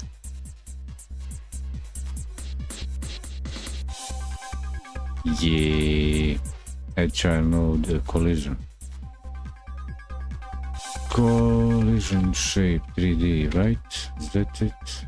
And here I add shape, box shape, box. Yeah, script. Where are we? Where am I? Node, where?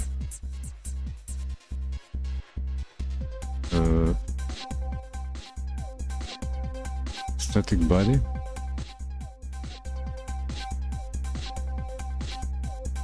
Wait.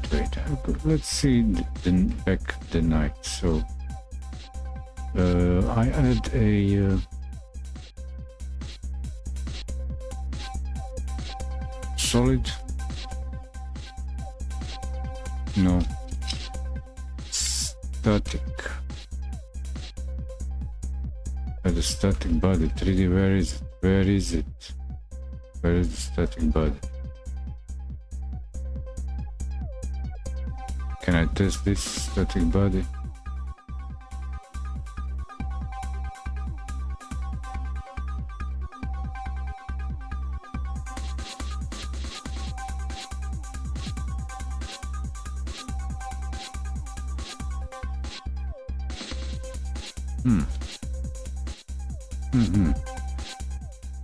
Interessantisch.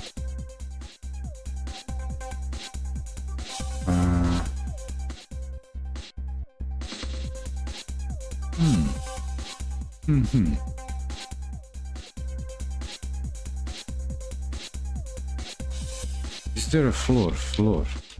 Do I have floor, ground, floor, dirt, large floor, rock, small, foundation? Bed floor. What's the bed floor? Import.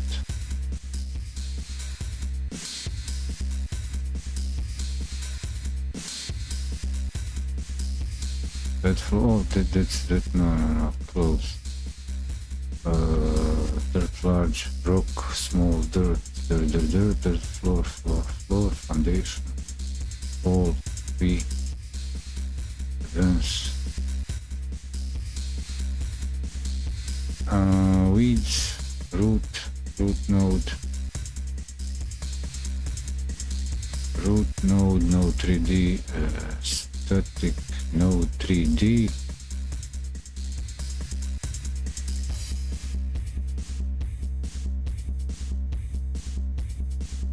Shape cast, no path, no navigation, grid, collision.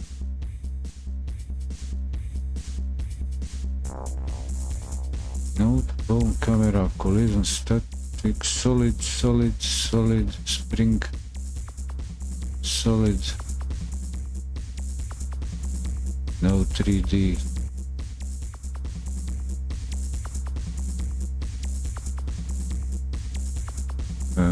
Scale shape pass, no.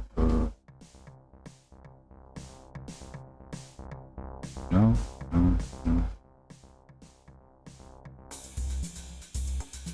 Collision shape, collision polygon, this shape. Change. Can I do this? Can I re-import? Can I have it in the scene, static body? Static body, physical material, override, constant, static body. Not material. Static body. Can I add this to scene? Yeah, cool. This looks a bit nice, huh? Is this playable?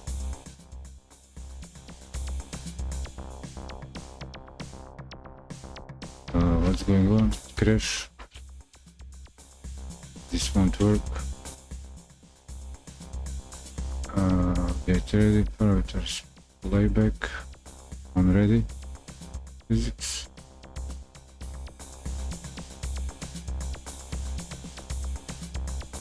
Where would I supposed to be? Where would this be running? 3D view. Transform. Errors for night node not found. Spring arm relative to night body.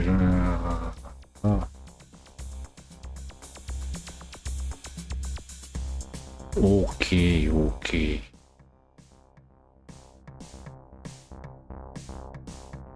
Well, there we go. I broke it.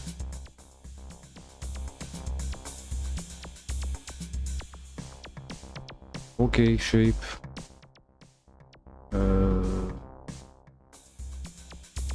Collision shape, box, capsule, cylinder, right now. Box.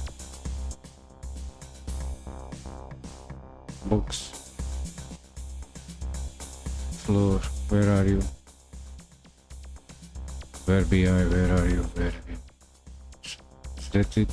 Is this the box? Static body, floor, box.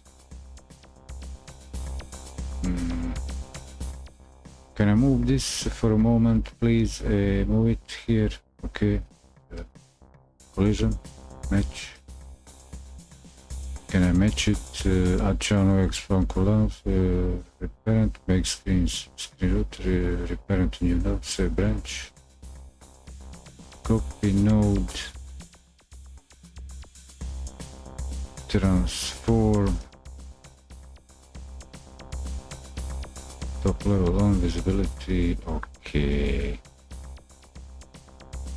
So move. Not gonna move it.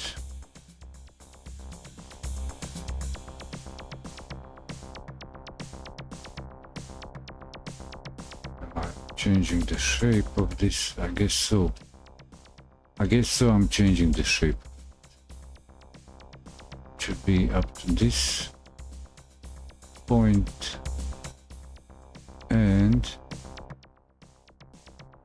doesn't have to be this big. Okay, about this, this, that. It doesn't need to be that tall. I like this ground, yeah. So static body, set it to ground. What's the static body? Ground.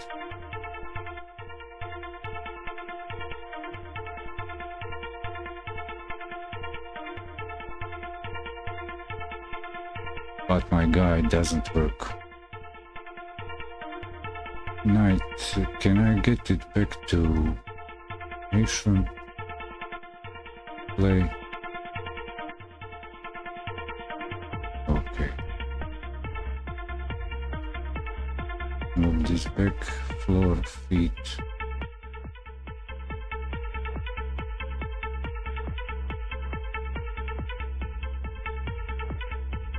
Just like that, huh? Can I resize that? Size, scale, size. This way, that way.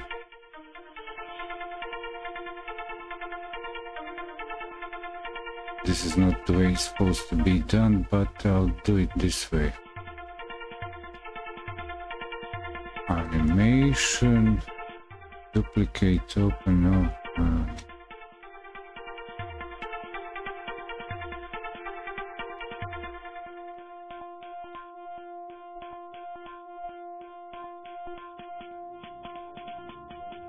Okay, I'm just doing something silly. No, cancel. Rig night. How am I supposed to? Which way should I supposed to be testing this? No.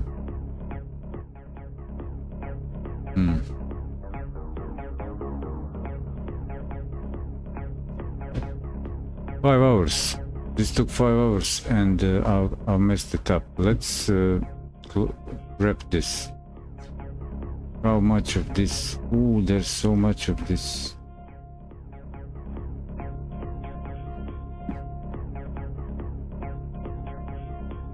Camera input action. The sorry thing, the sad part is if I go through this with this character setup wrong, it will not work in the end, and I'll do all this work. So character controller, so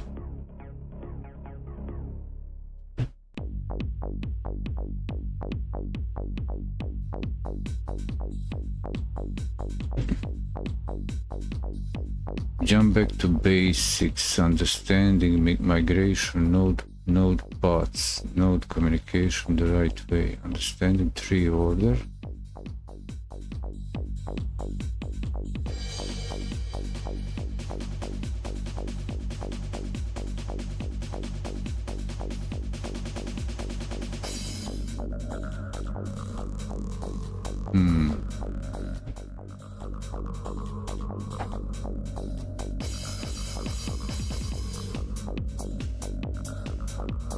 I should end this.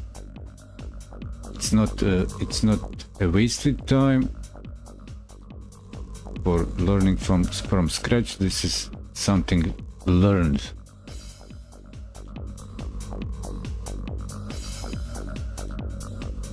Can I trace where I made the mistake? Working with 3D assets, importing assets. Import scene, press import as scene. Select the night file system and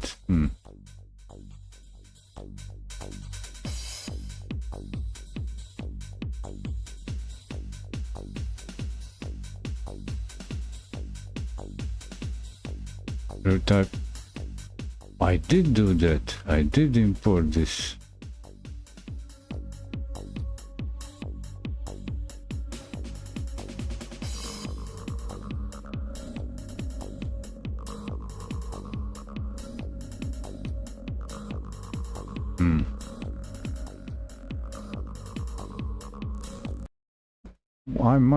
I might be able to fix this. I imported this rig. What's wrong here?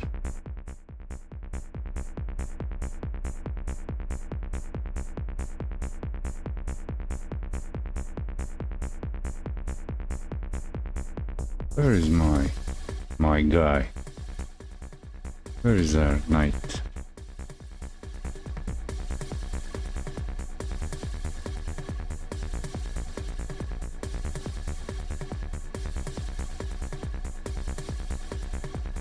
See, why is it not character body 3D? Yeah, re-import. What's going on here?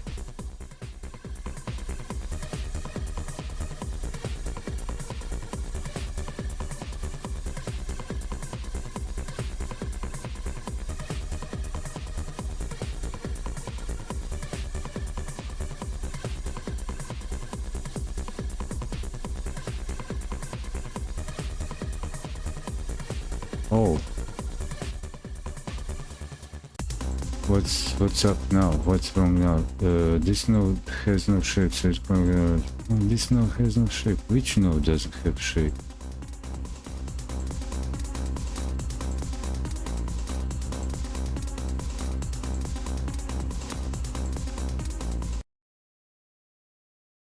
Here it is. And this can go. Is this the script? Is this the script?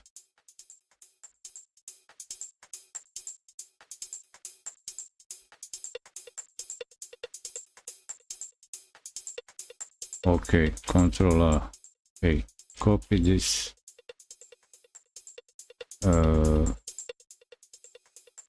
Throw this away.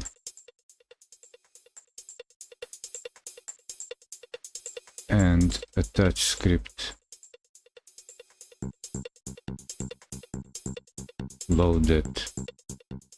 What's going on here?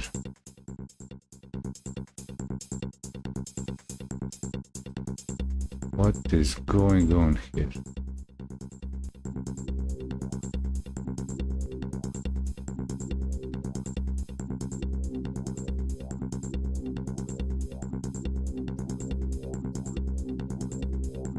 Where is this spring arm? Why is this spring arm here?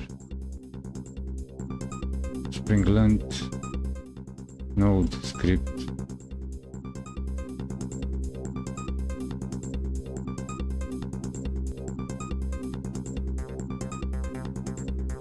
Can this work in any way? Okay.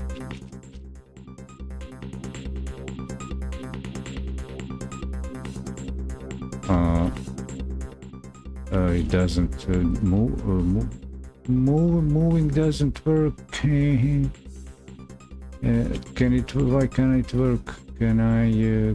Do I maybe remove this and maybe say play again? Mapping character.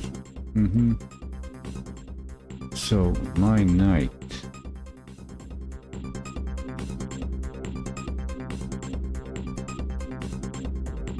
Has no one. Wait. Animation 3. Player. This is connected. That's good. Start. Play start.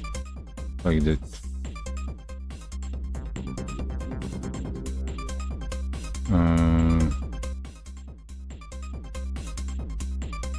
Collision shape. Where is my collision shape? Yeah, it has it. Okay. What's going on? Am I actually fixing this after all?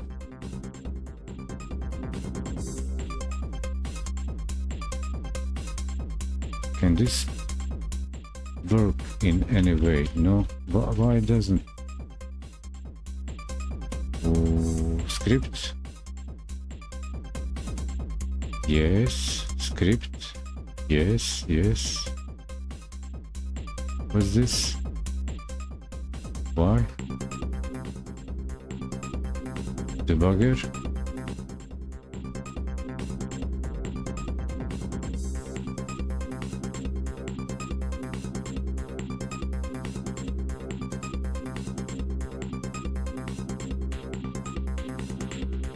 No, don't detach. Go back to 3D. Not sure. What else do I need to fix?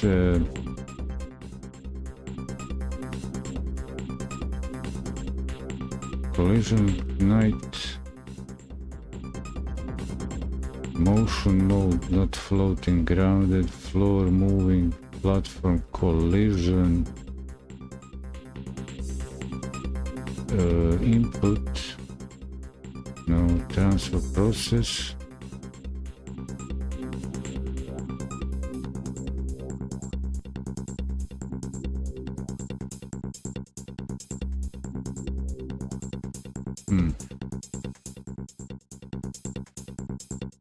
That's the night. It's not that I fixed it, but at least I re-imported it. What else? Animation player. Don't do that. Undo. Spring arm. Rig collision. Skeleton. I don't know, people.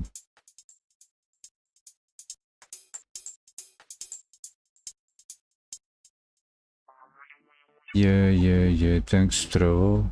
Go stretch food, touch grass. Cool. I'm closing this. I'm wrapping up, Trovo. I'm wrapping up. Thanks for reminding me. What was the movement? Connect movement. Where was that? Animation 3. Reference. State machine. Player. Playback. Resource.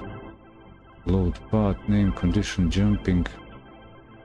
Conditions grounded.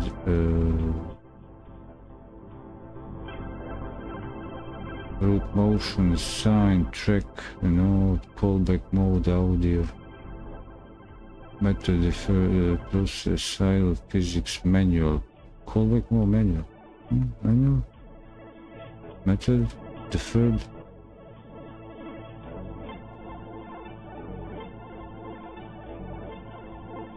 No, it doesn't work at all. Okay.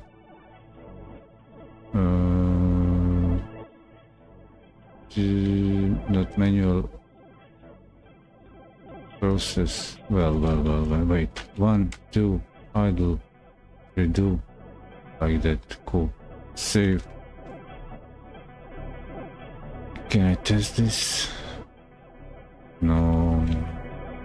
Well, they say I can test it, but character controller. Do I finish this? Camera control.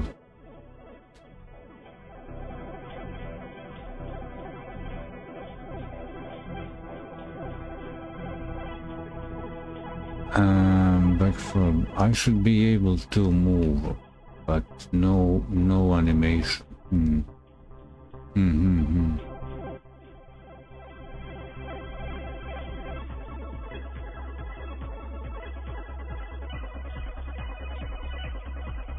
Our guy night guy.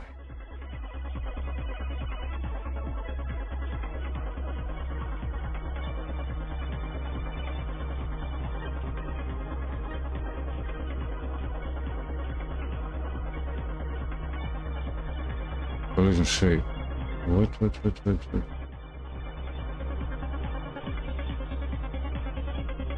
Collision shape. Night.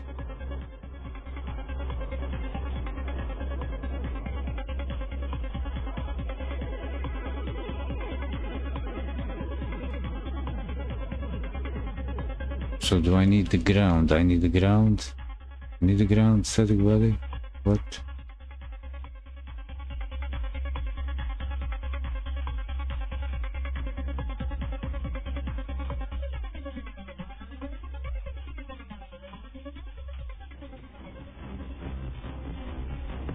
No, I'm not gonna do it. We're in the dark, we have a floor, but we're in the dark.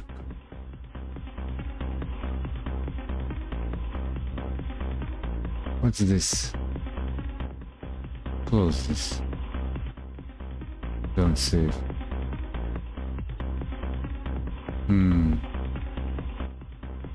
I don't know. They say I should be able to move it. What they say? But I can't move it. Collision shape, capsule 3D, transform. Where else did I mess things up? Character controller. collision. When we've chosen as the root, it's complaining about missing collision. So okay, I've set this up. Cool. Note ground.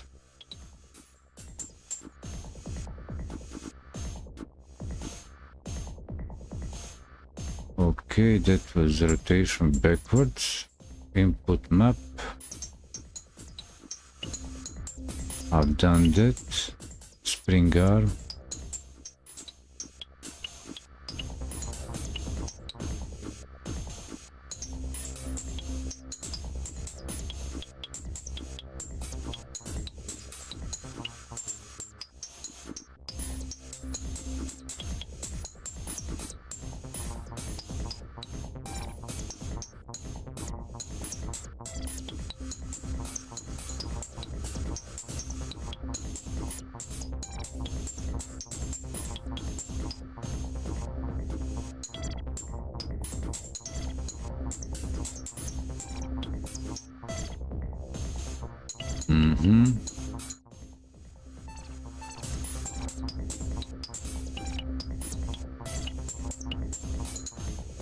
We'll use animation 3 reference to set the blend position. What if I open close? So animation arm. That's that. Okay. Is there a shape to it? No. Doesn't have a shape. Spring length. Camera 3D. Spring. Night. Collision layer 2. Okay, layer 2.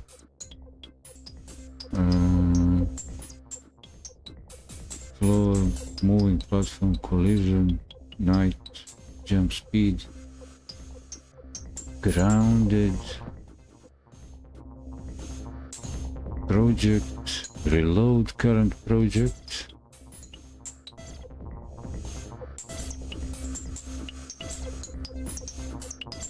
Maybe starts working? No. Something's off.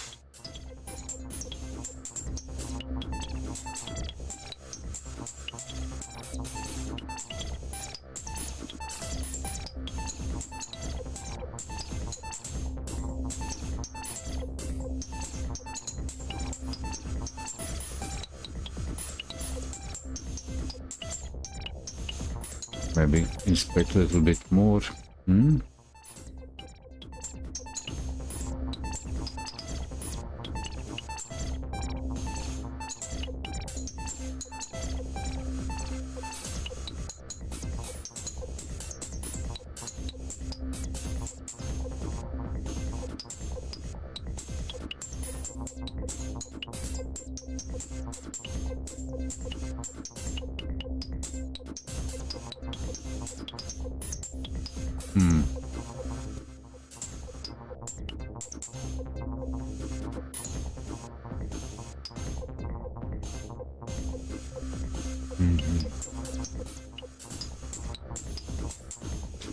How about I do maybe this? If my script is broken, my script is not connected to anything. What's going on here? What's up?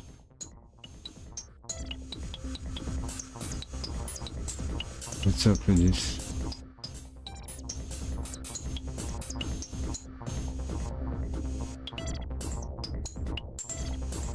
No. Anyway.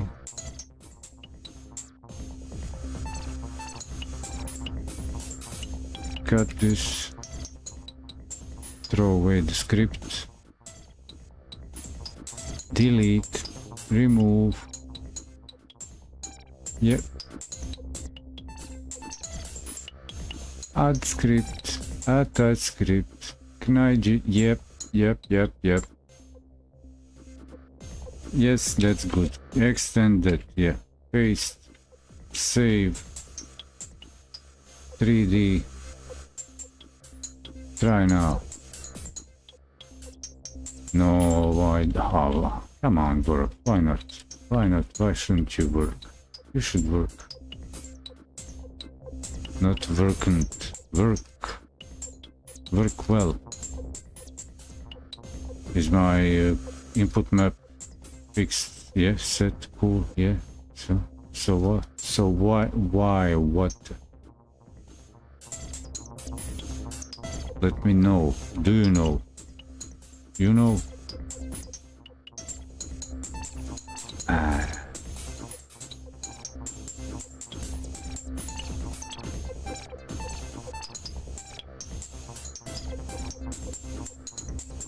I learned 5 hours that something not work.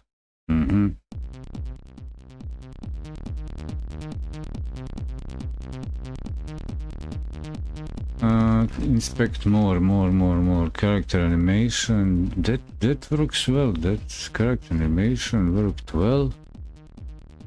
Animated properly. Character controller. Collision solution. Well, controller. Camera.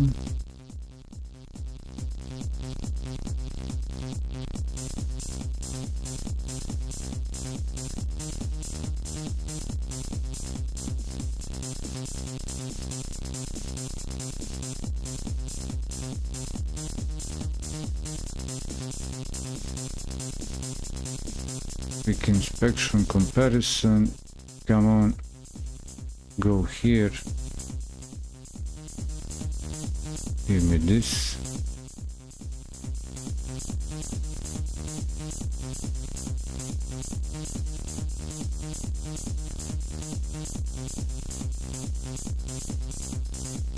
Like this. Can I see this? Yeah. What's up with this? Why? What are you showing? What?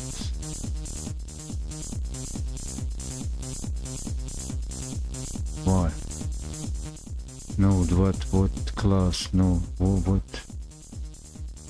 What does this mean?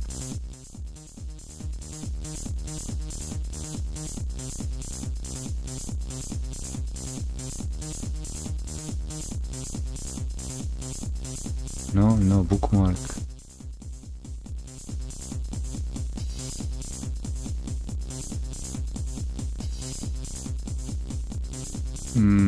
So, character body 3D, night, speed 5, class name night, extends, speed equal 5, export, jump, speed, gravity, project settings, get settings, physics 3D, default gravity, yeah, variable jumping false, on ready, spring arm 3D,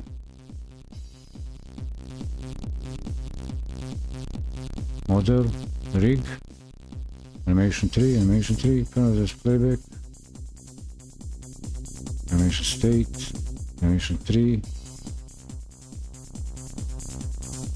function, we'll use reference to set blank condition for jump, and you can see these properties.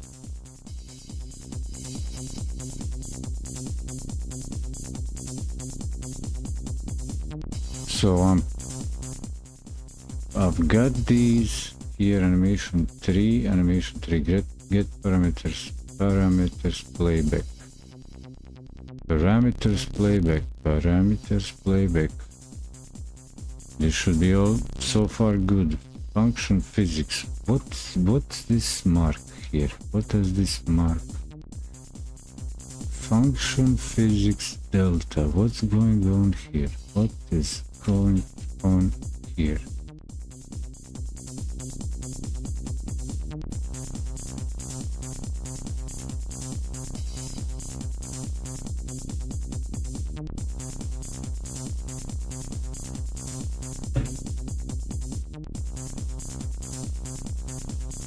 Moment is matter given point. Move and slide. Move and slide. What's physics delta? Move and slide. By what float void?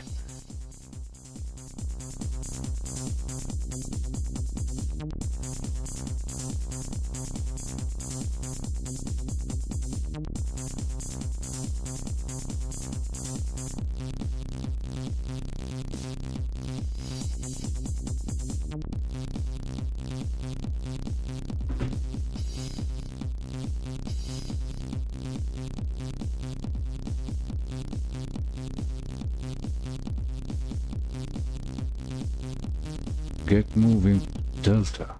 Physics process delta. What?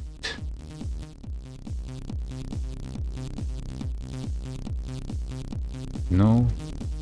Cancel. Close all. Night. Script. Open the script. Bring me back the script. 3D script.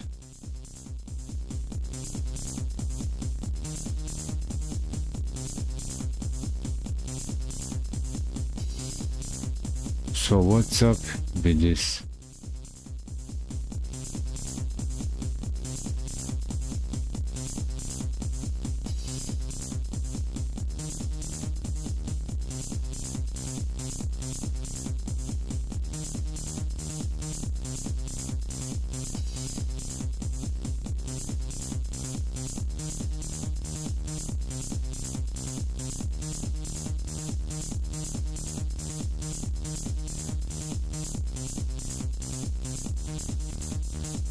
I don't know.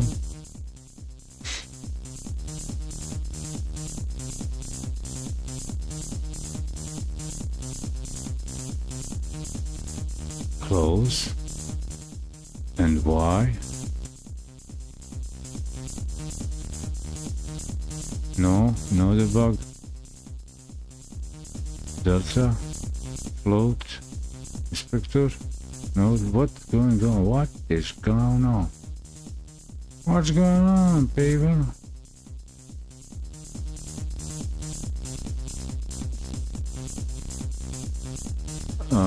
If I open this,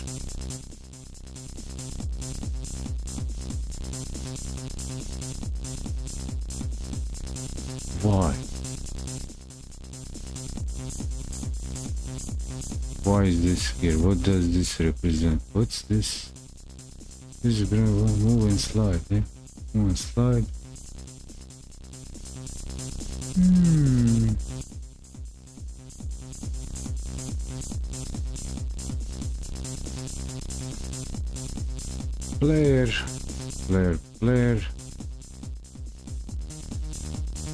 Player mob detector, collision shape. Animation player. Collision shape, animation player. On. Root node player. Animation player. Root node night. Yep. Animation 3. Animation player.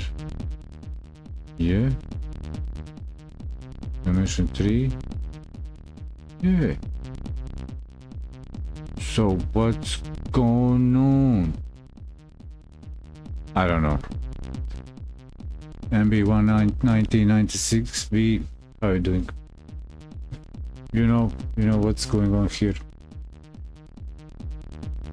Okay. Maybe.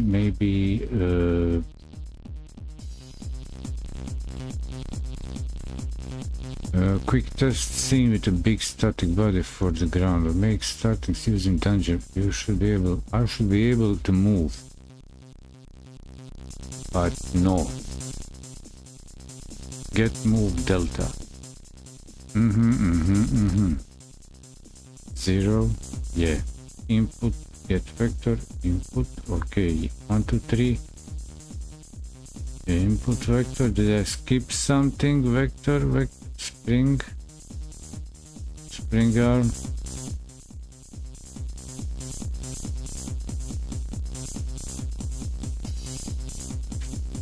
spring arm, rotation. What's going on?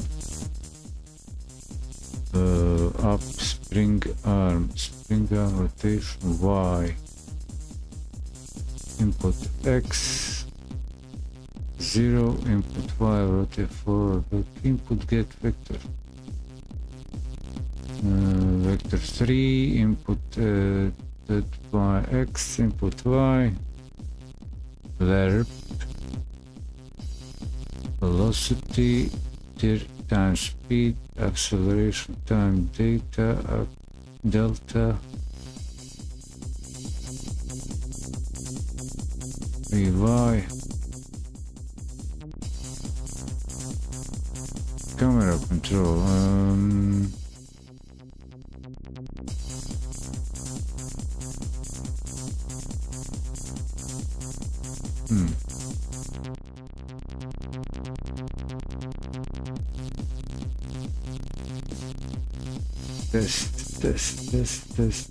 test.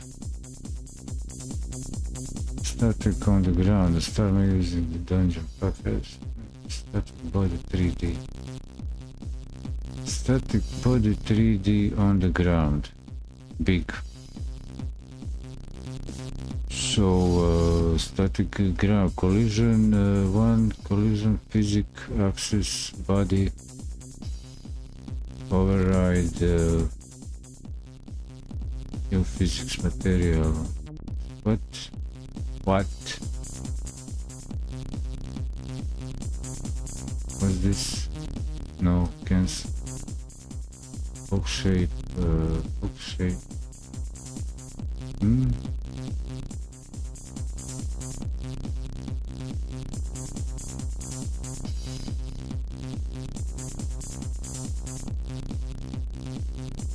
I don't know. I don't know.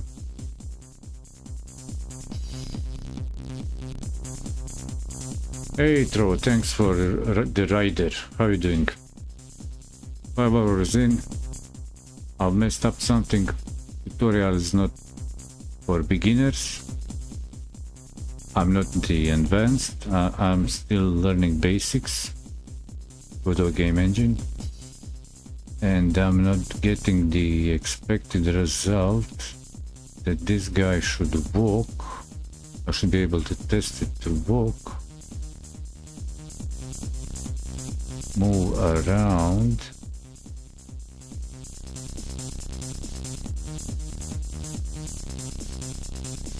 So to wrap it up,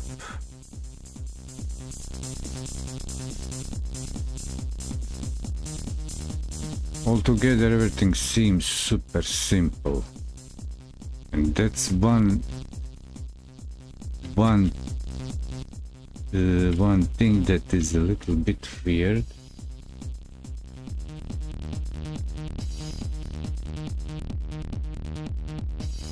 I've managed to get the animation working. That's cool.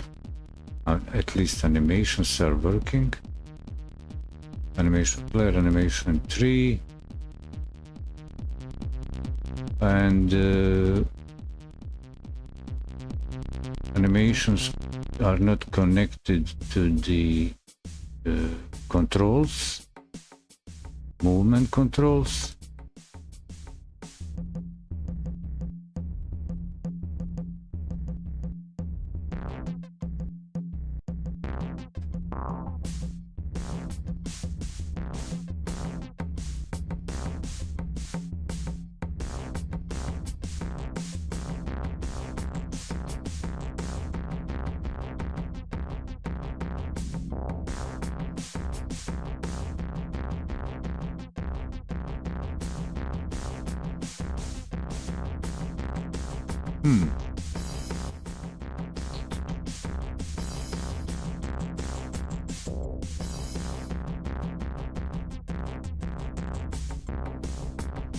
And I'm not sure that I fix these things. So jump.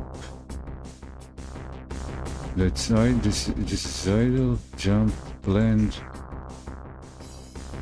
melee, slice. Whoops, and that's how it goes. So that works, but now movement didn't work. And what I want to do is, this is the next step from the basic. That this time I was doing next step from the basic tutorial, which is first 3D game. There is one little problem with this thing, is that first 3D game offers right away, it provides the project.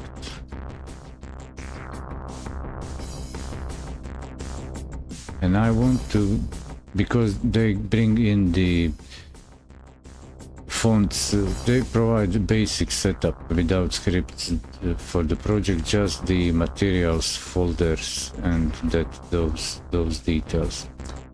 But I want to learn how to structure the project files and the nodes, but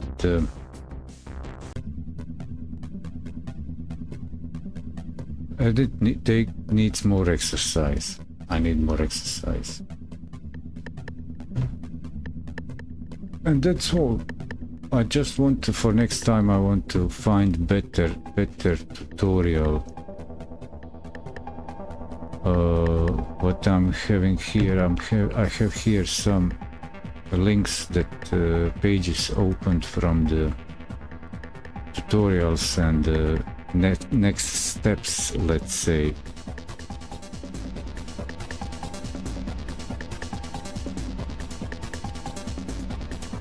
Where to go next step, where to read, find tutorials, and for the next steps after the basic tutorials, getting started, which is 3D game. And here in the contents it says exploring manual, projects release, going further, just scratch the surface, read the scripting session, programming, 3D and physics inputs. 3D in the itself. So introduction.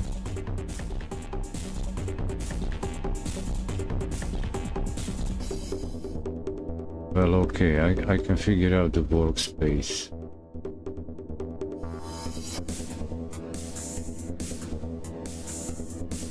Basic practices.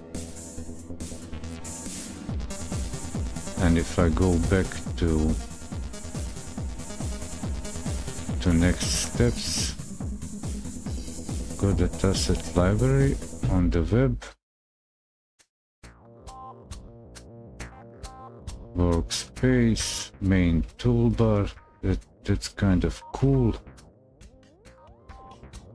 coordinate system, this is all user interface,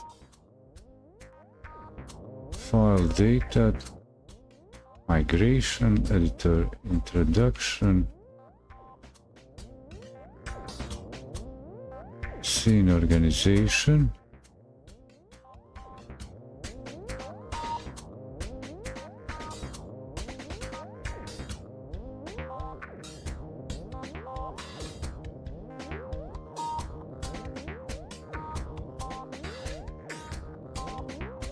data preferences, logic,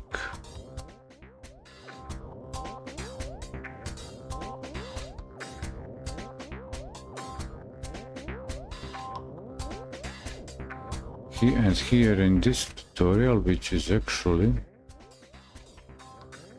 I guess this is community channels, tutorials and resources. So community where to start, video tutorials, text tutorials. Fine point CGI. Fine point CGI deals with some interesting abstractions like higher level, project management and advanced features. There is a good tutorial about setting up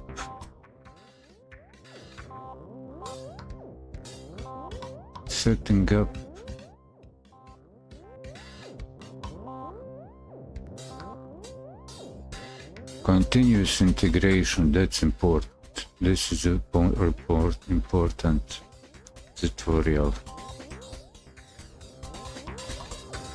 I want to set this up also for publishing, for releases as I develop. This one covers multiple platforms, release, continuous integration. But working with GitLab. But I don't want to publish on GitHub, I want to publish on my server that supports Git. And then tutorials, 3 plugins, asset library, shaders, user contributed nodes, GDScript website, GDScript tutorials, I've got that, solutions, what's okay, event handling, signals, save log, anchor position shader, state machine behavior, 3 pop-ups, projects, 3D snake, game of life, defender, chess, and Godot. Oh, game of life, this is cool.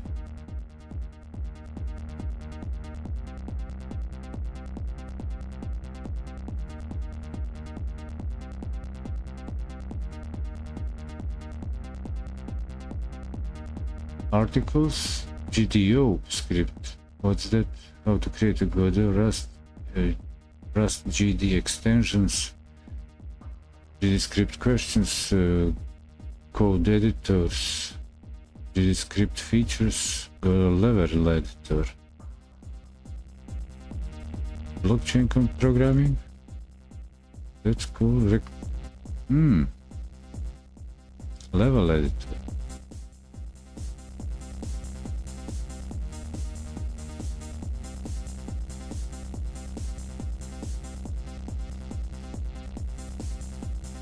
Is that the extension?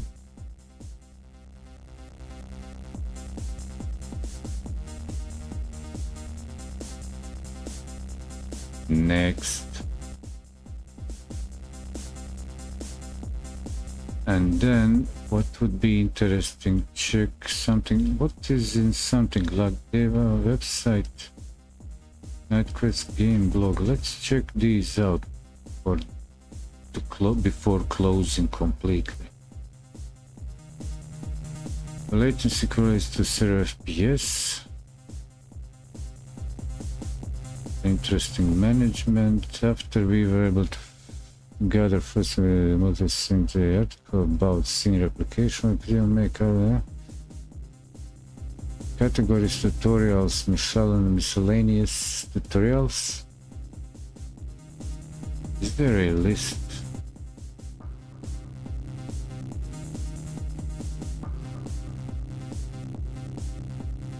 Login.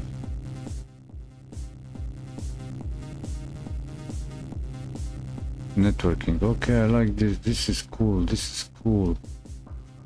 SLG blog. SLG. Game dev artisan.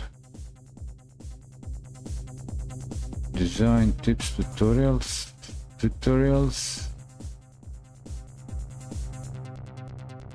These guys need to fix this with generic WordPress stuff and provide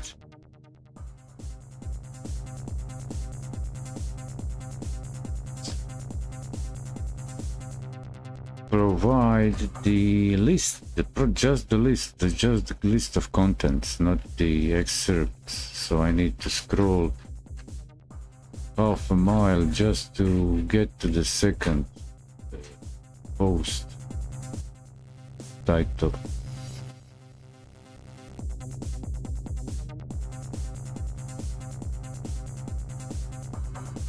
Controller support, create target, mouse, camera, custom cursor, sound effects, that's good. User interface, GDScript, let's say this, no.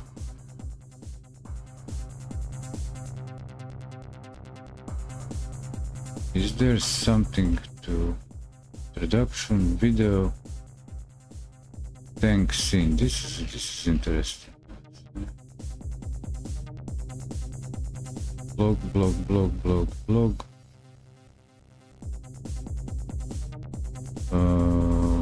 Games, assets, can loop, room camera, 2D room transition camera, camera 2, zoom and out movement. So there are 6 pages of 1, 2, 3, just a few titles. It would be good that these sites have, like I said, list of contents like titles, like on this side here, like this section here, something like that.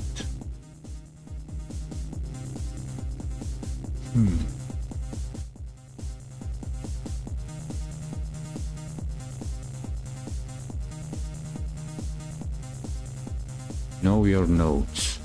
What's been talked here?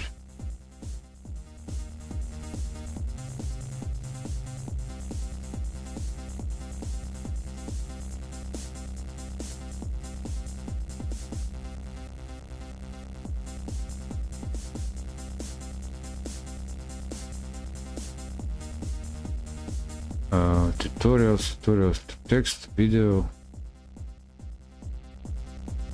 Where to start, GD quest, and that's it. It's super long outro. I don't know, will it work? Thanks everybody for stopping by. Closing this, going to outro section.